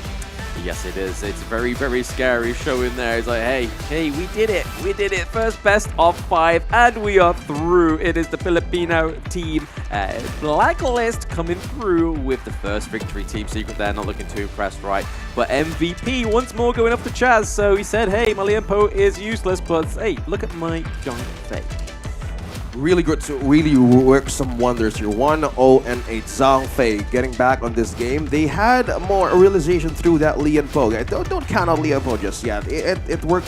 It will really work well on a different scenario of the lineup, but if you're with a space creators such as Team Secret, you would really want to cage them in and put them into an outplay. But Chaz wonderfully performing on the Zhang Fei, being the soak up and the front line of Blacklist International, it gave so much avenue for them to strike in the moments that they were having trouble with. It was like a last scenario that we've seen the Liu Bang looking for avenues there to just split push. But one thing that we see here in this beautiful draft that Blacklist did to win this game number 5 is the addition of the Lady Jean.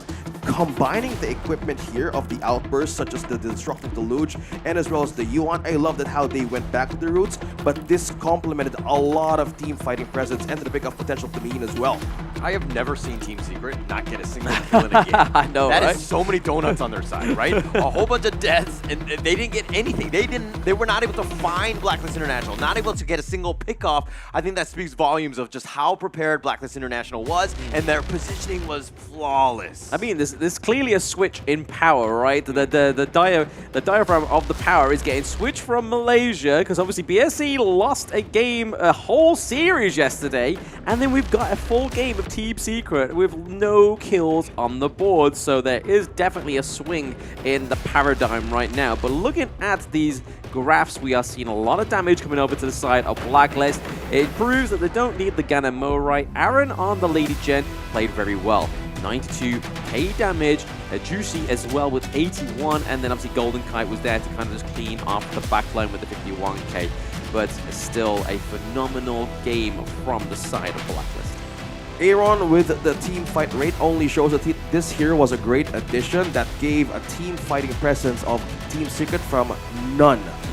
No engage at all, even for the Menki. It was a growing tidal wave for Blacklist International just to put in to the base of Team Secret. No, not even yeah, they had a contest as well with the objectives, but one thing that so far was missing was the gold gap. It was completely growing massively.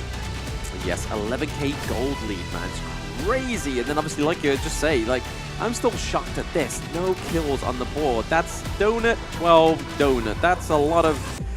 Too many donuts for Team Secret, if I say so myself, from a team that has such great form of glory. Yeah, but we're talking about donuts. I'm getting a little hungry on that one. But yeah, I mean, they only got a single Tyrant, 3 towers, just a really tough showing, especially for a Game 5. We expected them to play their best. Unfortunately, they were completely outmatched. But let's look at the bracket here. Yeah, the standings are that it is the first team that is Blacklist going into the upper bracket semi-finals. And then you have to look a little bit further down the board, right? TS have taken a bit of a travel, a bit of back to the word go with the lower bracket round, which puts them in a chance for elimination if they do lose that one. Team Secret would fight back, have a chance to move forward tomorrow, not unless they would be countered as well. So we're looking at another match for today. It's DMT versus Falcon, but so far Blacklist in a very hard-fought victory in this Game 5. Yeah, you deserve a win and even a break from this day moving forward. But still, I want to go back on how they were doing this 6, right? It was like 6 months of experience. It translated to a successful winning recipe, and that stood out from everybody, even from Team Secret. So props to Blacklist for making this so good, and it's so hard for teams to bounce back from that series. Now you can follow our channels for a chance to win a Realme 13 Plus from today to 31. Follow our Reference Global Esports channels and tag championship participating teams in the comment section to chance to win a Realme 13 Plus and great rewards. And Realme is our official gaming phone and HOK championships. Yes, and it powered the victory for Blacklist in that last best of 5 as well. So if it's good enough for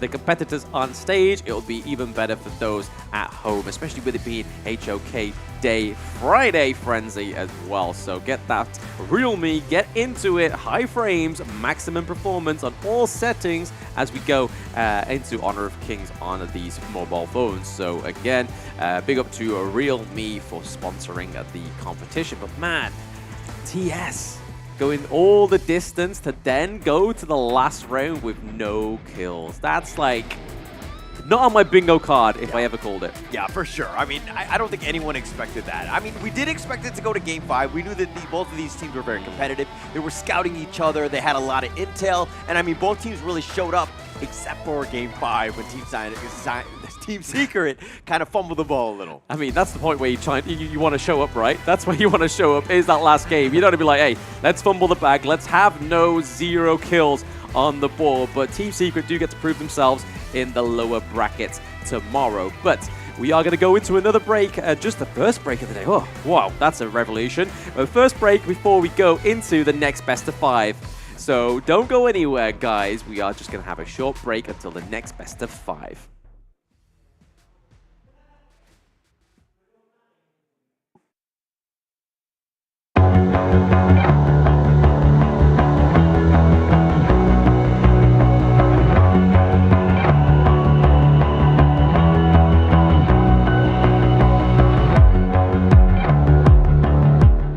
Welcome to the 2024 Honor of Kings Championship, the pinnacle esports event of the year, where 16 best teams from all of the world clash on the stage for the ultimate glory.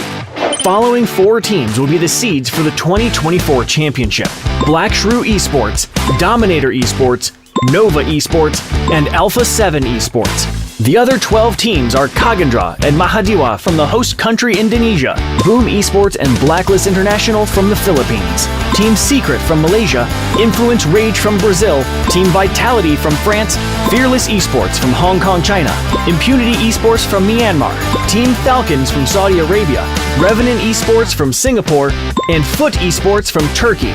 2024 Honor of Kings Championship will commence from October 12th to October 27th. The journey will start with the group stage from October 12th to October 17th at MGP Space in Jakarta. 4 seeded teams will be randomly drawn into 4 different groups.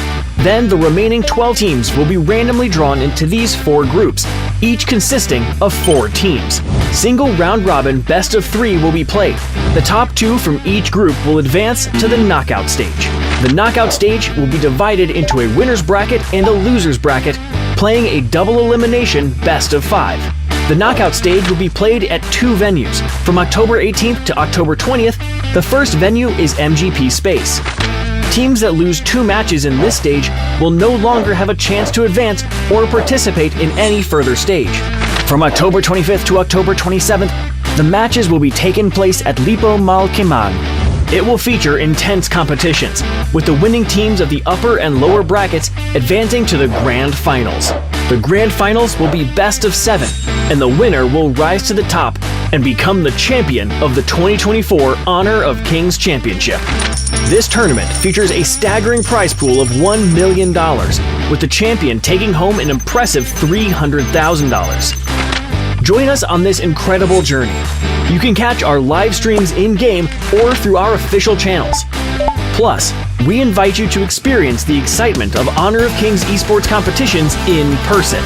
Enjoy a variety of engaging activities and enticing rewards on match days. Watch live streams and participate in in-game events to win free rewards. Stay tuned and see you in Jakarta.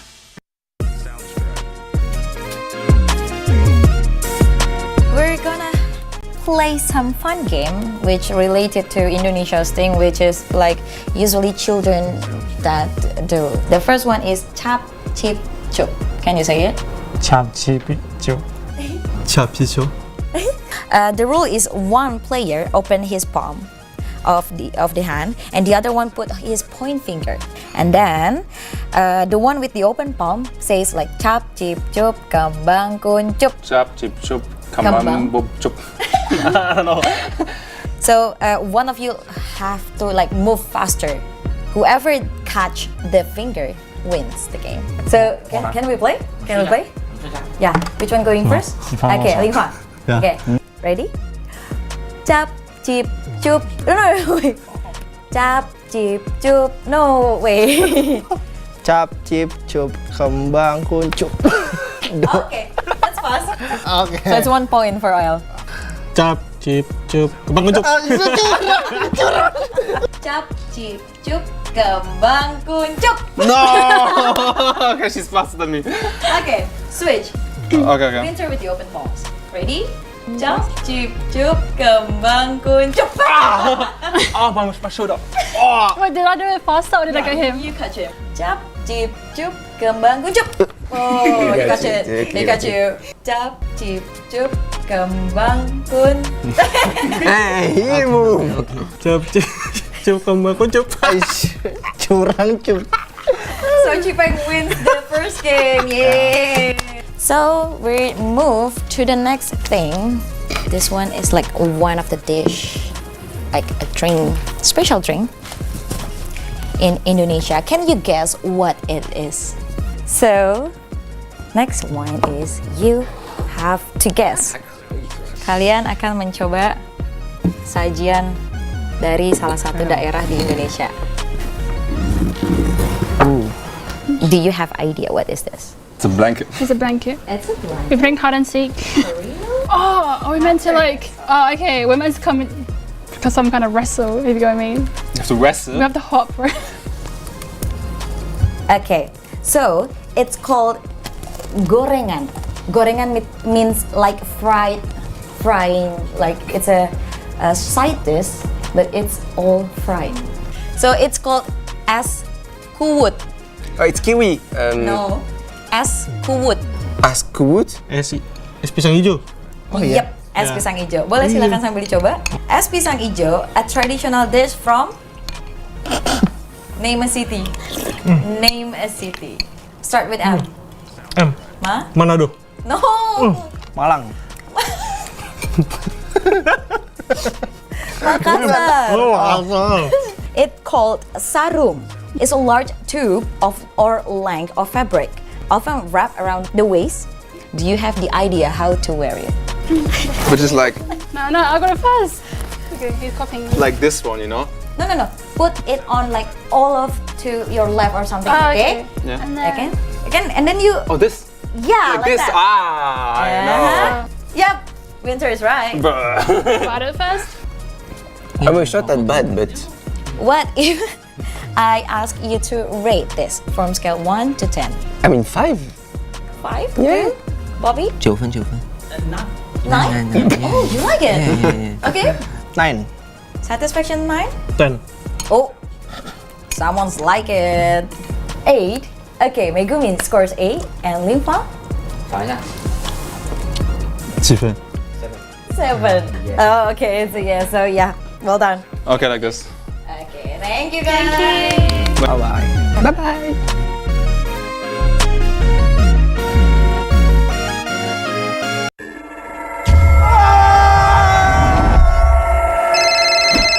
Yang, aku pulang lebih cepet nih. Ini lagi OTW rumah ya. Pulang, udah cepetan. Teknologi Fast Cooling dan iFeel membuat ruangan dingin di setiap sudut. Dinginnya nyebar, langsung chill, auto nyaman.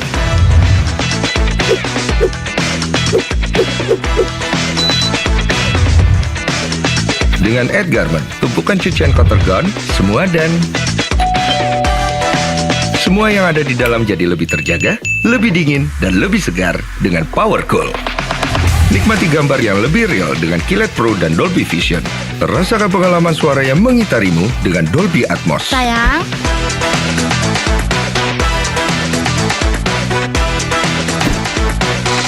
TCL, semua jadi mudah.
I feel it deep flowing through my blood.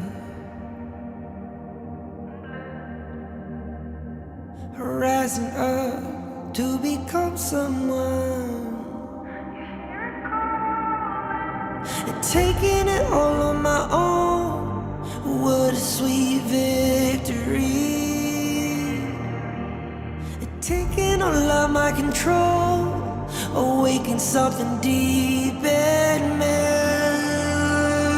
Like flames, feel it burning inside. Take a hold in pursuit of the prize. I've been told ain't no way to survive, keeping all of this fire that's locked up inside. When this is the time, enter the ring. All those mental chemicals doing they thing. I got flashes of battles inside of my dreams. I was made for this moment. At least now it seems like it's time to come face to face with your fear. Been battling reasons for all of the years, and I learned how to fight them with style and grace no one's ever encountered. You say it's amazing, I'ma come out swinging when they open the gate. Go ahead, call passion, I'm calling it rage. I'm taking what's mine like I already own it. Watch but don't blink, going here to the moment.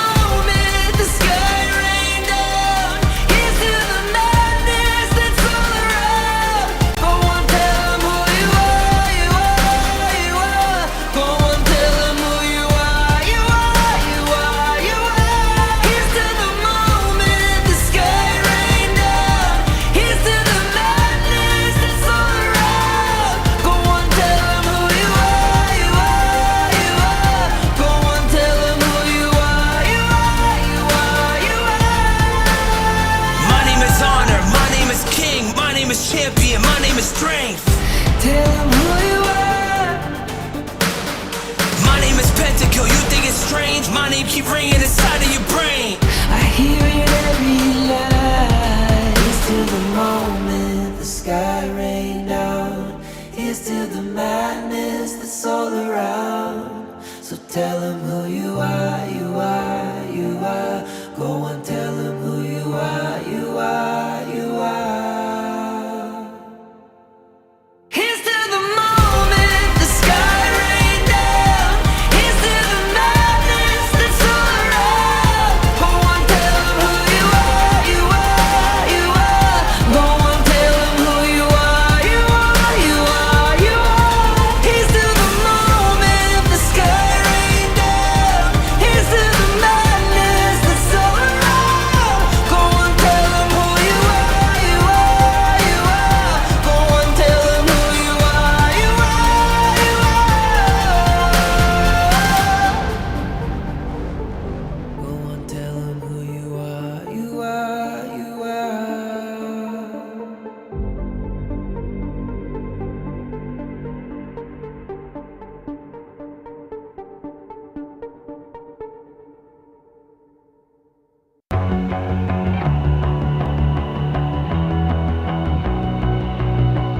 You've walked through the darkest night. You've heard the crowd, felt the blinding light. You were standing there where your heart comes alive. It's a dream I've had, and it never dies. Right here, right now, give it all, get it out. Never a surrender, I fight and never fail. I am a contender, a challenge I can feel. The smallest lies become the brightest enemies, relentlessly. And even if you fall, you gave it everything to be a king.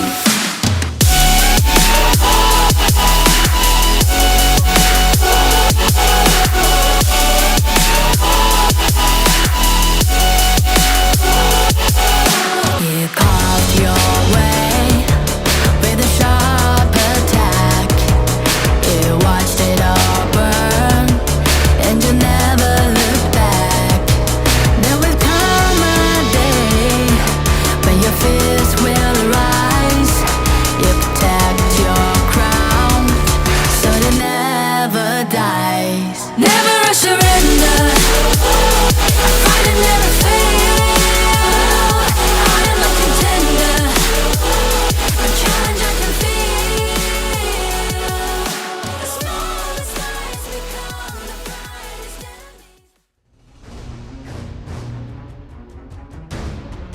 welcome back to 2024 HOK Championship Knockout Stage.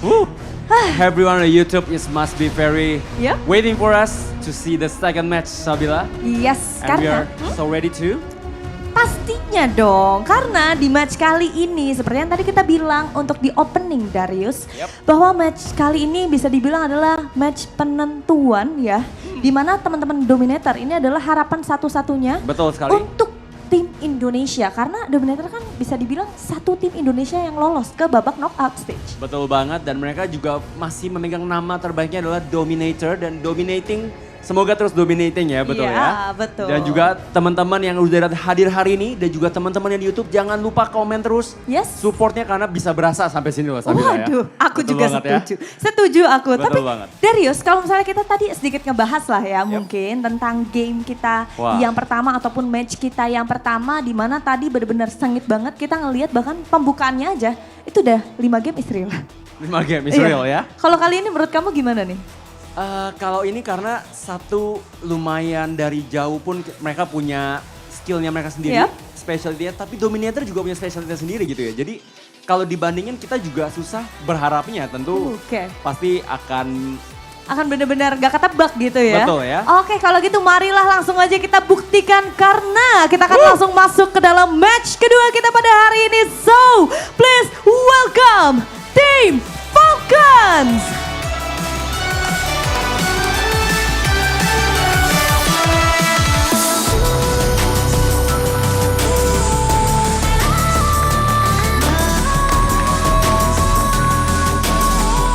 And the challenger from Indonesia, Dominator Esports!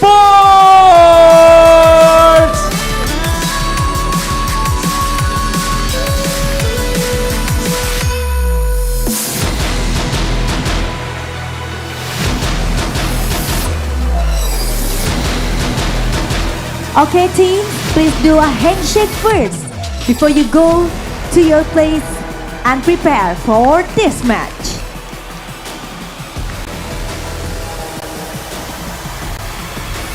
Dan inilah kedua tim yang akan bertanding pada match kedua kita hari ini di 2024 HOK Championship. There's Team Falcons and Dominator Esports. Luar biasa sekali, kita sudah melihat benar-benar panas banget di venue kita hari ini. Makanya teman-teman yang lagi nonton jangan lupa kirimkan dukungan kalian untuk tim favorit kalian ataupun player favorit kalian. Yes, dan juga pastinya semuanya sudah bersiap di sini, Sabila dan juga the caster sepertinya sudah ready.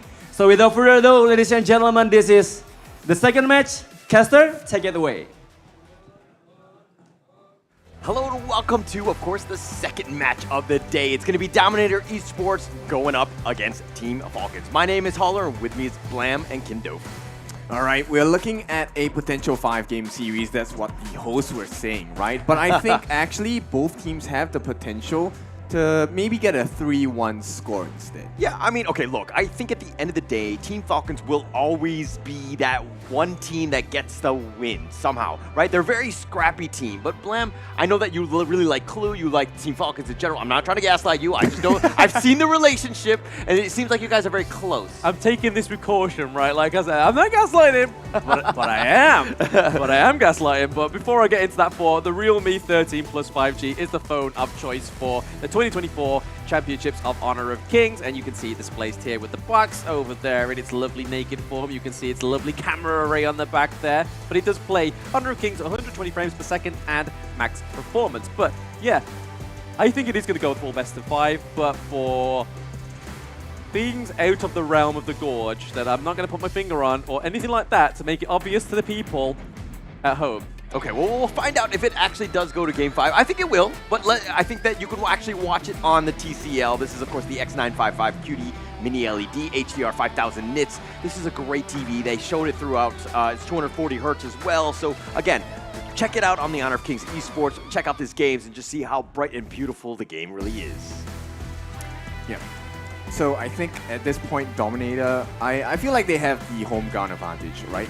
But is it big enough to take the lead against, Falcon Esports? Because I think it's important to take a lead. It gives you less stress, right? You aren't as pressured to, figure out, hey, how do we beat the next beat them at the next game. Yeah, so I'm actually not sure if it's more pressure or less pressure because it's kind of both ways, right? Like, yeah, you might get the home crowd, you might have this like ambiance when you're doing well, the crowd just pumping you up and getting yourself into a great spot. But at the same time, if things don't go well, these are the same people that might turn on you, and that's kind of scary going into a game like this. Okay, we have definitely seen that kind of crowd reaction before, but hey, you know what? They are in the best position to maybe get a win. At this point, Falcons, I think their performance hasn't been really consistent, right? We have to be factual about that. I mean, we say that, but they're the only team to take a round from Nova. So there's consistent, but then there's powerful. And speaking of powerful, the Dominator Esports roster is L, Toshi, Cheapbangs, Freddy, and Jurl on the board today in the Gorge for Dominator Esports, having a clear victory in their respective groups. Yeah, and they were the #1 team out of Indonesia. There were high expectations going into this one. They were the #1 squad in Group A as well. They lost a single game against Foot Esports, and they were just completely dominant, right? So this is a very strong team, but going up against Falcons. Again, we talk about the fact that they're very scrappy, but Kindofu, walk me through these guys. All right, so they will be represented by the 5 members: Clue, Bobby, Ray, FF, and Wawa. Now, I just want to focus onto Wawa, Clue, and Bobby for now, right? So far, I think they have been on point for most of the games, and I think they can have that initial advantage, that game 1, if the 3 of them play really well. Yeah. I mean, I just want to point there for FF, because obviously he's had those games on Dune where he's kind of gone in a little bit too early with the Unruly Blades. So it's seeing if they've actually learned from that point, right? Yeah, it's something that they need to look into. And again, they had a lot of games. Somehow they survived. I mean, some people say, they were lucky, but they got themselves in there. And also, you could be lucky in the new in-game mode. Championship kicks off every Saturday evening at 8 p.m. from October 12th, which is already going on, to November 2nd. Okay, so this is your taste into what it's like to stand on the stage and kind of win against your overseas opponents, or maybe even your own local home team as well. Yeah, and it's a great opportunity to not only play that, but of course the knockout stage. This is going to be at the Lippo Mall, Kemang. It's going to be the 25th through the 27th, that entire weekend. It's going to be huge. There's going to be a whole bunch of people. The games are going to be there. We're going to have the grand finals. You're going to see the ambiance of just what Honor of Kings Esports is all about.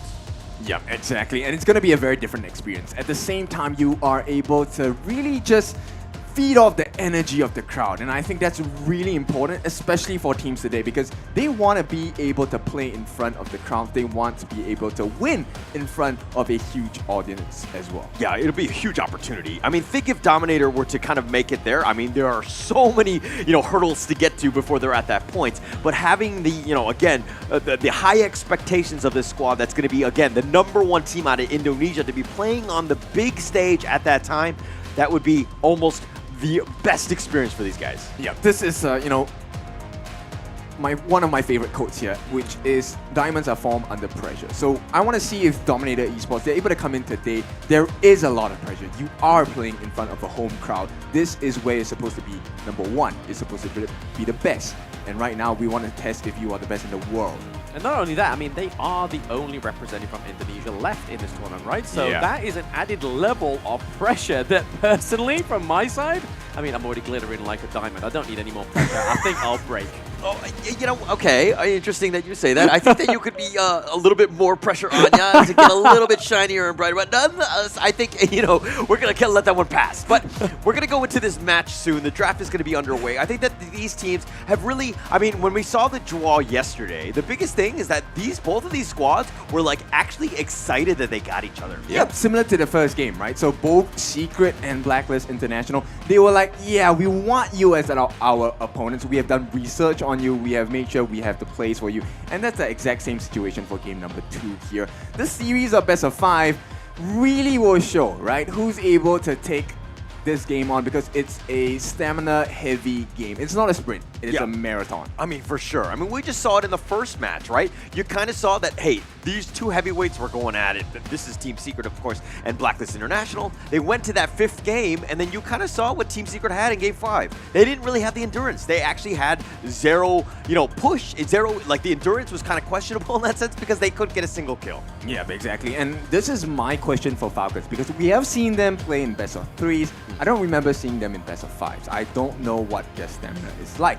And likewise for Dominator, I think it's the #1 seed. They have been through multiple best of 5s, even best of 7s as well. They have proven consistently they do have the stamina. Yeah, but I mean, to make it an easier day, just 3-0 the enemy team, right? I think I think that's going to be the #1 strategy of give them nothing. We will take from them. We will take everything from them. Yep, I want everything. I'm not going to leave any breadcrumbs, right? That's the status that they definitely want to have for both sides. And this is what makes me really excited about this series, because they have showcased like class. They have the potential to do well. Now it's really about, can you keep the composure? Can you keep your communication clean? And then we will see who walks away with game #1 and so on and so forth. Yeah, and I think both of these squads, they draft well, right? It all comes down to execution. I think that some of the teams kind of, they try to change up the strategies here and there, and they've kind of like limited Bobby from his farm, and they kind of, attack Toshi or, even Freddy in some cases. Like, we've seen these teams go really back and forth. So the strategies are kind of up in the air, but it's like, how do the teams react and to really play into this game 1? Yeah, example, right? Freddy, we all know his Hansing has been a menace in the group stages as well. I'm curious to see if Falcons feel like, hey, this is a problem, let's ban out the Hansing. But at this point, it doesn't look like it's a priority ban, and they want to secure the Dharma for Wawa instead. Good choice. Great choice, great choice. I mean, this Dharma has been all over, right? In terms of, the Honor of Kings Championship at this point. It's the 3rd most picked hero. It is just it has a 64% win rate. I think it's going to be even higher after today with the earlier games, but everybody wants him, right? He has just so much control, the truth, the flashy plays. He has everything and the kitchen sink. Okay, lady, I agree with you. We are looking for a 3-0 as well. Well, she actually said it was an 0-3. I think that she was doing it for 3-0 from her own perspective, but I think at the end of the day, she might have 0-3'd her own Dominator team. No, Dominator's on the right. I almost choked on my own saliva there. All right, but look, they're going to pick up a Dominator here, Lady Shun and the Zhang Fei. They've banned up the Ming on themselves because, again, the Zhang Fei has been very highly contested as well. This has been, picked 25 times in the group stage. It has a 72% win rate. Teams just can win with it. Yeah, I mean, this is what I was fearing, right? I was kind of hoping that maybe Falcons would have gone for red side and prioritized this Zhang Fei, because we know that Clue loves this pick, right? If it's not the Zhang Fei, he's been on Ming, and that's already been banned out. So his hero pool is kind of dwindling towards the end of this ban phase, and the Mai sure annoying for Joe. I don't think it's that big of a problem, right? We have Wawa on this Dharma as well. He's going to be able to slam them against the wall. My main concern here is have DMT won in the mid lane, because we have the Mai Shiranui.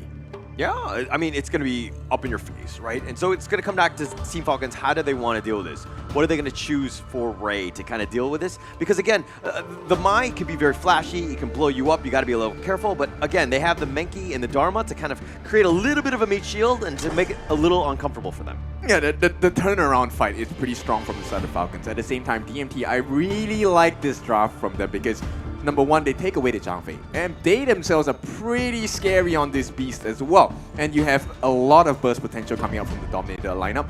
And bear in mind, the way that Dominator plays, they like to play the map, which means they will always have the advantage. Yeah, speaking of playing the map, they're going to do even more map control with this Augur. And that path of passing over the hills, just kind of, just getting the vision, plus you can just kind of pick people off from afar with the Death's Precipice at times. You can just do so much damage. You're going to have a lot of sustain, and it's going to be up front. And it's, again, another layer that's going to kind of protect the Mai and the Lady Sun here. Yep, so I'm a little bit concerned we need a little bit of shred coming out from the Falcons, right? So maybe they can consider an Angela, tank shred. It could be one of the things that with Chaos Cinder you can catch out the Ogryn as well. It looks like the control will come in the form of Lianpo as well as Mozi. Yeah, so okay, this is what happened in Game 3 of the first match today, right? Chaz had actually picked up the Lianpo. That was in response to the Zhang Fei.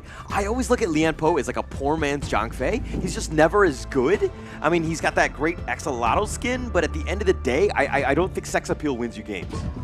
Well, Clue is a pretty reliable roamer, right? So I think he's going to be able to deal a lot of damage with this Lianpo. My concern for Falcons is Moz is not the best at clearing lanes, right? This guy is a bit slow, so he's going to need a bit of help. I like the combination of Lianpo and Moz together. There's a lot of CC off it, but once again, they give the Hanshin over to Mr. Freddy.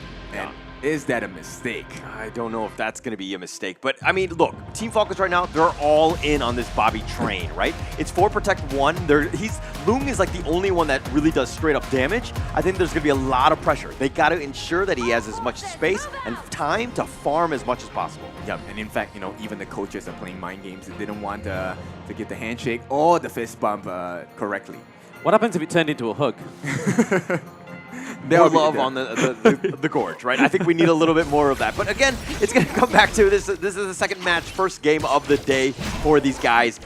There's going to be a lot of pressure, right? I think going into this one, both of these squads really want it here. But it looks like a little bit of action in this blue. Wow. Freddy stole it straight away. Freddy steals it. I mean, he's going to smite it. He's going to take that one out. But Wawa limps away. He's going to recall. But again, Dominator Esports not leaving the area anytime soon. Yep, so this is big, right? So once again, Dominator, they have a lineup that requires a lot of growth. But at the same time, it's also a lineup that can abuse map control and offer the huge burst of damage. So DMT, this is a perfect start. With a minute to go, it might not seem like much, but 1,000 gold ahead, that's pretty scary. Yeah, especially just a minute in, right? I mean, they just started the game. But again, I'm not too worried. I think that the other lanes, like the top, Wawa and Ray, in the mid lane, I think they just need to kind of sustain as much as possible. Just slow it down. Don't let your T1s go get killed, and just try to give as much space to Bobby as possible because he's your lifeline. Oh, I mean, Clue's playing it a little bit too close for comfort here, I feel like. And FF gets knocked up. It is going to be my Shuranoy coming through. Is it going to be a first blood? Oh, Freddy! Freddy with a nice ruthless assault, just kind of jumping in right when he needs to. The control has been on point, and Falcons now on the defensive. Slam, is he going to connect? Oh, okay, Al going in. I mean, he has to kind of force him away out of this fight. Yeah, but you know what? He didn't die, but things go from bad to worse for the side of Falcons. But it's perfect for the side of Dominator. This was a good start. Look at the amount of damage they have laid down on that first tier tower. Yeah, and this is why Dominator Esports are so good. From the first minute, literally, they're off 1K. They already have almost 1.5 at this point, and they've kind of pushed away Bobby where he has to do the walk of shame. He's not getting XP. He's not getting any gold. He's getting nothing. Yeah, and it's all 3 lanes. Advantage in gold, advantage in EXP. So Dominator, I don't see how they're going to lose this early to mid game. In fact, this might be game 1 secured for Dominator, but let's not get too ahead of ourselves. Okay, come on, man. It's 2 minutes and 30 seconds. I think we're getting a little ahead of ourselves. Yes, they have a bit of an advantage, but it's not at the end of the world, right? It's one good team fight and could change, but Falcons right now, you definitely don't want to be on the lower end of that net worth here. Yeah, I'm gonna say I get what Kim means though. I mean, it's very aggressive the way they're playing. They're able to invade the jungle early on, and even down into the lanes as well. They just haven't gave Falcons any room to breathe, and this is meant to be the whole function of the Motsu, right? Yeah. I mean, just picking people up from afar, those cannon blasts, just like stunning them, making it very uncomfortable to even last hit.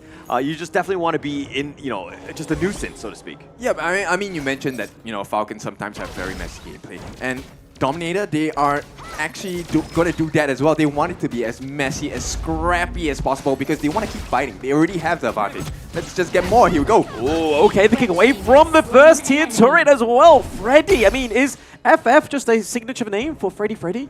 Apparently, he's a Freddy fan. That's what it is, the FF, right? Because he's given up 2 kills to Freddy, who's just happily taken that. He will continue to farm. Freddy doing a great job and just invading and ensuring that FF has a bad game. Yep. End of the day, it's for Freddy, right? So Freddy, he's going to oblige. He's going to take those kills, take that EXP as well, and take all of the jungle. Everything is not looking good for this side of Falcons. Dominator, they're going to start putting that pedal on the gas. Yeah, they're going to start to put the pedal on the gas. Again, just trying to make it uncomfortable. But with the 4-minute one, it looks like the Tyrants, Dominator Esports are looking to kind of secure that. They want to just make sure that the outside barrier is protected. L just scurrying them away. He has the vision, and it looks like a little bit of a knock-up, but nonetheless, Freddy takes another one. Yep, not going to happen for the side of Falcons. They have no opening at this point. Dominator just too far ahead. And right now, 3,000 in the bank more than Falcons. Okay, but it's a best of 5. We've seen teams go back and forth. I mean, sometimes you might drop a game. You might want to FF out of this one and just go into the next. But, I mean, not possible, by the way. But that said, Ray, they need to continue to slow it down, right? Just buy Bobby some time and let him farm. Yeah, but it's easier said than done because Chipeng's already, as the class laner, has that Frostguard Embrace. He's going to be able to deal a lot of damage and slow. That's the most important. He's able to set the team fight up for the rest of the team members like Toshi. Get the rolling rate, get the shots in, and with the stuns and knock-up coming up from the Mai, Gerald is going to be another pain in the behind. Yeah, it's definitely going to be annoying. And I mean, almost everyone right now has been winning their lane from Dominator. They've been pushing them out. Just like being annoying, and that's kind of what you want to do, especially in the laning phase. Okay, the Dream Roll does connect onto Freddy. I mean, he's 2 levels ahead of FF right now. That's a little bit of worse for words, right? I mean, the Dominator already dominated in the early game with the engages and stuff like that, but right now, Freddy's into the top part of there. They do take the T1 into the bot lane as well. I mean, something needs to sort of break here, Falcons, and maybe this is it. We aren't going to get it just yet, though. Wow, a little bit too slow on the fists. Yeah. And this is what pressure does, right? You put a little bit of pressure on the top lane. Freddy pretended like he was going to make some action happen, but actually the bottom was the real attack. They got the bottom T2, and it looks like they're going to rotate to the mid lane.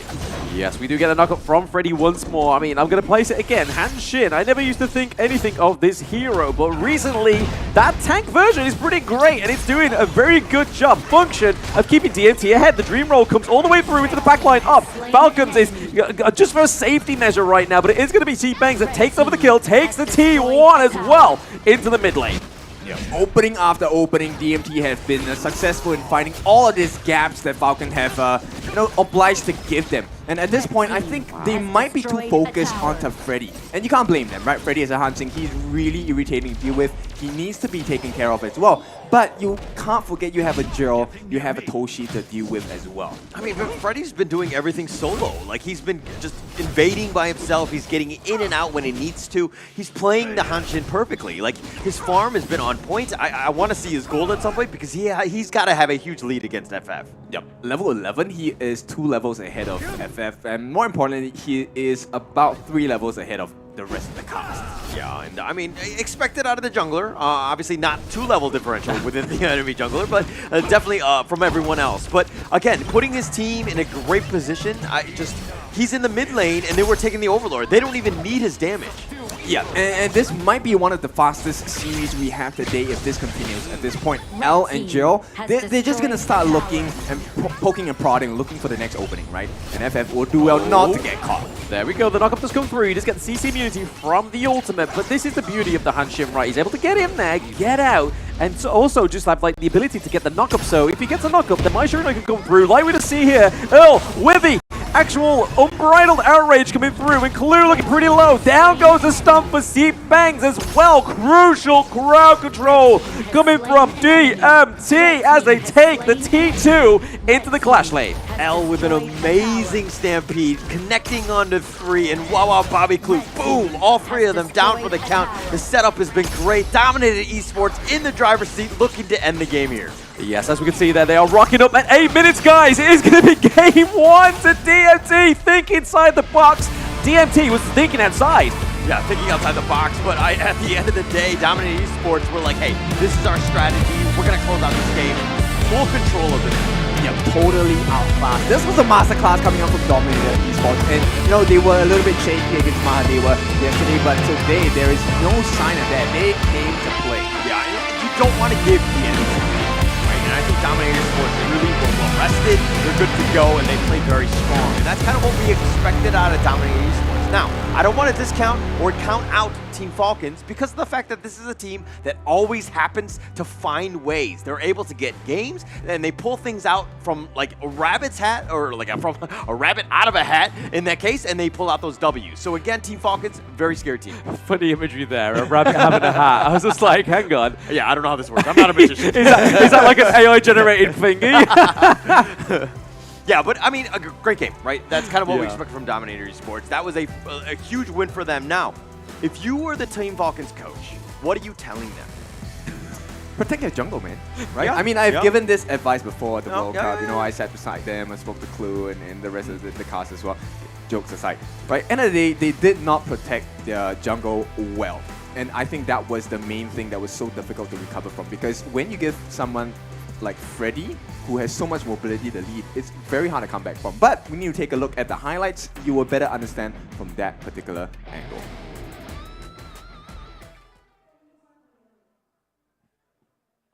everyone, I'm Yuhan, and I'm the official 2024 HOK Championship Observer. The tournament highlight of the day is here. 3, 2, 1, showtime! And here we go. This is kind of the start. I mean, Dominator Esports just attacking from all fronts, gets first blood onto FF. And it was just like a really good and smart rotation. Every time they went in, they tried to do some sort of gank. It was successful. They would vayne in the top lane, they would take the bottom lane, the entire path, and they were just completely just snowballing this lead here. Yep, I think you have to understand the way that Dominator drafted this. Every single hero on that roster benefits from having the lead, right? They will continue to grow, continue to start fighting, continue fighting when they have the lead. So I think it's pretty clear for Falcons that next game, if you were to give up this similar kind of roster to the side of DMT, you definitely need to be able to protect your jungle, because once you lose it, take a look at this. This is an 8-minute game coming out from Dominator, and this is one of the best performances we've seen from this Indonesian #1 seed. Yeah, and we were expecting it, right? Like 8 minutes and 10 seconds, I wasn't expecting that fast of a game. I was definitely expecting a win out of Dominator Esports, especially in game 1, to kind of just set the tone. They seemed really well prepared, but they were in full control of this game. Really didn't give Team Falcons any room to breathe. Yeah, so here's the thing, right? Let's take a look at the MVP first. It has to be Jill. He was so paramount in the way he catched the people in combination with the Unbridled Outburst as well. Every single time, this Mai was there to get the kills as well. 1-0-5, 28% of the team's hero damage. It was the control that he offered that really made the team fights so easy to execute for Dominator. I mean, the ambushes coming from the angles that he was coming at, he was just like, you know, and it was kind of lacking on the Team Falcon side where they didn't know where everybody was. And so the fights and the angles that Juro was able to kind of capitalize on just really turned those team fights. Yep, and it's difficult to play against a Mai, especially when you have Ray as the monster, because you're so susceptible to stuns. Everything cancels out your skills. And I want to take a look at the build that Freddy has. Really quick, didn't even complete the Dragon's Blood if I'm not wrong. But in any case, Chi-Ping's very early on, very tanky, very hard to kill. He was the main person who was kind of soaking in damage as well. Getting 3 kills for himself, the Frost Scar embrace with the Pure Sky as well. He was one of the main issues that Falcons couldn't deal with as well. Yeah, and the crazy thing to me is that, you know, we've seen back-to-back games now where a team did not get a single kill. I mean, it's very rare to see a team not get a single kill, but to do it back-to-back, what is in the food here? I don't know. I mean, I haven't eaten it yet, so I'll let you know when I have it. Maybe we can go back into some more games, but I just want to coin on the point here that the Motsu is normally the counter for the Mai Shiranui, right? But when you have something like the Hanshin included as well, you've got to choose where that kind of blast goes. You only get one. Yeah, and again, the combination is great. I mean, the Mai, the Hanshin, and the Ogryn, all of these guys are going to be up front. They're going to be attacking you, they're going to hit you from different angles, and I mean, you have the Lady Sun with Toshi just kind of rounding things up in terms of just the support from the backside, right? Which is going to just take out all the kills, and that's kind of what you wanted. I think it was a really good draft by Dominator Esports. Yeah, for sure. And you know, in order to kind of be on an even playing field, you must have the finances to back it up, and that's exactly what they didn't have. So this is a great game for Dominator. What a start to be able to win game #1 in front of their home fans as well.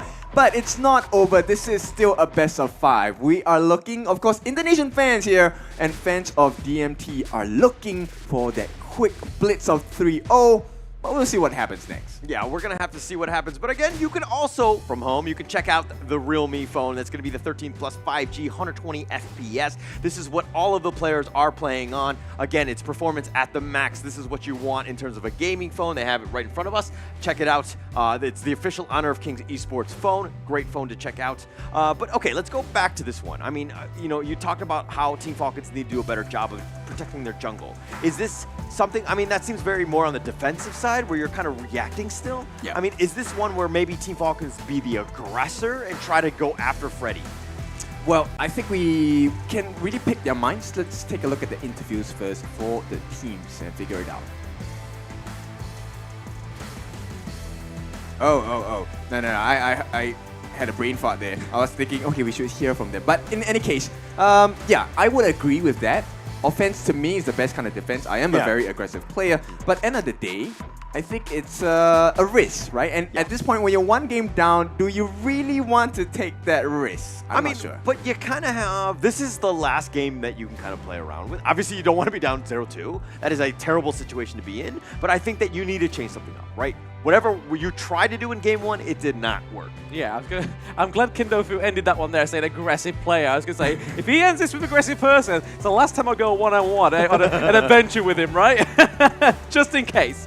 All right, but nonetheless, we're going to go into game 2. The players are seated and getting ready to start the draft here. But again, I do agree with you. I think that's, Team Falcons really need to kind of change things up. They need to be aggressive. They need to kind of take the fight to them, not let Dominator dictate the pace of the game, because again, we do not want another 8-minute game. But, where we could have an 8-minute game, and that's only if you happen to be grouped with us, of course, it's going to be the Friday Frenzy, right? Anytime you have a pre-made game, if you have a chance to win an amazing skin, you have a chance to win a free guaranteed skin when you win your first 3 pre-made ranked matches. We are still looking for a Clash laner, so please do give us a shout out because we need your help. Yeah, you can add us on our socials as well. It's the same in-game, right? So far, I think we have been lucky today, right? Yeah, we have won back to back. Yeah, 3 games. Holland not included for some of the 3 games. I was in one of them. He had a really good looping game as well, Yeah, right? yeah. Thank you, Which was kind of surprising because he was he's a roamer, right? So for him to perform well in the farm lane, that's great. But now, it is the exact position we're looking for, right? Falcons, Bobby, he needs to play a perfect game.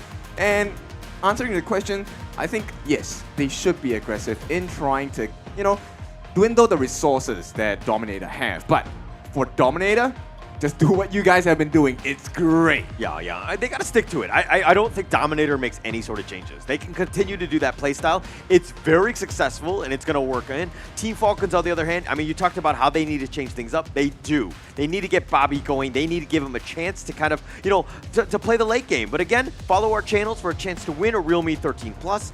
From today to Halloween, all you need to do is follow Honor of Kings Global Esports channel and tag championship participating teams in the comments for a chance to win Realme 13 Plus and, of course, other great rewards. Yep, so we look forward to you taking a chance with us.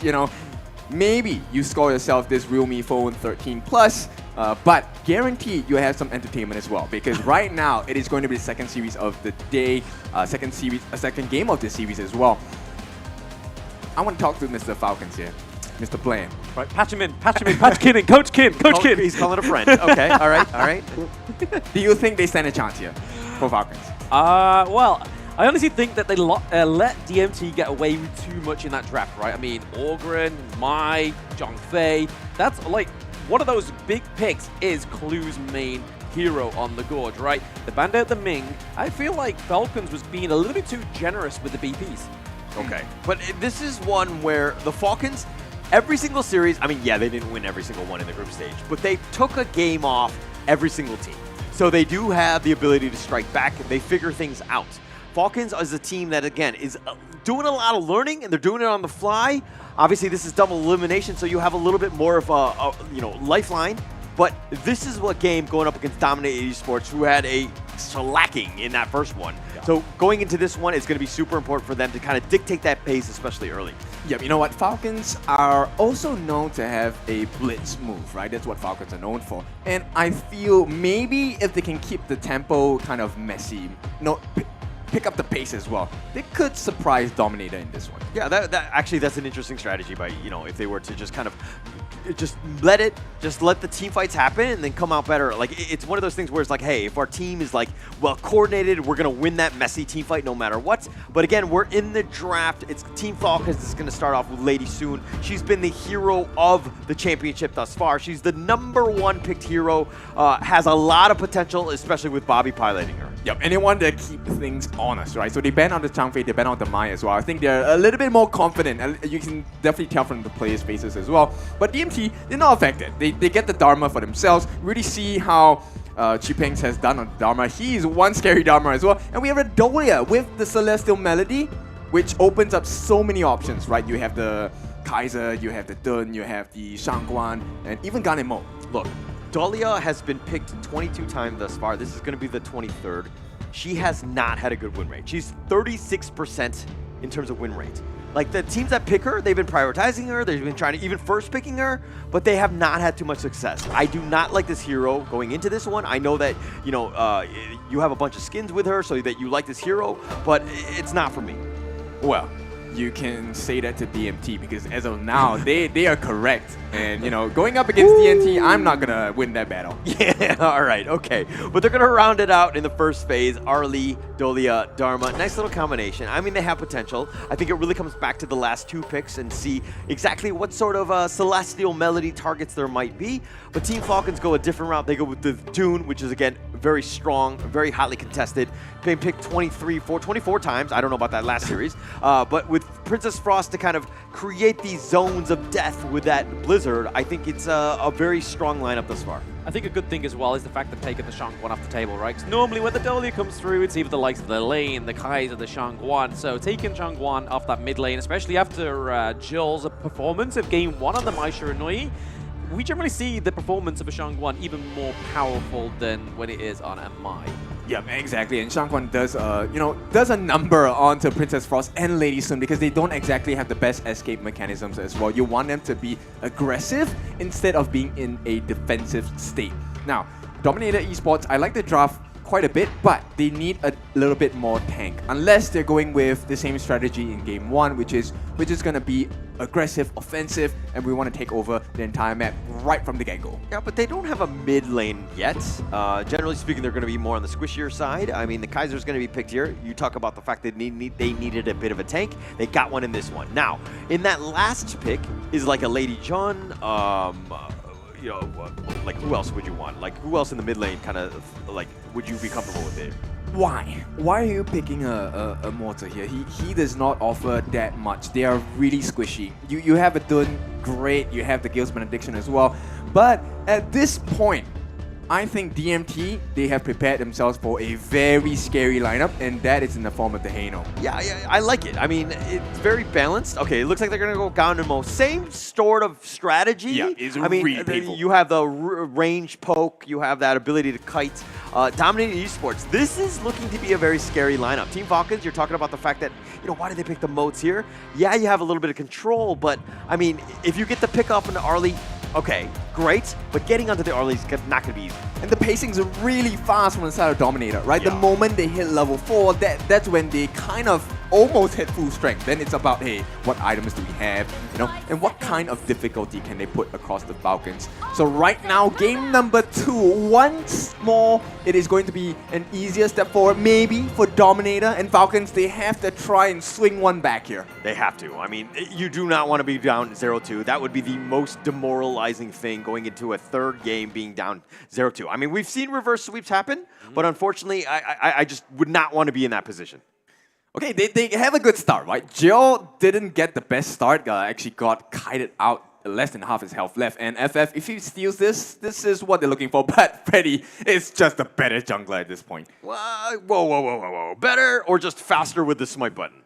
Huh? That contributes to better. That makes it better. I got it. Okay. Well, Freddy is then clearly the better one because he got it on this one with that red buff. But, you know, look, Falcons right now made a rotation. They tried to go for the invade. You were talking about aggression. Looks like they got the memo from Coach Kin. Yep, and you know, the risk was not worth it because right now FF is going to be slower. He's going to be one buff behind. And the fact that of the matter is right now, DMT, same lineup, right? You give them the advantage, they will continue fighting with you and just put you behind. Yeah, I wonder if Team Falcons lose, are we just like, oh, it's because Coach Kin was giving bad advice. They were too aggressive. I don't know. I don't know what's stronger at this point, right? What, DMT or your gaslighting? A little bit of both, if I would say so myself. But, you know, Dominator Esports, you know, a little bit behind in terms of this net worth. Falcons have done a great job. They need to have a... Oh, sorry. It just jumped a little bit. Okay, it looks like Dominator Esports are in the lead. And that's kind of not where Team Falcons want to be. They need to make a little bit more action happen. Yeah, FF is still behind Freddy, right? So Freddy already has 4, he has the Invincible Warrior. We're just looking for L to hit that level 4 mark, and it's going to be a tough battle for the side of Falcons as well. So DMT, I like the fact that they have hang on to the roots to how they won in game number 1. Right now, they just need to make sure they finish their play. Yeah, they need to finish that one. And, I mean, look, they're do a little bit of harassing and harrying in that mid lane, make Jurl's life a little bit more uncomfortable. Okay. We saw Jurl in game 1 with the Mai, very high flying, in your face, high damaging glass cannon. But Ganen is more of the slower pace, just attacking from afar, right? He's not really that high mobility type of hero. Are you okay with kind of just limiting Jurl's potential playmaking ability? No, I think it's fine, right? Because based on what's happening now, you will notice that FF and Wawa will find it very difficult to come in. And that's the only way. Hang on, Wawa. Ooh, Wawa a little bit too close for comfort here. Freddy is in. Obviously, the Invincible Warrior does get proc, but nothing comes of it yet. So a little bit of a fight down into the farm lane as well. L taking a few shots, but Ganamo with a rotation is going to kind of hopefully deter Falcons from that T1 in the mid. Yep, so take a look at what's happening, right? Nobody on the side of Falcons is able to step into the faces of DMT. And that's exactly why Joe on this Ganembo, as well as Toshi on this Arlie, is so wonderful, because you can only get the pressure. They will only make mistakes when you're in their faces. Yeah, and I mean, it's the brilliance of that poke. That range advantage is actually key, right? Going into this one, Ray, yeah, you might be able to clear some zones and whatnot, but it's, ooh, Toshi taking a little bit of damage, he's going to back off. Not just that, I mean, Falcon, Clue went in and used his ultimate think inside the box, and he was nowhere near. Well, yeah. Okay. Unfortunately, sometimes you miss some of the shots you take. Clue not able to hit that one, and a little unfortunate here, but this is a bit of an opening for Dominator, especially since that think inside the box is on cooldown here, and it looks like they're going to put a little bit of pressure in the bottom lane here. Yep, and definitely, I think DMT definitely has more composure than their counterparts at this point. A little trigger happy for my taste on the side of Falcons, right? But Falcons, we know they can recover. Let's see what it takes for them to really recompose themselves and maybe take a steal here. Yeah, Toshi, he got cannon blasted, but FF still up in front. Probably's not going to give this up for free, but going in. Yep, I mean, right now we see that Freddy is going in with the Invincible Warrior. He's able to claim Bobby, so that's a lot of damage from the side of Falcons going down. Ray really being the only kind of guy there that needs to be in, but okay, he gets in there. They get the turnaround. Toshi and L go down. That's a 2-1 trade for Falcons. He baited it out. He was pretending like he was running. Toshi and L were like, ah, we got him on the run. And then he turns around, FF that is. He gets an amazing two-man win slash, sets it up for the rest of Team Falcons to just kind of clean house, and now they have a lead. Yep, and at this point, I need to commend Ray. Ray hasn't been really consistent in this competition, but my goodness, that Frigid Prison just changed the whole fight there. Yeah, I know. We need to see more of that. I think it's going to be on point, but it sets it up, right? With this Cannon Blast, you have a nice little 1-2 combination. I know that you were being very critical, and overly critical, on the Moats pick, Kindofu, but I think that in this one, it's a nice little combination. Well, it's nice to be spicy, right? There's many flavors from the carbon monoxide. There's many flavors of tofu, and of course, it feels like Holler has gotten the spicy one. But yeah, take a look at it's so hot. This particular one, right? Falcon is doing well. Falcon is doing what they need to be doing. Yeah. No, I agree with you, and that's what they want to be. I mean, having that slight advantage, you know, off the back of FF, who's looking to go in, but he needs to defend this mid lane here. He needs to defend it as well. I mean, he's connecting a few of those hits, gets the minion wave taken off thanks to the turret. FF was kind of like a little bit too worse for words, as in he was going in with a Ruly Blade, had no way of getting out, but fortunately for the Dune pick, right, he's able to have a lot of shield, and that's the kind of thing that saved him in that one. Normally, a lot of junglers would have got taken out. The Wind Slash goes and connects onto Freddy, and we're going to get a follow-up here from Clue, kind of blast a little bit too far to the left. Yep. Yeah, one of the things that I think DMT will recognize really quickly is the fact that FF will continually dive headfirst into whatever target, because that's the win condition here. Yep, G-Bangs gets caught out by a few of those knockups there. We do see the Winters come in. He's going to be able to get out of there. G-Bangs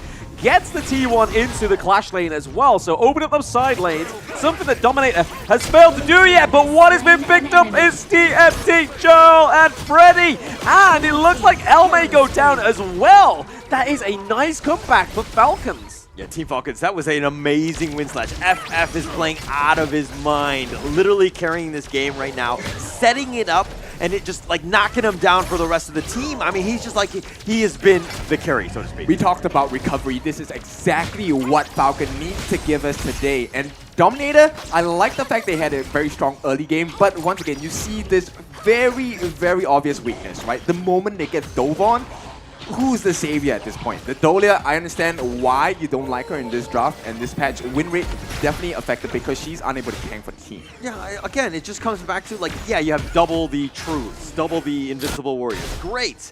But just when the team fights are happening, you don't really have too much control. You're not like a Zhang Fei or even a Moats in this case with the Cannon Blast, right? Which can kind of just help contribute. Obviously, you had Ode, which is like, you know, like a little bit of a pushback, but you could actually mess up the team fight by pushing people in a bad spot for your own team. Yeah, kind of true. And at this point, I feel like Falcons, the way they've drafted is to take away mindshare from the team, right? So Ray is able to just plan and aim his frigid prison, and it has worked out perfectly so far, simply because FF has been diving like a madman. Yeah, diving like a madman, but he's got the level advantage. He's been aggressive. He has, you know, everything that you would want. I mean, he's what, 5,700? 1,000K net worth lead over Freddy. And mind you, Kaiser, I'm not a huge fan. Like, don't get me wrong, he can be a great hero if you're looking specifically for a tank. But to do the damage and damage dealing is what Freddy kind of wants to be doing and not just like getting punched in the face all the time. So I'm not sure if this is the best hero for Dominator. Yeah, but we'll see, right? End of the day, it's not a very huge lead. 3,000 more or less, but Dominator, we know how they come back into the games because they played the map. And right now, I think Falcons, if they do well not to fall into the game plan of Dominator, they should be able to even the odds out. Yeah, and just being like just a bad person myself, congratulations to the Falcons for surviving the 8-minute mark. They're into this one with 840, but they have the lead. And again, I told you Team Falcons was going to bounce back. They always do. They always find ways to win. And it looks like, you know, off the back of FF in this game, they're going to really stick it to the enemy team. Yep, they found their confidence, right? And at this point, you can't blame them. They had the not exactly the best start to the first series, and maybe that kind of woke them up a little bit. And I like the way that the draft is working, right? So right now, as long as FF continually dives into the faces of DMT with the appropriate backup, it should work out for their draft. Yeah, but it goes in with the Cannon Blaster as well. It's going to be Motu leading up the fight onto the Invincible Warrior. The winter is going to be the end of Kaiser for now. Falcons getting another kill. That's 6-1. Are they able to lead these minions through? No. DMT do a good effort at slowing down the minions in the midway. But looking up in the clash lane, Wawa is doing quite a feat here as he tries to approach this T2. Trying to land the Cannon Blast is Clue. Yeah, wombo combo. That's first part of it. Wawa doing what Wawa does best, which is bring the lanes as well. So they're controlling the map a little bit better than Dominator at this point. So this is a refreshing thing for Falcons fans, but Dominator, they're waiting for one particular marker, which is that overdive, right? The moment FF makes the mistake of diving without the support of his teammates, you will see DMT turn the whole fight around. One thing I didn't like, though, about the fact that they did get the kill onto Freddy was that they really could convert it. I mean, the top T2 is now going to be killed, but it took a little bit, and they didn't take the mid T1, which is, again, a little bit more of a priority, but... Whoa, getting the instant kill, 74% onto the Ganamo. That's a big upset going into this next team fight between Falcons and DMT. Able to get the neutral objective, the Tyrant going over to Falcons as well. It is the Shadow Tyrant. It is going to get more powerful, and that Chain Lightning is going to help. But C-Panks takes out Bobby. He waits in the bush, and it is going to be a crucial crowd control for the side of DMT. But FF takes down Freddy. That is FF for Freddy. Yeah, very strategic placement of skills and the way they take this fight as well, right? One of the things that you will see they are doing consistently is they're wasting that. Oh, into the back onto Toshi. He's like, hey, that Parasol's not going to save you, but C-Banks returns the favor onto Ray. He keeps him down. That Cannon Blast is going to be the holy grail for the side of Falcons as they only have Wawa and Clue in that mid lane. Maybe just trying to stop that push onto the T1 is all they can do. Thanks. Yeah. I mean, that was a nice truth, right? Just they were looking to go for an ambush, and it wasn't the greatest for them. But T-Falcons, I mean, 2 members down on that one. They got caught out. Wawa trying to do what he can in terms of these team fights. Oh, okay, that was a bit risky there. You know, FF, if he had been a little bit more ballsy, he might have just used Unruly Blade to go in and steal with this mine as well. Yeah, played a little bit timid on that one. He probably should have gone in, but now, I mean, look, this net worth lead is still in favor of Falcons, but I feel like Dominator Esports are slowly crawling their way back into this one. Oh, they definitely are, right? I'm looking for the next item. I'm probably guessing it should be the Mask of Agony. If not, the Scepter of Reverberation coming in for this Princess Frost. Ray, he has been making so many clutch catches with the Frigid Prison. Yep, speaking of catches, we do get the Wind Slash onto L there. The Winter's coming doing a lot of damage onto Jurl to keep him away from that squishier backline of Falcons. But C-Pank's going in with a knock up onto FF. Down goes Dune, and this is the green light for Freddy. The Invincible Warrior drives Falcons back into that T1 as they lose potentially this T2. In the clash lane. This is why all of the teams fight for the Dharma, right? Just the ability to control, blow the guy up is just on another level. And this is FF. He's on the Dune. He's very tanky. He gets a Gale's Benediction, he's going to be fine. But there's no way, because he had no opportunity. Xipeng just knocked him out. Yeah, exactly, and the stuns do come in as well. And this is the scary thing for this side of Falcons, right? So they had the lead. Right now, it is slowly going back into the camp of DMT. Yes, I mean, as they try to take this Azure Golem, they do get it. So Freddy is able to steal an Azure Golem from the side of Falcons, which is pretty huge onto Doom, right? We need that cooldown reduction on his skills, quicken him up, but then also his mana bar as well. But Xipeng's taking a few hits there with the Cannon Blast. T1 may be looking to open up for Falcons. Yeah, it's definitely going to be opening up. I mean, they need to figure out ways to kind of play with this lead. Team Falcons, again, they seem to be more on the defensive more than anything else, which is a little worrying because you're giving more space for Dominator Esports to get back in. Yep, I hope FF doesn't get traumatized by the fact that he got taken down once. He needs to be able to dive headfirst into the lineup, especially in the face of Freddy or Jiro, because if not, he's going to have the freedom and the peace of mind to really just aim and time his skills. Yeah. I mean, play to your strengths, right? Play confident, go in. Do not be scared. Oh, here we go. Speaking of which. I mean, I'm waiting for Xipeng. Look at him. He is literally being a stalker. He waits for Bobby to be opened up.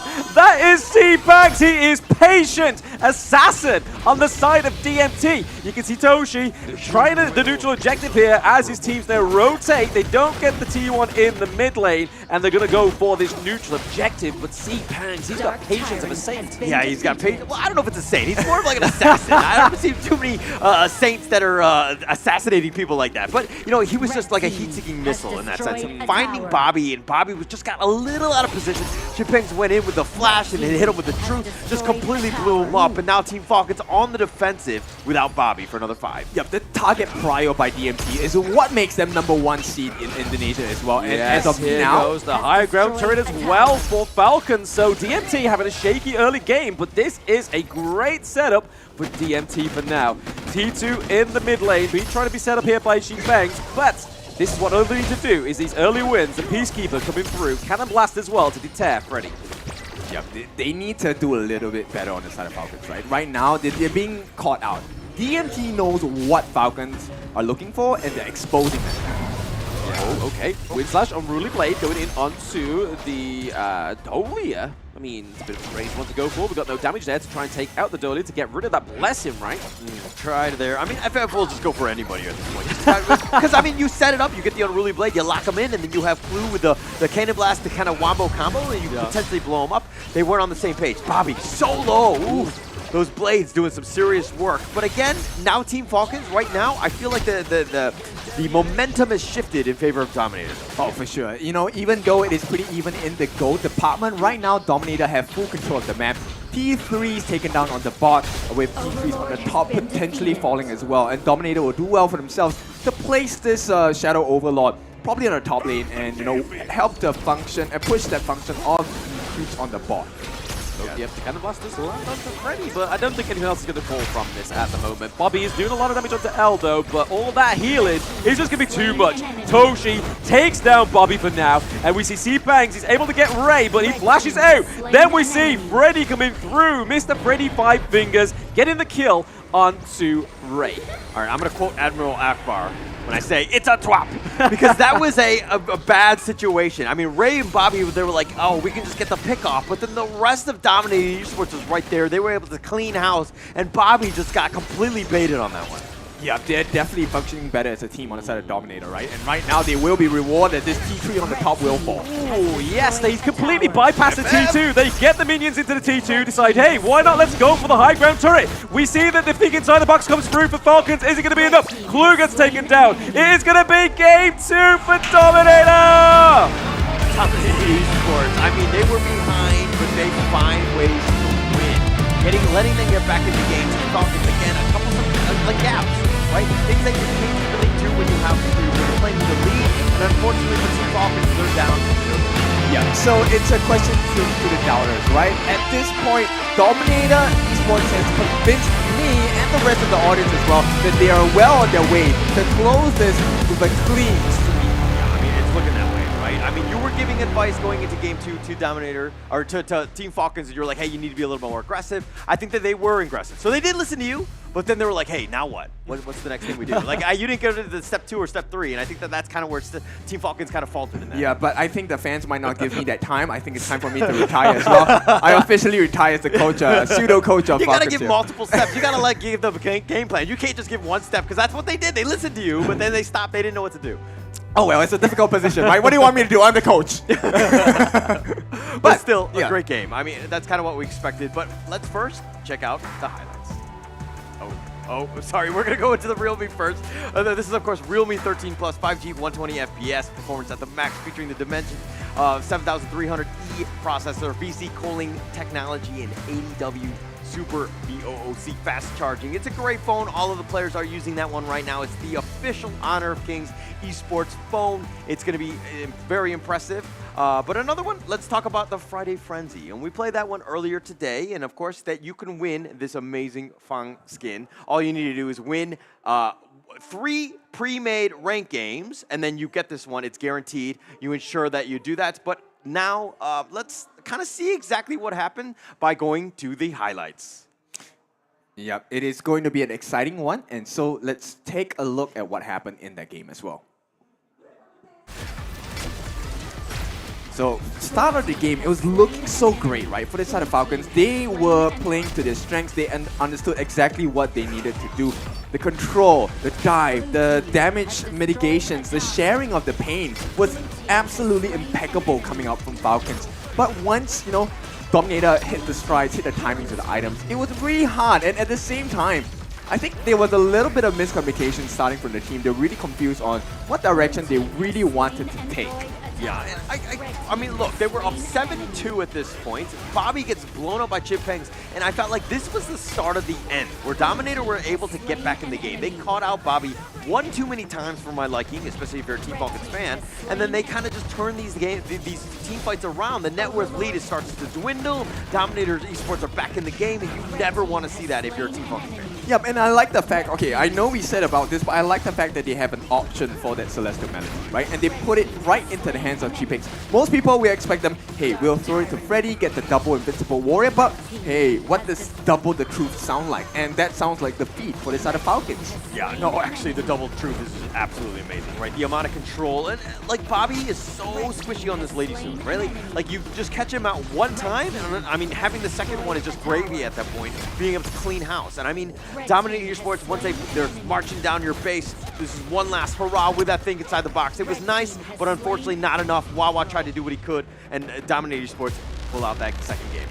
Yep, so you can see the frustration on the Team Falcons camp, right? Right now, they're on the verge of death. Well, not really, but they will drop into the lower brackets. And that's not a place you want to go through because it's going to be a tiring one. No, I mean, Dominator are just basically answering Blacklist's call, right? Because, I mean, at the end of that interview, it was Chaz saying, hey, we want to fight Dominator because of Toshi, but it's going to be hell on the MVP. This is, I'm pretty sure production is messing with me right now. Because, you know, don't like Dolia? We like Dolia. Yeah, because I was giving so much flack for this pick. But, you know, I think the Celestial Melodies, which is kind of, you know, unseen to the average observer, but good eye in the back end. They were able to see the amount of impact that L brought with his Dolia here. I'm so in love with this moment because, you know, Dominator... I knew you would be. At this point, they won the game so hard, but the perks of it is they dominated Holler as well. L just put it in his face, man. The Dolia is an MVP.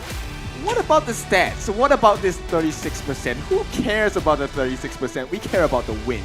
Yeah, to be honest, let's see the other stats because I want to see exactly where the Dolia compares to everyone else. Because, okay, everyone didn't really have the greatest. But I'm going to go with Chippengs, right? I thought his truths were amazing. Being able to pick off Bobby really was team winning.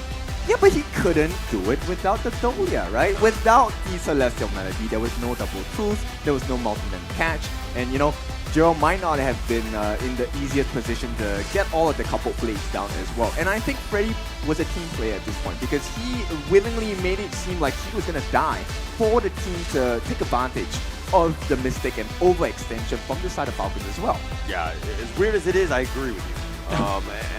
Whoa, that's a first. Yeah, I know. What's going on cast? I don't know. Something's wrong with me. Something today, needs to disrupt the Matrix or something.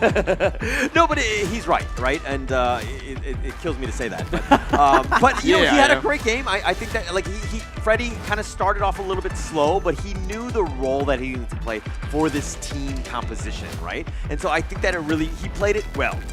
Yeah, for sure. And you know, we were concerned about his tank ability, whether he was going to survive in the team fight. And even towards the later parts of the game, where FF really consistently tried to use the Unruly Blade to jump onto L, take a look at the damage he was taking. 100 over 1,000, 116,000, right? And the fact that he was consistently placing himself in the riverbed so he can take advantage of the passive and the heals. That was really smart of L as well. Yeah, smart play. I mean, okay, great. You did awesome, L, on the Dolia. I'm happy for you. But let's talk a little bit about the gold graph, and definitely in favor of Falcons. And this is, you know, this is why it was pretty exciting, because again, we thought Team Falcons was going to be able to close it out, especially when that 11-minute mark happened, when you're looking at the peak of this mountain.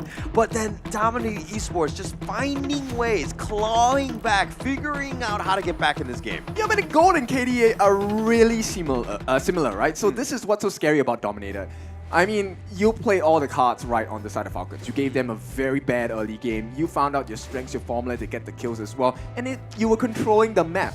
But suddenly it just went haywire just because they changed the target of the Celestial Melodies. Yeah, and all they needed was time. Dominator Esports, right? Just like, we'll figure out ways to kind of find the gaps. We'll figure out just how to just kind of barrel through this defense that you have from Team Falcons. Finding Bobby. Chipengs did an awesome job. He was able to control it out. He had so much vision, and just, and to your point, Blam, you were saying that he has a lot of patience, and he was, because he was able to ambush it out.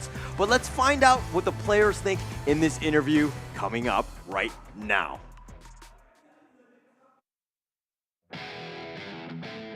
Hi everyone, I'm Yuhan, and I'm the official 2024 HOK Championship Observer. Now let's invite the players to share their feelings from the tournament. And it didn't really go well in terms of communication, but like on next day's match, it went like really fine. We improved the communication in stage, so it was like a really good test for us. Representatif Indonesia. Kalau bagi gue sendiri ya, mungkin dibilang berat, enggak juga ya. Karena menurut gue ini goal satu tim kita juga. Kita nggak pengen berhenti di group stage, jadi ya enjoy aja sih. I think that yesterday we showed that we can beat the best and that we can be one of the best if we play our games. So I'm pretty sure we can do like something really good in knockout stage. Mereka di scrim kadang underperform, tapi pas turnamen bisa aja jadi jago. Dan ya kita nggak bisa patokan scrim juga, jadi harus tetap respect sama harus banyakin strategi sih. Karena ini liganya panjang, group stage segala macam, jadi harus prepare banget. Buat calon-calon lawan kita, ya aku cuma mau ingetin ini rumah kita.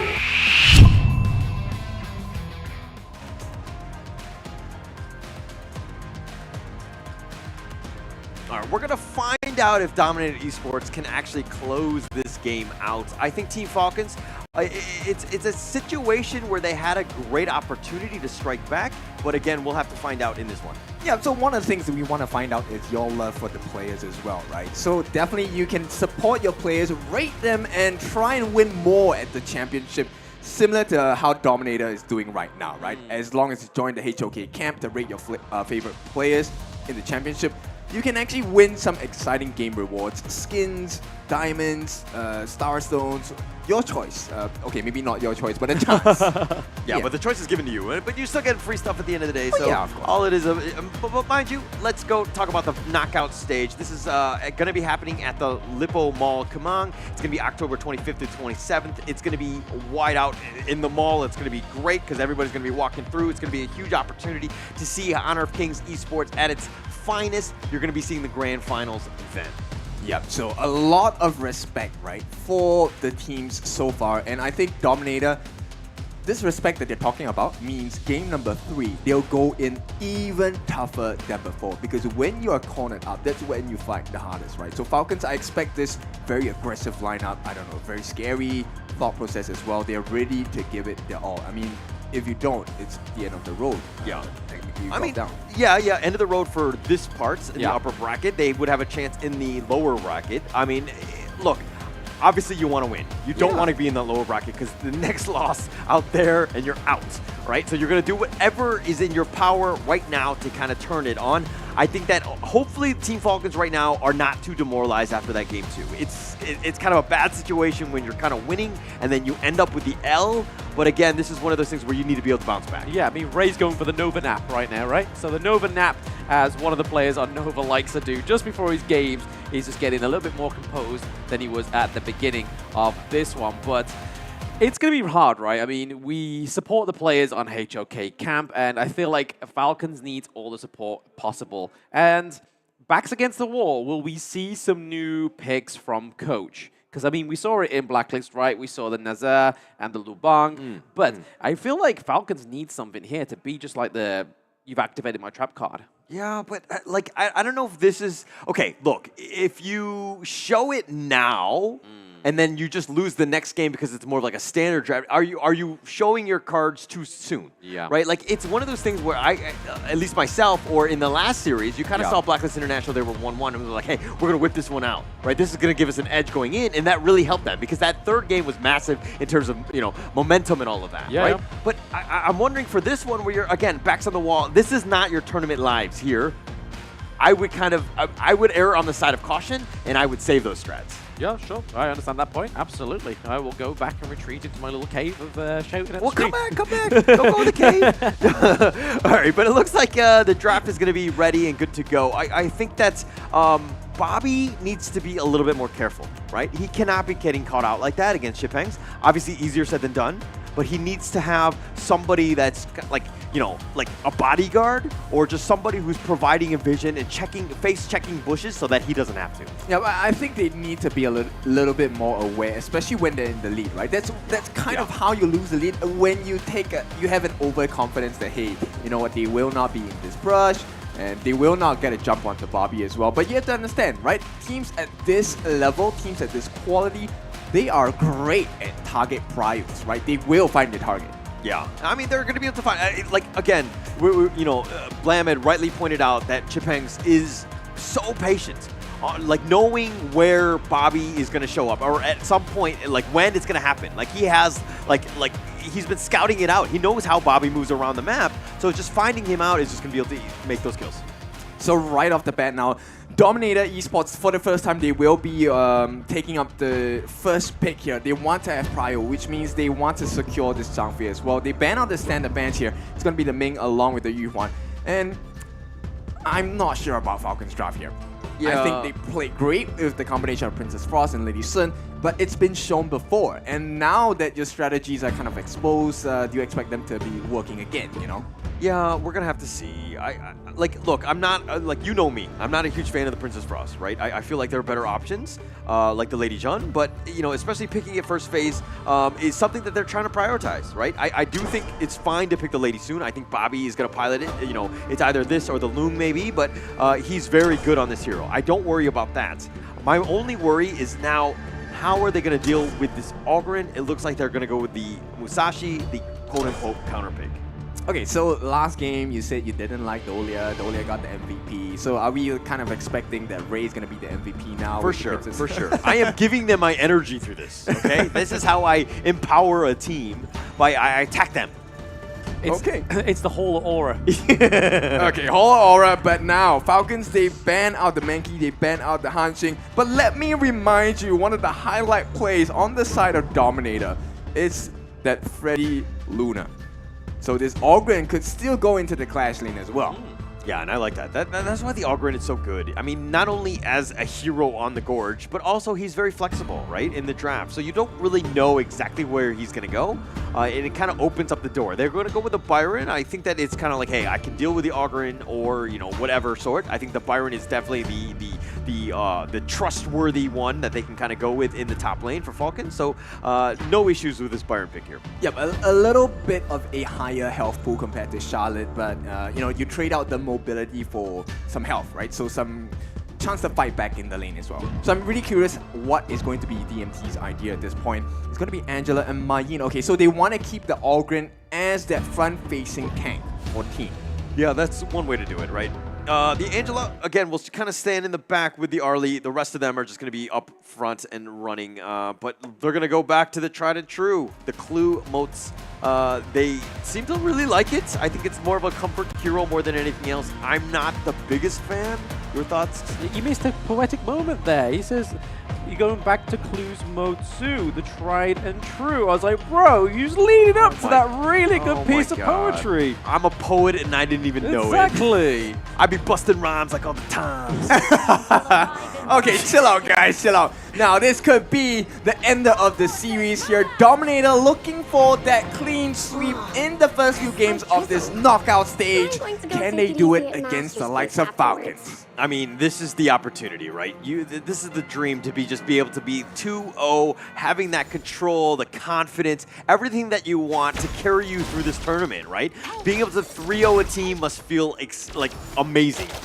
Yeah, and at this point, Bobby looking a little bit more aggressive, right? They want to do that standard shuffle where they funnel all the gold from Bobby into Bobby's pocket. And interestingly, Bobby does not go to the other lane. Yeah, it doesn't. I mean, they've done this in the past where they try to get Bobby like the quick level 2 and then they look to rotate and to just change lanes. Ray will look to kind of stick around. Bobby looks like he's going to stick in the mid lane. Yeah, it's not really working out too far, right? Bobby needs to be able to get more farm than that. Yeah. Unfortunately for them, I mean, Jurl's going to be here. Freddy's going to make an appearance as well. This is going to be tough. And now it's under tower, so he's got to be able to burn those down quickly. He will. Yeah, so at this point, once again, FF, I think he is looking... Okay, Wawa with the first blood, a little bit of 1v1. I mean, we saw that Clue and L were just kind of just dancing around, but at the top lane, there was some action. And right now, we're going back on the action. The Cannon Blast does last onto L. Oh, Clue! Okay, that was a bit of a disaster for Dominator. Just a little sequence. You can't get soloed in the top lane, and then you can't be caught. You know, I don't know what he was doing, picking up breadcrumbs in the enemy jungle there by L. Just kind of caught out. I mean, I guess at the end of the day, you can be like, hey, I know where 3 people of the enemy team are. Okay, yeah, that's a good call. But at this point of time, Freddy level 4, he's 1 level behind FF, who has the advantage, both the buffs as well. Freddy may be in a kind of a tight situation if FF gets his way. This is going to be a disaster. Okay, a bit of a double knock-up there from the Mayi. The Dueler Death does follow through for FF. And speaking of FF, we have Freddy still here taking a 3v1, but the Blazing Brilliance, the Chaos Cinders, I mean, come through and don't do much in terms of offering the team fight. They do take a FF, but there was a 2-1 trade. Yeah, finally, Clue making so much work and value for this mortar as well. This was what I want to see in the second game. And as it stands now, Falcon once again have a decent lead. Nothing too sizable, about close to 1,000, but they need to hang on to this. We don't want them to, you know, let loose. Yeah, taking the fight to them. That's what you want as Team Falcons. And being able to take that 2-on-1, invading the enemy jungle, make Freddy a little uncomfortable. That's the #1 thing, especially since FF has the level advantage. Right now is the time to continue on, put more pressure in the lanes so that Dominator Esports has to respond to you. Yeah, but of course you treat this with caution as well, right? We have seen them take the lead and kind of have it snatched away in a moment's notice after 1 failed push. And here we go, L. Okay, L looking a bit too close to comfort. Does land with the Cannon Blast, but it's not going to come through to anything in fruition just yet. Yeah, the biggest thing is that, I mean, Falcons, they have the lead, they might get a kill, but they don't get any objectives, right? You need to, that further cements the lead. You want these checkpoints, so to speak, and it looks like Falcons, they haven't been able to capitalize on that. They haven't been able to get any objectives. Obviously, it's still very early, where not everyone's doing a whole lot of damage, but speaking of damage. Oh, okay, speaking of damage, Ray gets taken out. Toshi just built the Doomsday as well, so that's a lot of damage coming from his basic attacks now for Toshi on the Ollie. Freddy coming in from left field, man. He was not invited. Falcons did not know he was going to be there, and Ray gets picked off, unfortunately for him. And that was a great rotation by Freddy. That's kind of what you want to see him doing in all the lanes. Yeah, I mean, it cuts away the lead, right? So at this point, I think Falcons, they still have a decent lead, but Dominator, they're showing off that, hey, we can control the map as well, even when we're behind.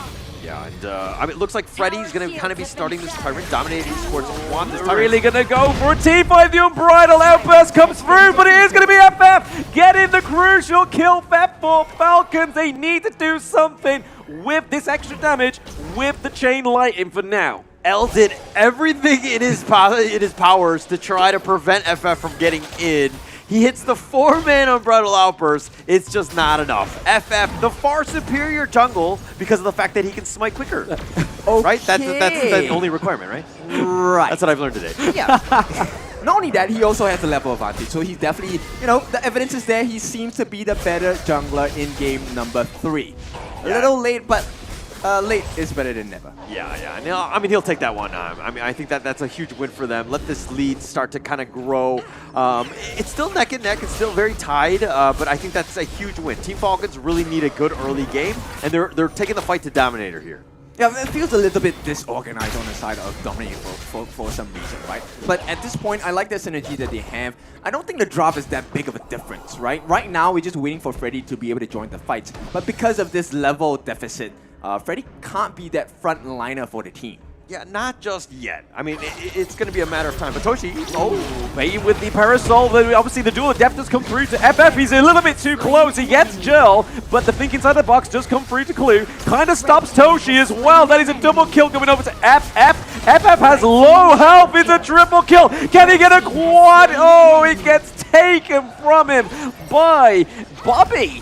Yeah, Bobby, kind of selfish. No, I'm just kidding. At the end of the day, you'll take the kill. You'll take the kill, but a huge turn of events for Falcon. FF looking to turn it up. Not only is he quick with the smites, but he's also able to do some serious damage. That triple kill was huge for them. Yep, and most of all, they actually got the objective off of this. The timing was impeccable. Actually, they wasted that blazing brilliance. Bobby had the presence of mind to actually use his flash and rolling wave to make it out. And the fact that FF really smartly avoided the range of Freddy as well was what changed that fight. And once again, there's more to come there. Yeah, C-Pang's looking like he's going to be in trouble there. The CC music comes through, but Duel of Death at the right time takes down C-Pangs. We have Angela going down. That is another double kill. Is that going to be another triple kill? No, Bobby likes to favor in and get some of that gold for himself. Falcons, once again, leading the game. Just so for now. FF turning it on, an absolute monster. He's saying, hey, backs on the wall. The game is on the line. Let me go. Let me turn this on. He has so many kills. I don't even know how many kills he has at this point. Yeah, a man of many faces, right? Right now, he's free farming another FF at this point, and he's doing so well for the team. That was a quick take of the Overlord as well. Now, this is going to help them transition to a much faster mid lane growth. Mid-game growth, actually, as we hit that 7 minutes mark. And I just have to say, Clue has been on point this game with the stuns. Yeah, it took a couple games for him to warm up. I think he's kind of getting to the point where he can start hitting them, right? The combinations have been great, right? The Duel of the Death and the Cannon Blast on top. So again, the team synergy is starting to work. Yep, and you can definitely feel that they're a little bit more comfortable. Right now, Blood Rage already in the hands of Mr. FF, and they're looking to work on this T2 on the top. They should be able to, just cancel a couple of the moves coming out from this Angela. Gerald is not having a good game. Yeah, FF with a 2K net worth lead over Freddy. I mean, he's 6-1-2. He has just everything that you want from a jungler right now. But those wraparound, they need to be careful. Dominator Esports don't want to give anything up, and it looks like they will hold and they will protect their T1 mid. Yep, so at this point, good recovery on the side of Dominator, right? They managed to hold him to a stop, but Clue looking for more, maybe. Cannon Blast, Living Savior just backing out, excuse me. Dominator Esports just kind of controlling it. They want to defend this T1, and, Gerald has had a rough time. Speaking of rough times, that was a rough unbridled air rage. Or is he going to come into the favor of DNT? Freddy is able to take down Ray right now, but there's the Duel of Death straight into the back, takes out L. That is the tankiest member on the side of Dominator. And now they get the double kill thanks to the Think inside the box, locking down the Augur. That is some nice gameplay from Falcons. How does FF do it? He is on the verge of death, knocking on death doors time and time again, and still he walks out alive. They get so many kills, and now it is a 7,000 goal lead out of the blue. You doubt FF's Musashi, right? Like, you doubt him and his ability to just play this hero to the absolute limits, right? He understands where he needs to be, just being able to control him. He has at least 8 kills, and let's check out this replay here in terms of how they were going in. Ray got picked off early, and it looked really bad for Team Falcons, but then you forget FF is here to the rescue. He's gonna blow you up, finds L, and again, he's got the shields. He knows exactly how much he needs to go, and Freddy gets picked off as well. Again, FF on another level. Yep, there was a moment of disconnect where when FF went in, it felt like the team was actually moving back, and Wawa even committed his flash. Didn't manage to make too big of a play, but he did slow down Chipangs, and I think that was the marker that really changed it at this point. I mean, he's completely dominating the top lane. He was pushing him around. Like, Chipangs had no chance in that top lane. So, you know, Wawa doing a great job in the top lane. FF has just been controlling the jungle. He has a huge advantage there. Gerald hasn't had the greatest of games either, so Dominator Esports right now on the defensive and down almost 8K. Yep, 8,000, and at this point, it's 8,000, 9,000 as well apiece for both FF and Bobby. Bobby, of course, already has 3 of the main core items necessary for that late game build. They should be able to kind of whittle down a lot of this structural health in the center there as well. Okay, but Bobby has the slight advantage. That's the one lane that they're doing all right in. I mean, Bobby kind of taking that advantage, but now Toshi needs to be a little bit careful here. Oh, Freddy gets hit by the Cannon Blast, uses the Panther Passage to get in there, but Duel to the depth is not going to be at depth. The Preface for the side of Falcons. Bobby takes down Pangs, downs the Mai, downs the Angela, downs the Ollie. This is personal for the side of Falcons. Bobby is on the run. He does get shut down by Alpha now, but they are still taking down members of DMT. That's it. Team Falcons is going to take the ace. Bobby was on the flanks, was trying to prevent them from even running away, but FF is all the way up in the front. This guy is like a Superman. He was taking on everybody and killing everybody. Yeah, well, what is this team we're looking at? This is not the same Falcons we had in game 1 and 2 for sure. And I mean, it's not even that, right? Because I mean, we say the Musashi is the activator, but it was right for Kin to be doubtful. Because I mean, in their series against Kagendra, they picked the Musashi 3 times and lost pretty much 2 out of 1 of those times. Yeah, they didn't have the greatest one, but FF, I mean, he found something that he liked this one. I mean, he's completely turned it around. He's only died a single time. He's been a sliver of life multiple times where he gets away. Bobby unfortunately dies on this one. Eldos gets the pick off on his way to the grave, but still, this is a game that has gone all Team Falcons. Yeah, and at this point, FF, you know, he has definitely hit his form, and what a time to do it at this point, right? 19-4. This is one of the most dominant performances of any team that plays against Dominator. Yeah, we have not seen too much of this, right? I mean, he's been kind of free farming, just like free killing, I would say at this point, because he's finding targets and he's making everyone look like paper mache, where he just blows people up. He just does so much damage. Yeah, man, right now it's all pressure from all 3 lanes on the side of Falcons as well. Team 3 on the top will be taken down for sure at this point. Yeah, no chance there. Bobby will just freely take this one. Again, level 15 has both of the buffs as well. Yeah, I mean, Al's just kind of stalking around here, right? He's kind of like trying to make sure that there's nobody waiting in the wide wing, or he's going to go for a little bit of a back gank here. He could go in for a very impeccable Unbridled Outrage, but gets taken down is Toshi. He's very low. Down goes Freddy once more. We see L coming through with the Unbridled Outrage, but they're missing Freddy, they're missing C-Banks. They are now going to be missing L as well. So that is a lot of the side of Dominator going down. We thought Falcons were done, but they are still rolling through. They're getting kills. They just need some minions in this base. Yeah, no minions here. That's just going to like put things on pause a little bit, just slow things down. Gerald's just trying to slow them down, to whittle away with them. Falcons is a little bit low, but here, it doesn't look like they're going to be able to do it. They do go straight into the backline onto Toshi. Toshi goes down. Falcons are looking for a win. It's not a 3-0. The Falcons soar once more. They come back, and that's the game. You doubt Team Falcons from ever winning a game. They win every single series, at least a game. They find their options. They find a way to get back in, but this one was on the back of FF. Yeah, big game, and I know we had our doubts as well, but this was a very convincing win coming up from Falcons. But nonetheless, let's be factual about it. Reality of the situation, Dominator still very much in the lead. Right now, Falcons, if they want to turn this, they need twice this amount of performance. Yeah, they need to really turn things around.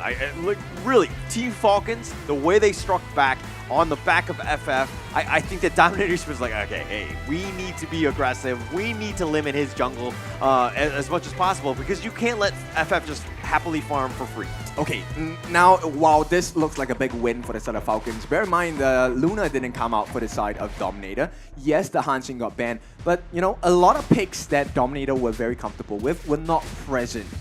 In fact, they were not picked as well. So I find this a consolation prize for the side of Falcons. Not to take away their victory at this point, but I think they need a little bit more to be able to win this entire series. Yeah, I mean, we're going to have to see exactly what happened on this one because it's going to be a nice little, like a huge win for FF. Just the way they've turned it around, they were able to kill everybody. But first, let's check out the highlights to see what FF did.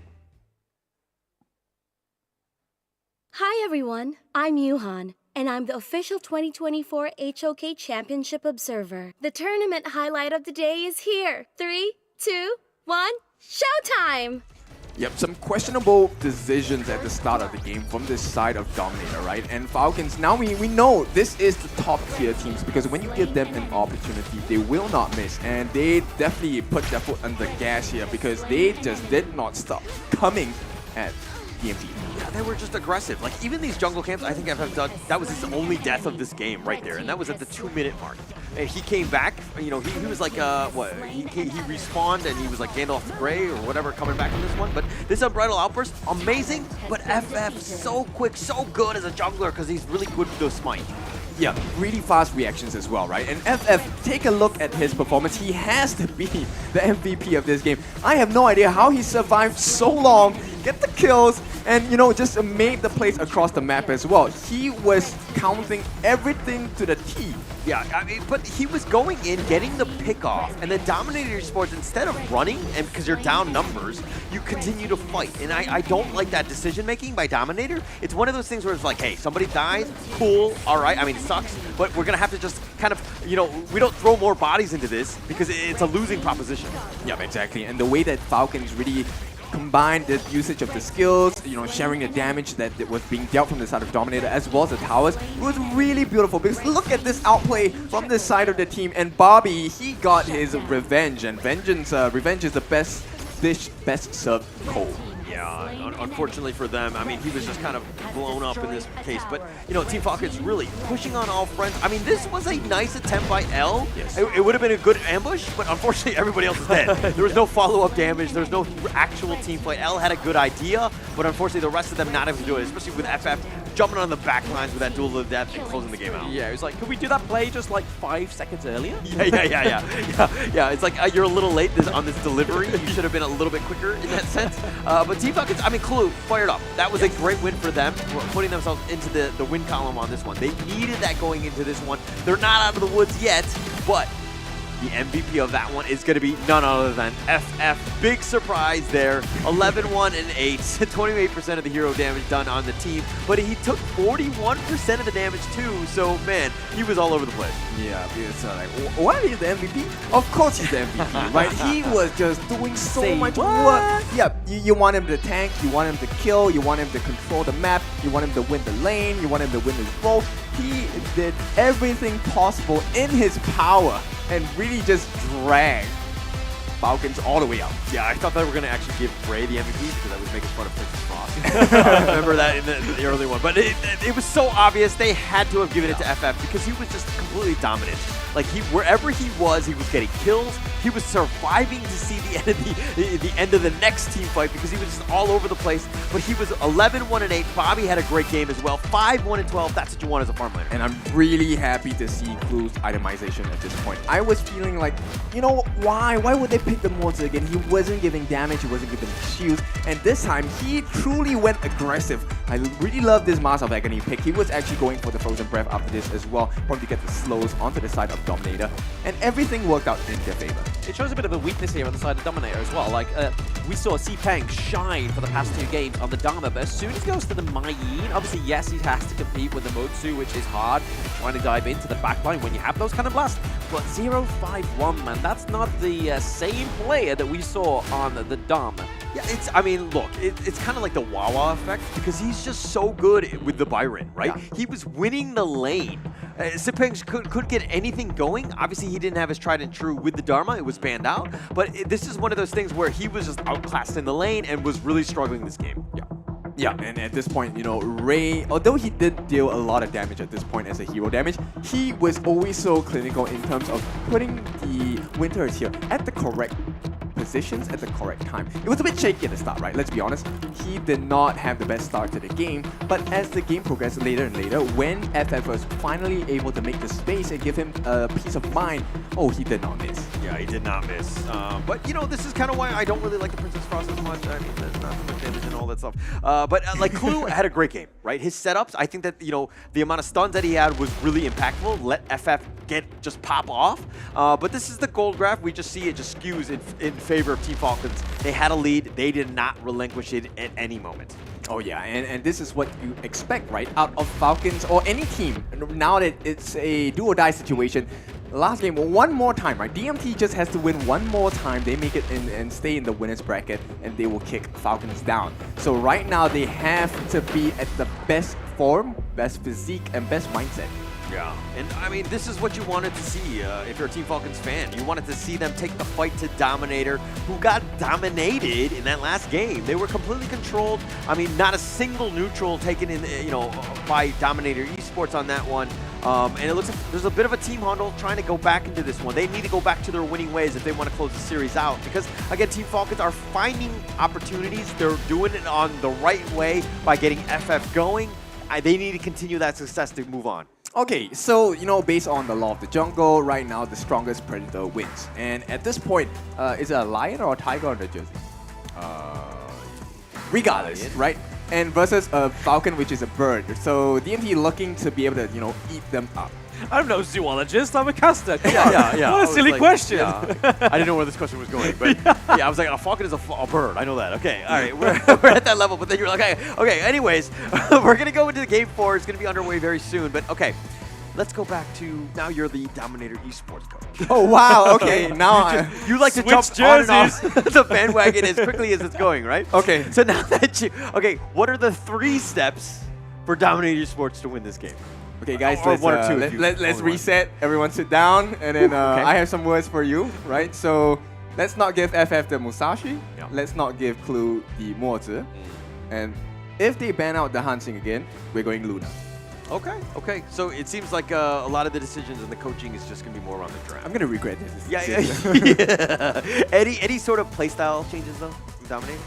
I don't know. Well, we'll see, right? Okay, you know what? You talked about me not giving enough instructions as the pseudo coach. You know what?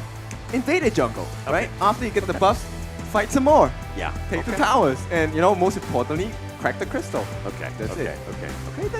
That's pretty like done in like 4 steps. That's pretty good. I feel very proud. Okay. Let's see if Team Dominator Esports listens to Coach Kin and is able to close this game out. They just lost game 3 in a somewhat not heartbreaking fashion, in a more dominating fashion by Team Falcons. They were definitely up to the task of taking it to the last Indonesian team in the HOK Championship. Yep, and it's a tough situation to be in. Imagine if your confidence is broken right now and you lose another game. It's not an easy state to be dealing with, right? Yeah, that'd be so worrying, right? Exactly. You go to a game 5, you're like, hey, we had this. We were up 2-0, and now our backs are on the wall. Like, how do we get back to this? They do not want to be in that situation. I think as Coach Wanabai tells them what they need to do and improve and make sure that they're in a good spot in game 4 here. Oh, right. Definitely want to get a Bio for the. But C Shui here. Right, Falcons, I think he has done a brilliant job of trying to help the team recover. And as of now, I think the moves have definitely shifted, right? Yeah. You can see there's a bit more stress and tension on the side of Dominator, and a little bit more relief and maybe some freedom of peace for the side of Falcons. Yeah. It's got to be a huge confidence boost winning that game 3 the way that they did, because they could do it in a way that's, you know, they took the fight to Dominator. Like, Dominator Esports were on the defensive, and we're really struggling in this one. Yeah, it's a struggle, right? Because right now, backs against the wall. Okay. Falcons, they still have to do this one more time. They need to take another convincing win against Dominator, and you know, for the life of yourself, Dominator will not allow that. Yeah, they're going to have to... I mean, look, I don't think that the draft was too far off for Dominator Esports. It was not. Yeah. They had their opportunities, but just Falcons was just able to execute. I think that, you know, to your point of just kind of limiting FF from really just farming, I think that they're going to have a much better time and just controlling the jungle as much as possible. Yep, it's kind of like a gaping wound, right? If you manage to make the game difficult for Freddy, it looks like the rest of Dominator don't really do that well. Yeah. I mean, they might struggle in that regard. But okay, Team Falcons picking up the Zhangfei for themselves. They're taking it away from L. I think that it's a nice change of pace. But are you know what I mean? Like, are you shooting yourself in the foot by not letting Clue get his old trusty modes? I think he has had one of the best performances in this tournament with the Zhangfei as well. So I think this is a credit to the strength. It is an advantage for Falcons. At the same time, I'm not saying that DMT might not consider the mods, but I don't like the mods Zhangfei matchup at all in the room. It's a disaster, dude. Yeah, it's a tough one. I mean, Dominator's probably definitely not going to pick it up, right? But I think that it was one of those things where you maybe keep the roam a little bit open, but in that regard, Falcons were like, hey, we know that if we don't pick it, Dominator will probably pick it first phase. And right now, I'm a little bit concerned. Dominator, I think there's merits to the draft at this point. We go back to the Dolia again, right? So what is this refresh going, who is it going to go into? Yeah, I mean, double Whirly Blade, Infinite Fastness, but it sets you up for the second phase of the draft, right? I mean, last time they got the Dharma and they kind of surprised us with those double truths. Yep. It could potentially be something like that as well, but it looks like Dominator Esports are going to ban the Musashi themselves. They don't want to do this, especially since they have the Dune and they don't want to deal with this. The jungle role still not completely confirmed from Falcons. They don't know which way they're going to go, so I think that that's a good ban. Yeah, and at this point, the fact that Elaine is banned out for the side of Falcons, it feels like they will take a pretty immobile farm lane into the hands of Falcon. But on the likewise for the side of DMT, they ban out the Mankey, they ban out the Musashi as well. Do we see the Flex Ogren? Does he come into the Clash lane? Yeah, I mean, it's potential, right? You have that opportunity. I'm not entirely sure how they're going to go. Like, the Lady Soon was banned out by, Dominator. They don't want Bobby to kind of roll with it because he's just so good with it. But going up against the Loon, you definitely want to pick something that's a little bit top tier that can kind of deal with him in lane. Yeah, and crowd control is definitely going to be very important for the set of Falcons. But DMT, you know what? I think they need someone to complement and help this Dun. I am having a feeling that this is going to be a Dun jungle. So they need someone else to be able to complement, synergize, for that front-facing dive so that they can make space for Toshi to really lay down the pain. Yeah, I mean, let Toshi work. I think that on the Loong, it's going to be super important to do all that damage. Could be the Sunset. We saw it yesterday, right? Okay. Ooh. Double set sail? Yeah. Oh, and here comes the specialty. It's going to be the Prince of Lanling coming out for the jungle on the side of Falcons. We've seen this once. It failed miserably. Yes. Yeah, but this lineup is definitely squishier than that game. I remember Prince of Lanling was having a hard time because he didn't know who to go on because everybody was so tanky and just able to withstand his assassination attempts. I think that this is a little bit different because, again, Lady John, Dolia, and even the Loom are very, very squishy on the back lines. If he's able to find his way there and catch them off guard, Dominator might have a rough time. Only happens if they don't make the same fatal mistake again, which is protect your jungle. Yeah. So hey, don't tell me, tell them. Right? You're coach. No, I'm Dominator coach at this point. Oh, okay. Sorry, then I need to tell the Falcon. Okay, anyways, we're going to go into this one. It's going to be game 4, 2-1 in favor of Dominator Esports. Can Dominator Esports close out the series in this game, or is Falcons going to come back after that awesome game 3 where they were able to just dominate the Dominator Esports? Oh, they already know the invasions are coming in as well. L is going to join the likes of Toshi in the mid, and it looks like the call is Freddy wants to be the aggressor. Yeah, you want to be aggressive. Again, you don't want to give anything for free, and they're kind of just dilly-dallying, but Toshi making his way here. Dilly-dally, but the Flaming Palms just come through onto FF. The first part is going to go over to Toshi. So a little bit of a rinse and repeat from game 1, right? That early level 1 invade onto the blue. Is this game just over? Based on, his history lessons we've seen, is this game over? No, because a little bit more supportive data around this. When the Prince of Lanling is equal or behind, you just lose, right? That team, right? And giving up first blood, not even being able to get your blue buff, tough situation for Falcons. How do they respond to this? Oh, I don't know, because right now DMT will not allow them to get an answer. They wanted to go for more. FF did manage to get the Crimson Golem. They need to get a kill or something. They need to get something right. I mean, L just backing off. Now, Dominator Esports just going to take their farm, their own farm, right? And Bobby just trying to limit as much as possible, take away as much as possible. But again, FF definitely behind at this point.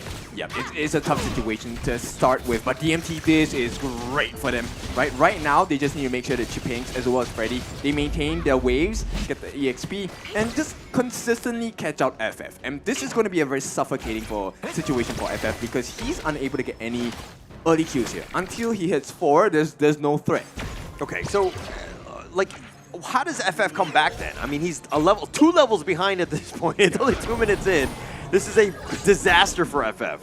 The only options are to catch Jill, Toshi, or L. But Toshi is one of the risky situations where, I don't know, maybe he has already expended that infinite faster, but we'll see. He's trying. Look at Freddy already invading. FF is going to make his way back in there, but he's 2 levels behind. He's going to get wind slashed. Okay, yep, the Unruly Blade comes onto FF. He gets taken down. It's going to go over to Al. So again, that early level 1 invades really paid off for the side of DMT. They're able to get Freddy to level 5. FF still at level 3. What's going on here? They messed up bad this one, and Dominator, they will do well for themselves. They're doing well for themselves as well. Look at it. Another access into the jungle. Oh my gosh, I mean, they're just unrelenting, right? The Wind Slash he didn't kill him. Oh! He doesn't get the second activation, but the Winter is coming to the takedown. Freddy is Bobby. So Mengia getting the kill. So we're starting to see some things funnel over to the side of Falcons. Hopefully it's not too late, though. Yeah, I mean, okay, Freddy had the chance, but Clue just barely gets away, somehow survives, and that bait turned it into a Freddy loss. So that's one way to get back in. Mind you, they're down about 2K at this point. Dominator Esports definitely in the driver's seat here, but that was a bit of a rough one for Freddy. Yep, close call there. Actually, at this point, if FF is able to get a couple of kills, I think he should be able to recover, right? But it's a tall order, and at this point, the rotation by Jill may be a little bit risky. Yeah, a little risky here. I mean, still 2 levels behind by FF. I mean, look, we hate to just kind of point out one guy because it's like a team game in this case, but FF is like your carry. He's the one guy that's going to take you over the edge. If he has a bad game, he's pretty much like a melee creep.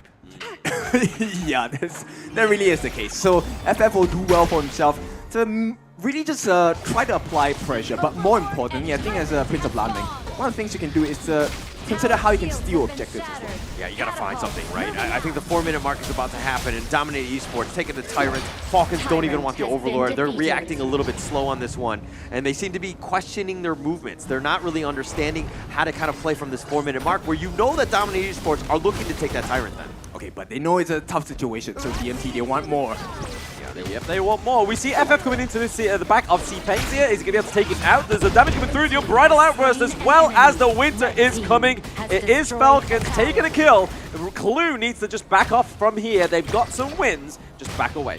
Yeah, it's being bombarded here from the top side, all the way from Bobby on the new hero, Mengya. But that was a good win for them. They caught out, I think, Chapeng's on that one. But okay, Freddy. Freddy a little bit lost in that one. Is the Unruly Blade's going to be able to give away the Celestial Blessing as well. Gives it over, so he has another means to get out of that junk.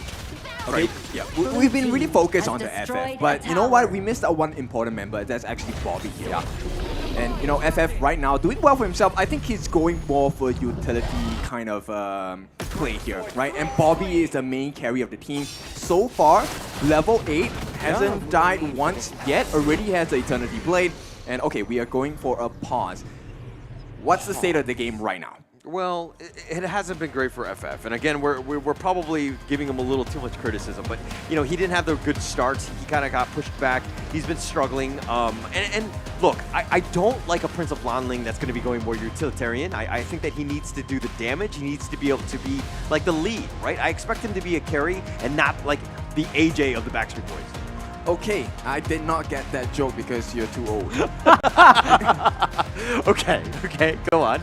But of course, with that being said, I think there are gaps that they can find, right? There are ways they can come back into this game. And based on what's happening now, although the kill scores are even, it is still definitely in the lead for DMT. Yeah, I mean, they're still in the lead, and it just, like, they had the lead, but then Freddy made that one error where he got picked off, and then it kind of, you know what I mean? Like, it's a situation where you shouldn't be giving up any sort of kills when you're winning, right? And so that's my struggle with this one. Yeah, because we've seen them perform this similar kind of mistake against Mahadewa before they qualified into the knockout stages. And if this happens again, I'm pretty sure Falcons will come back and make it hurt. Yeah. I mean, I expect them to come back to figure things out. They have not stopped Bobby. He's still, again, going to be your carry. And on the Mengya, he's been doing some serious work. He pulled out the win in yesterday's series because of, the Mengya. So Bobby has a lot of opportunities to kind of shine. So again, they're not out until Bobby is officially out. Yep, and at this point, Falcons, they already cut the net worth lead by half.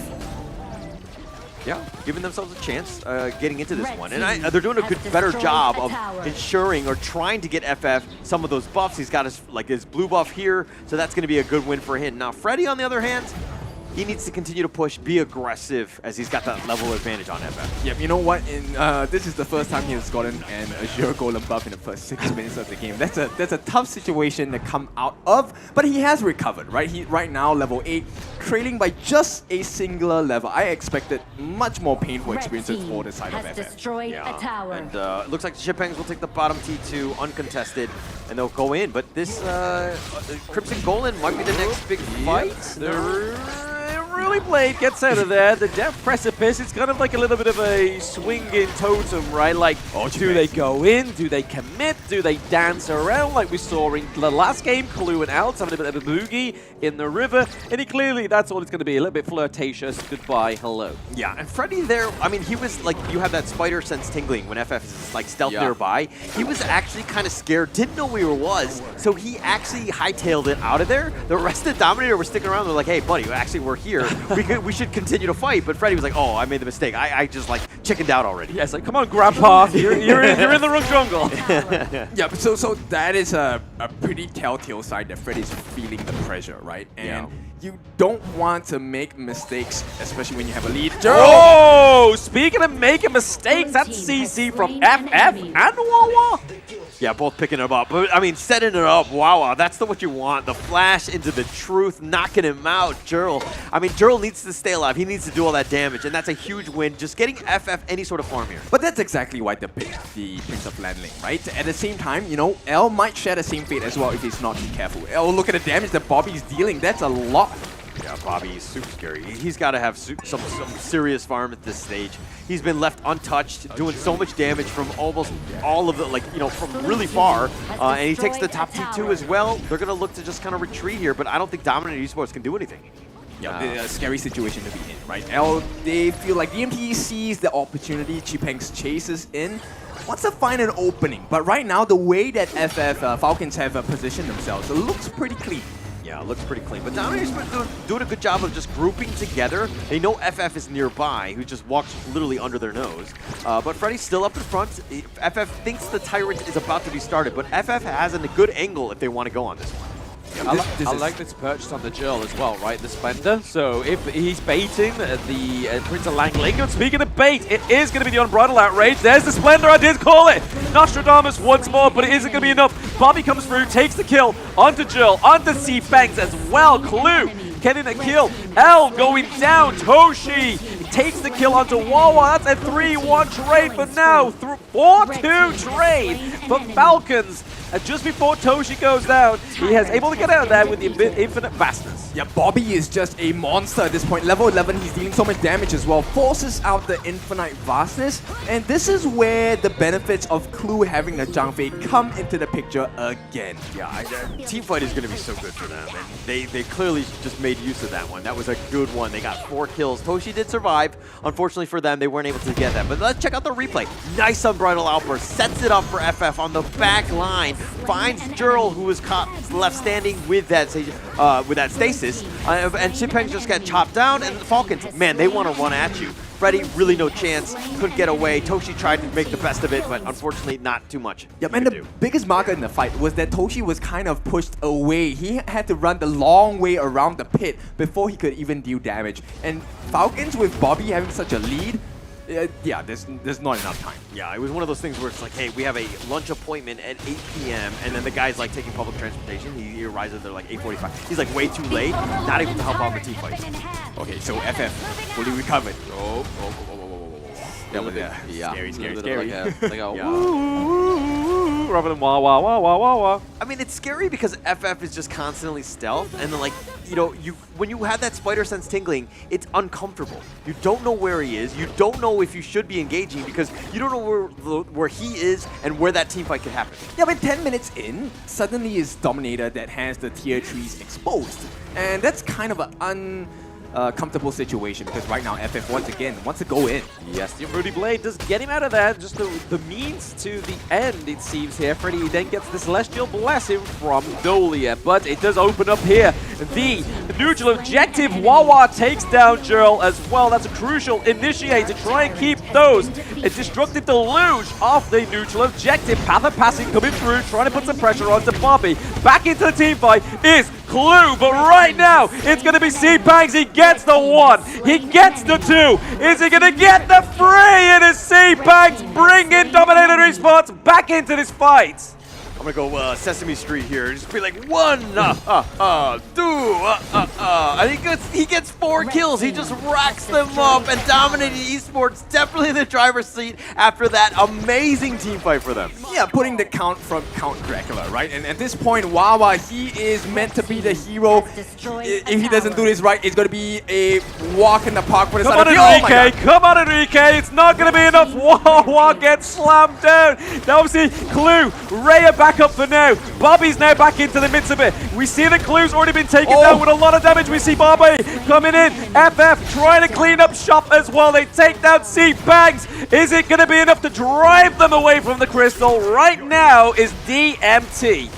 Okay, do they really want to chase this? That's the big question. Now there is a big lane exposed right smack in the middle. It's not the ideal lane you want, right? Because Dominator, they would very much prefer either the top or the bot so they can pull the players around from the side of Falcons. But right now, this next fight is going to decide the fate. Clue needs to be really careful about where he's stepping into. He needs to be careful. I mean, back in that base defense, Wawa went in 1 versus 4, but he was sacrificing himself to deal with the minions. That bought time because they had to slow down a little bit, and then the respawn times happened. Okay, perfect. If we're going in, he tried to see, he went for the enlightenment on the creeps, killed them all. The next wave is coming. They have to wait a little bit, right? They can't go in. Now this is the defense. They have the respawn timers. Bobby's back in the picture. FF is back in there, and they've been pushed away. Bobby doing so much damage, be able to pick it off.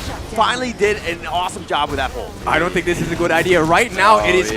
What's going to happen? Oh, it's Freddy that claims the Overlord, so Vanguards will be coming through for the side of DMT. We see that FF is floating around at the back line of Falcons for now, but I think they're just going to wait for these Vanguards to push through into these lanes to see what they can do and come out of this on top.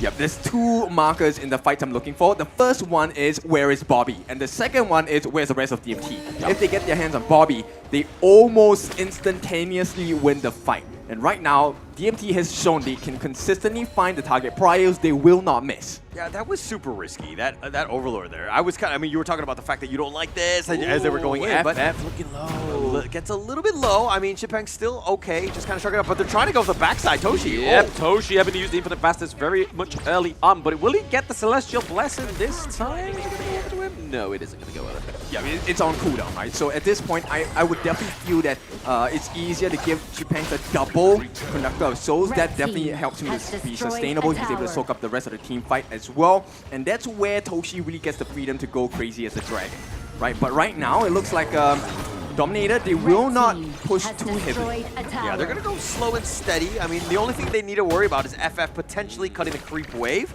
They do have super minions in that one, so that's going to be a little bit tougher for him. FF is just kind of lurking around. He's not really farming, though, but he is providing a lot of vision. Yeah, I mean, you can kind of see Freddy here. He's kind of like shooting in a dark room. He's like, he's got to be around here somewhere, right? If I keep swinging, I'm going to hit him. Yeah, eventually. But FF still untouched, providing vision. C-Pangs knows he's nearby, probably in that area. But this Tyrant is a potential fight. The Vanguard is pushing in the top lane, something to take note of as this Tyrant has gone underway. Yes, Tyrant is under the way for DMT. It does reset, so that could be a Hail Mary here. FF stalking the back line of DMT, right? He's trying to look for Jill, Toshi, or L. Yep, they know that FF is here. He's pretty obvious with the movements as well. And at this point, this is a huge risk. FF, this might not pay off. And you got Wawa here, it's literally in the wing as well. I mean, there's lots going on, Bobby. We see the Unbridled Outrage as well. FF is into the thick of it as well for now, but the Infinite Vastness comes through. C-Banks picks up FF. Bobby goes down, Clue goes down. Are they going to get a kill over to the side of Falcons? No, Wawa has been slammed down. It is an ace, and Joel is leading that clash lane to the Crystal. The Dominators dominate once more into the semi-finals. Congratulations to Dominator Esports. That was the one team fight they needed. They found FF. They thought there was going to be a nice little fight in that river, but they got caught out. And Dominator Esports just turned it up on that last team. Yeah, showing off that they are the true diamonds in the rough, and the pressure today polish them to the most pristine quality here. So they make their way forward in this competition, knocking Falcons down into the lower bracket. Okay, I don't think it's completely polished and everything, because I feel like there was definitely some blemishes on that one. There's still some work to be had with Dominator Esports. It wasn't the cleanest of games, but they pulled it out. That's all that matters. Getting that 3-1, that's going to be a huge confidence boost. They've learned their lessons. They're going to go back to the drawing board as they go into that one. It's going to be super important for them to continue the learning process. But let's see what the host has to say coming up with this interview here.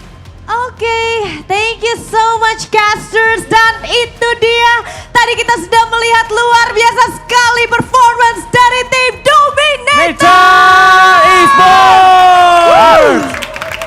Wow, what a match for 3-1. 3-1 dari Dominator, dan tentunya mereka sudah berjuang untuk Indonesia. Yes. Dan sekarang kita mau interview with the player that brings out the best of the play. Kita akan langsung aja interview dengan salah satu player Dominator yang akan langsung kita undang untuk ke tengah stage. Marilah kita berikan tepuk tangan untuk Toshi. Toshi! Yeay! Mana suaranya buat Toshi? Toshi, Toshi. Hi Toshi. Okay. Hi Toshi. Hello. Hi, how are you? I'm fine. Okay. Iya, kayaknya aku ketemu Toshi 2 kali ya. And yes. English. English, okay. English, alright. Okay. Okay, so Darius, Toshi, go first. you are here in Indonesia as the home court, right? So is there any benefit when you're in the home court? Does it affect your gameplay? Is it because I'm in the home, so I play very fast in Indonesia, is it? Yeah, because we are top 1 in Indonesia. Woo! Top 1 in Indonesia. Okay, fine. So because you're in the top 1 in Indonesia in Honor of Kings, so can you say to your all friends in the Indonesia, what do you want to say to them? I want to say thanks for the support. We will not fail you. Oke. Nah teman-teman itu dia tadi ya buat para supporter ataupun buat para fans dari Dominator. Tenang, dari Dominator nggak akan ngecewain kalian semua. Sekali, ya. Dan untuk jawaban dari pertanyaan pertama, tadi Toshi bilang nih bahwa iya dong. Karena kan dia adalah tim nomor 1 di Indonesia. Asik, ya. Oke, Toshi, Blacklist International mentioned that they want to face your team because of you. So, what do you think about that? I hope they come prepared. Okay. And is there anything you want to say for Blacklist International? Blacklist, be ready. We are coming for you. Okay then. Blacklist, be ready. We're coming for you, Blacklist. Yes, tapi lucunya ya Sabila, di dalam Honor of King ini kita punya sportsmanship-nya kan sangat tinggi sekali ya. Mungkin kamu tahu nggak alasan kenapa Blacklist International tuh pengen banget main sama kamu? Katanya mereka suka banget sama kamu gitu loh. Apa alasannya kira-kira menurut kamu? Okay, why Blacklist International really want to face you? Because we beat them in group stage. Okay, so it's gonna be a revenge match, right? Ya. Jadi karena kata Blacklist International pernah ngalahin ini ya, Dominator. Pernah dikalahin sama Dominator. Makanya pengen ada pembalasan nih. Pengen ada revenge match. Alright then, congratulations once again Dominator Esports. Good luck Toshi. Keep fight. Thank you so much Toshi. You can go back with your friends. Kita tentunya berharap banget Sabila ya bahwa Dominator tetap bisa membawa fly high Indonesia ya terus ya. Dan mungkin sampai ke ujung. Betul ya. Sampai ke Grand Final match Grand kali ya. Final match ya betul ya. Oke, itu dia pastinya. Tadi kita sudah menyaksikan match yang luar biasa kita pada match kedua hari ini. Tapi sebelumnya kita akan kembalikan dulu Darius kepada caster kita yang ada di sana. So casters, take it away. I love the fighting words by Toshi. At this point, all of the teams really just kind of want to go each other. It might be a little personal at this point, but a great game nonetheless by Dominator Esports. Yeah, that's the best kind of story, right? And at this point, I think this is my official attempt, right? Hey, you know, I gave you the advice on what to do in the game. Worked out, you know. Yeah. So I guess it paid off in the end. You did break it down for them down. You did get 4 steps. I mean, that's kind of what you want to do. But we'll see exactly how Dominator Esports took those 4 steps as we go into the highlights to kind of break down exactly how Dominator Esports won that game.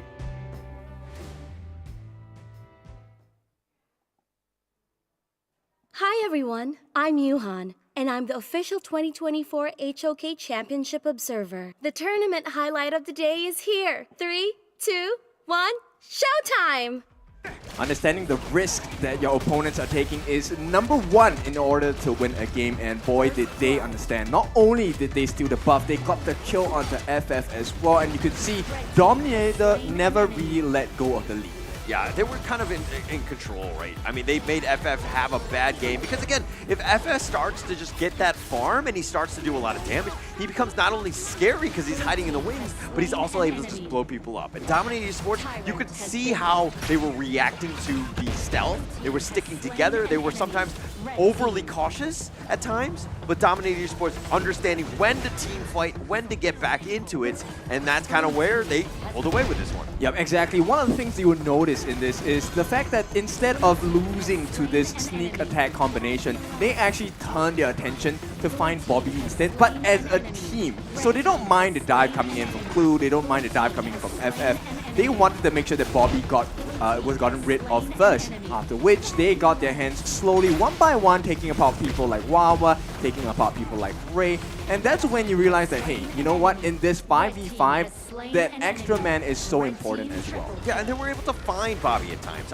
If you're looking at some of the team fights, they were trying to prioritize him because just the damage he brings to the table. I mean, oh, actually, this is a great place by Wawa, killing the minion wave so that it buys time for them to come back in. Bobby gets a couple kills on this one and just kind of turns it, delays the game a little bit here. They had a chance to kind of put themselves back into it, but then this was a risky overlord. Dominator took it, but then this is the fight. This was the ultimate tipping point, and this is kind of where they won the game. They took out FF and Bobby, and that was pretty much all she wrote. Yep, exactly. When you have no more damage, you have no more ability to tank up for the team, and the fact that you have an extra 4% coming from the form of T-Pains as well on that Seer state, easy win. Okay, maybe not that easy. Straightforward win as well. And this entire team of Dominator has been playing so phenomenal in this series. I'm so curious who actually stands out. Yeah, well, let's see. It's going to be the MVP for this one will be none other than Toshi. Is 4-0-9, what is 38% hero damage. That's total from the team, and he did most of it. He was just picking people off from afar. It was kind of like one of those things where he never got caught in because he would always infinite fastness at the perfect time.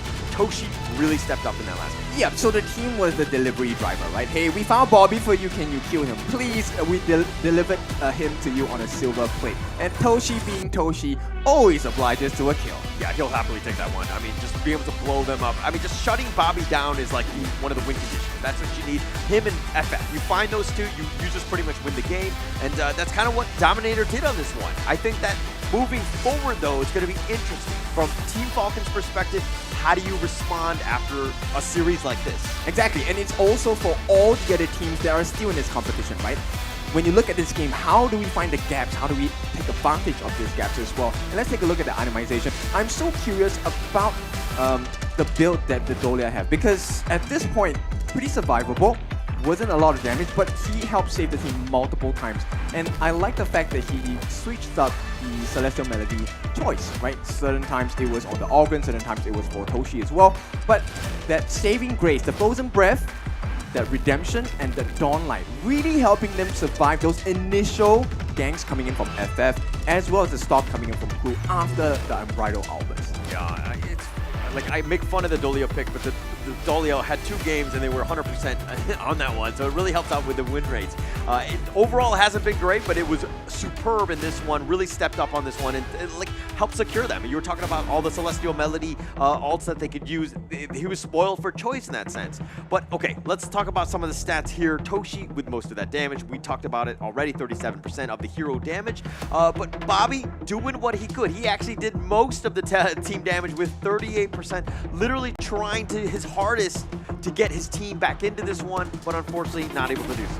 Yeah, I think the draft does make sense on the side of Falcons, but it's just a very high-risk draft because the moment FF falls behind, you don't really get the combinations that you wanted to. And one of the things that you will find very glaring as you watch the replays of this game is that Wawa could not keep up the tempo. They missed a couple of jumps for the Truth Mantra, and that costed them the fights pretty hard. Yeah, but I mean, look at this gold graph. They had an opportunity. Team Falcons at the 10-minute mark, they actually started swinging it their way. Couple little bot jumps, a little bit bad in engagements, and they kind of just threw that lead, let Dominator Esports get back into the game. And this is when they're gonna, I think that this is gonna be a lot of fun to watch as a replay, right? Because you can learn so much from it in terms of like the movement, how Team Falcons is actually gonna be able to learn from this one, because there's a lot of lessons, so to speak. Yeah, the main two lessons I think you can really focus on. Number one is, take it from the perspective of FF. How do you recover from a game that everything was taken from you for the first 6 minutes of the game, right? And then the second part of it is, okay, Falcons have recovered.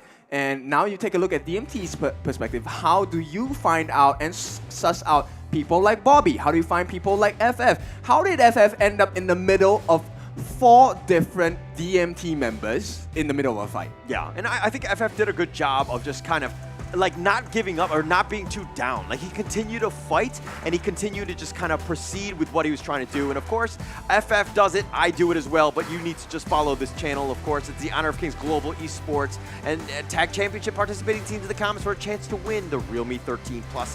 This and of course other great rewards. So again, it's just as simple of just following it and follow it like FF.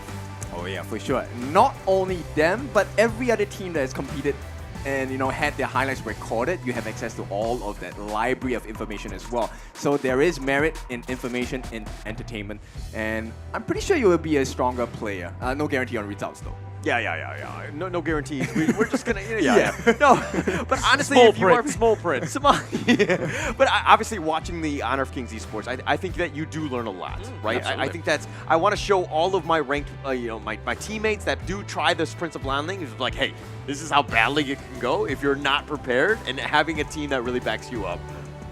Yeah, so good combinations for this side. Congratulations once again to Dominator Esports as they progress to the next stage of this competition. They will be live at the Kemang Village as well. So far it's been an exciting day. We are coming close to the end as we look for the other 4 teams to compete tomorrow as well. Yeah, it's going to be Fearless Esports versus Boom. That's going to be the first matchup. Nova Esports as well as BSE Black Shrew. They're going to be playing on that one.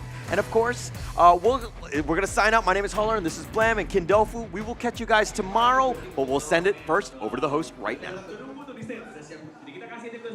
All right, we are so thankful to our caster. That's so amazing for today recap. Ya, Sabila ya, luar biasa kita caster.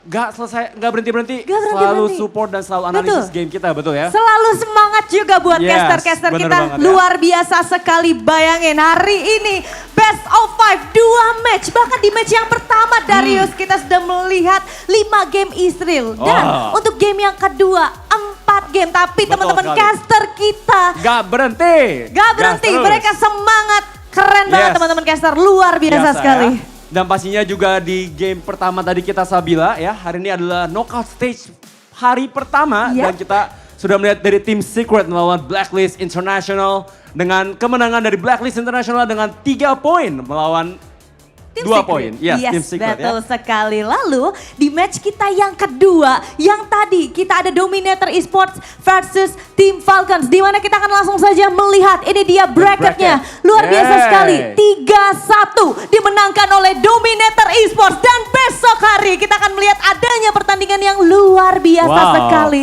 Pertandingan antara Blacklist International versus Dominator Esports. Dan, ini katanya adalah match yang revenge match ya, betul ya. Kita akan melihat apakah Dominator tetap akan menjadi harapan Indonesia atau Blacklist mungkin akan mendapatkan revenge ya. Yes, dan kita akan lihat untuk tomorrow schedule we have Fearless Esports versus Boom Esports. Dilanjutkan oleh Nova Esports melawan Black Shrew Esports. Dan juga ada terakhir dari tim Secret melawan tim Falcon di lower bracket. Yes, dan betul. tentunya tim Falcon dan tim Secret memiliki satu kesempatan nyawa terakhir, Sabila. Yap, betul banget. Untuk mendapatkan tiket mereka menuju the grand final.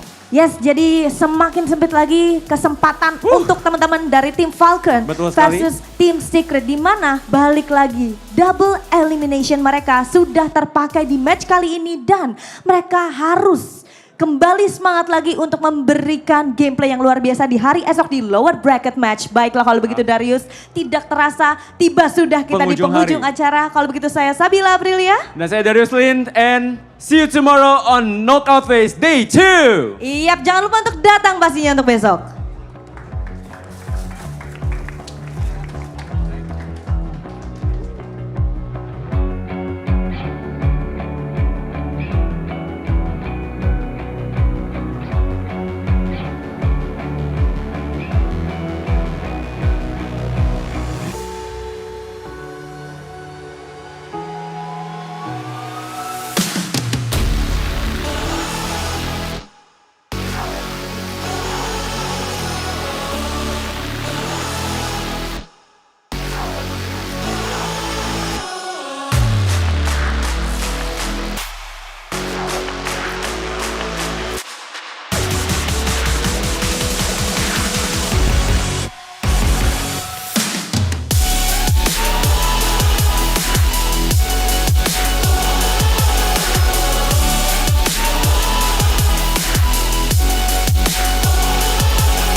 crowd, felt the blinding light.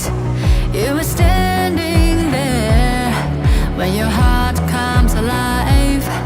It's a dream I've had, and it never dies. Right here, right now, give it all, get it out. Never a surrender, I fight and never fail. I am a contender, a challenge I can feel. The smallest lies become the brightest enemies, relentlessly.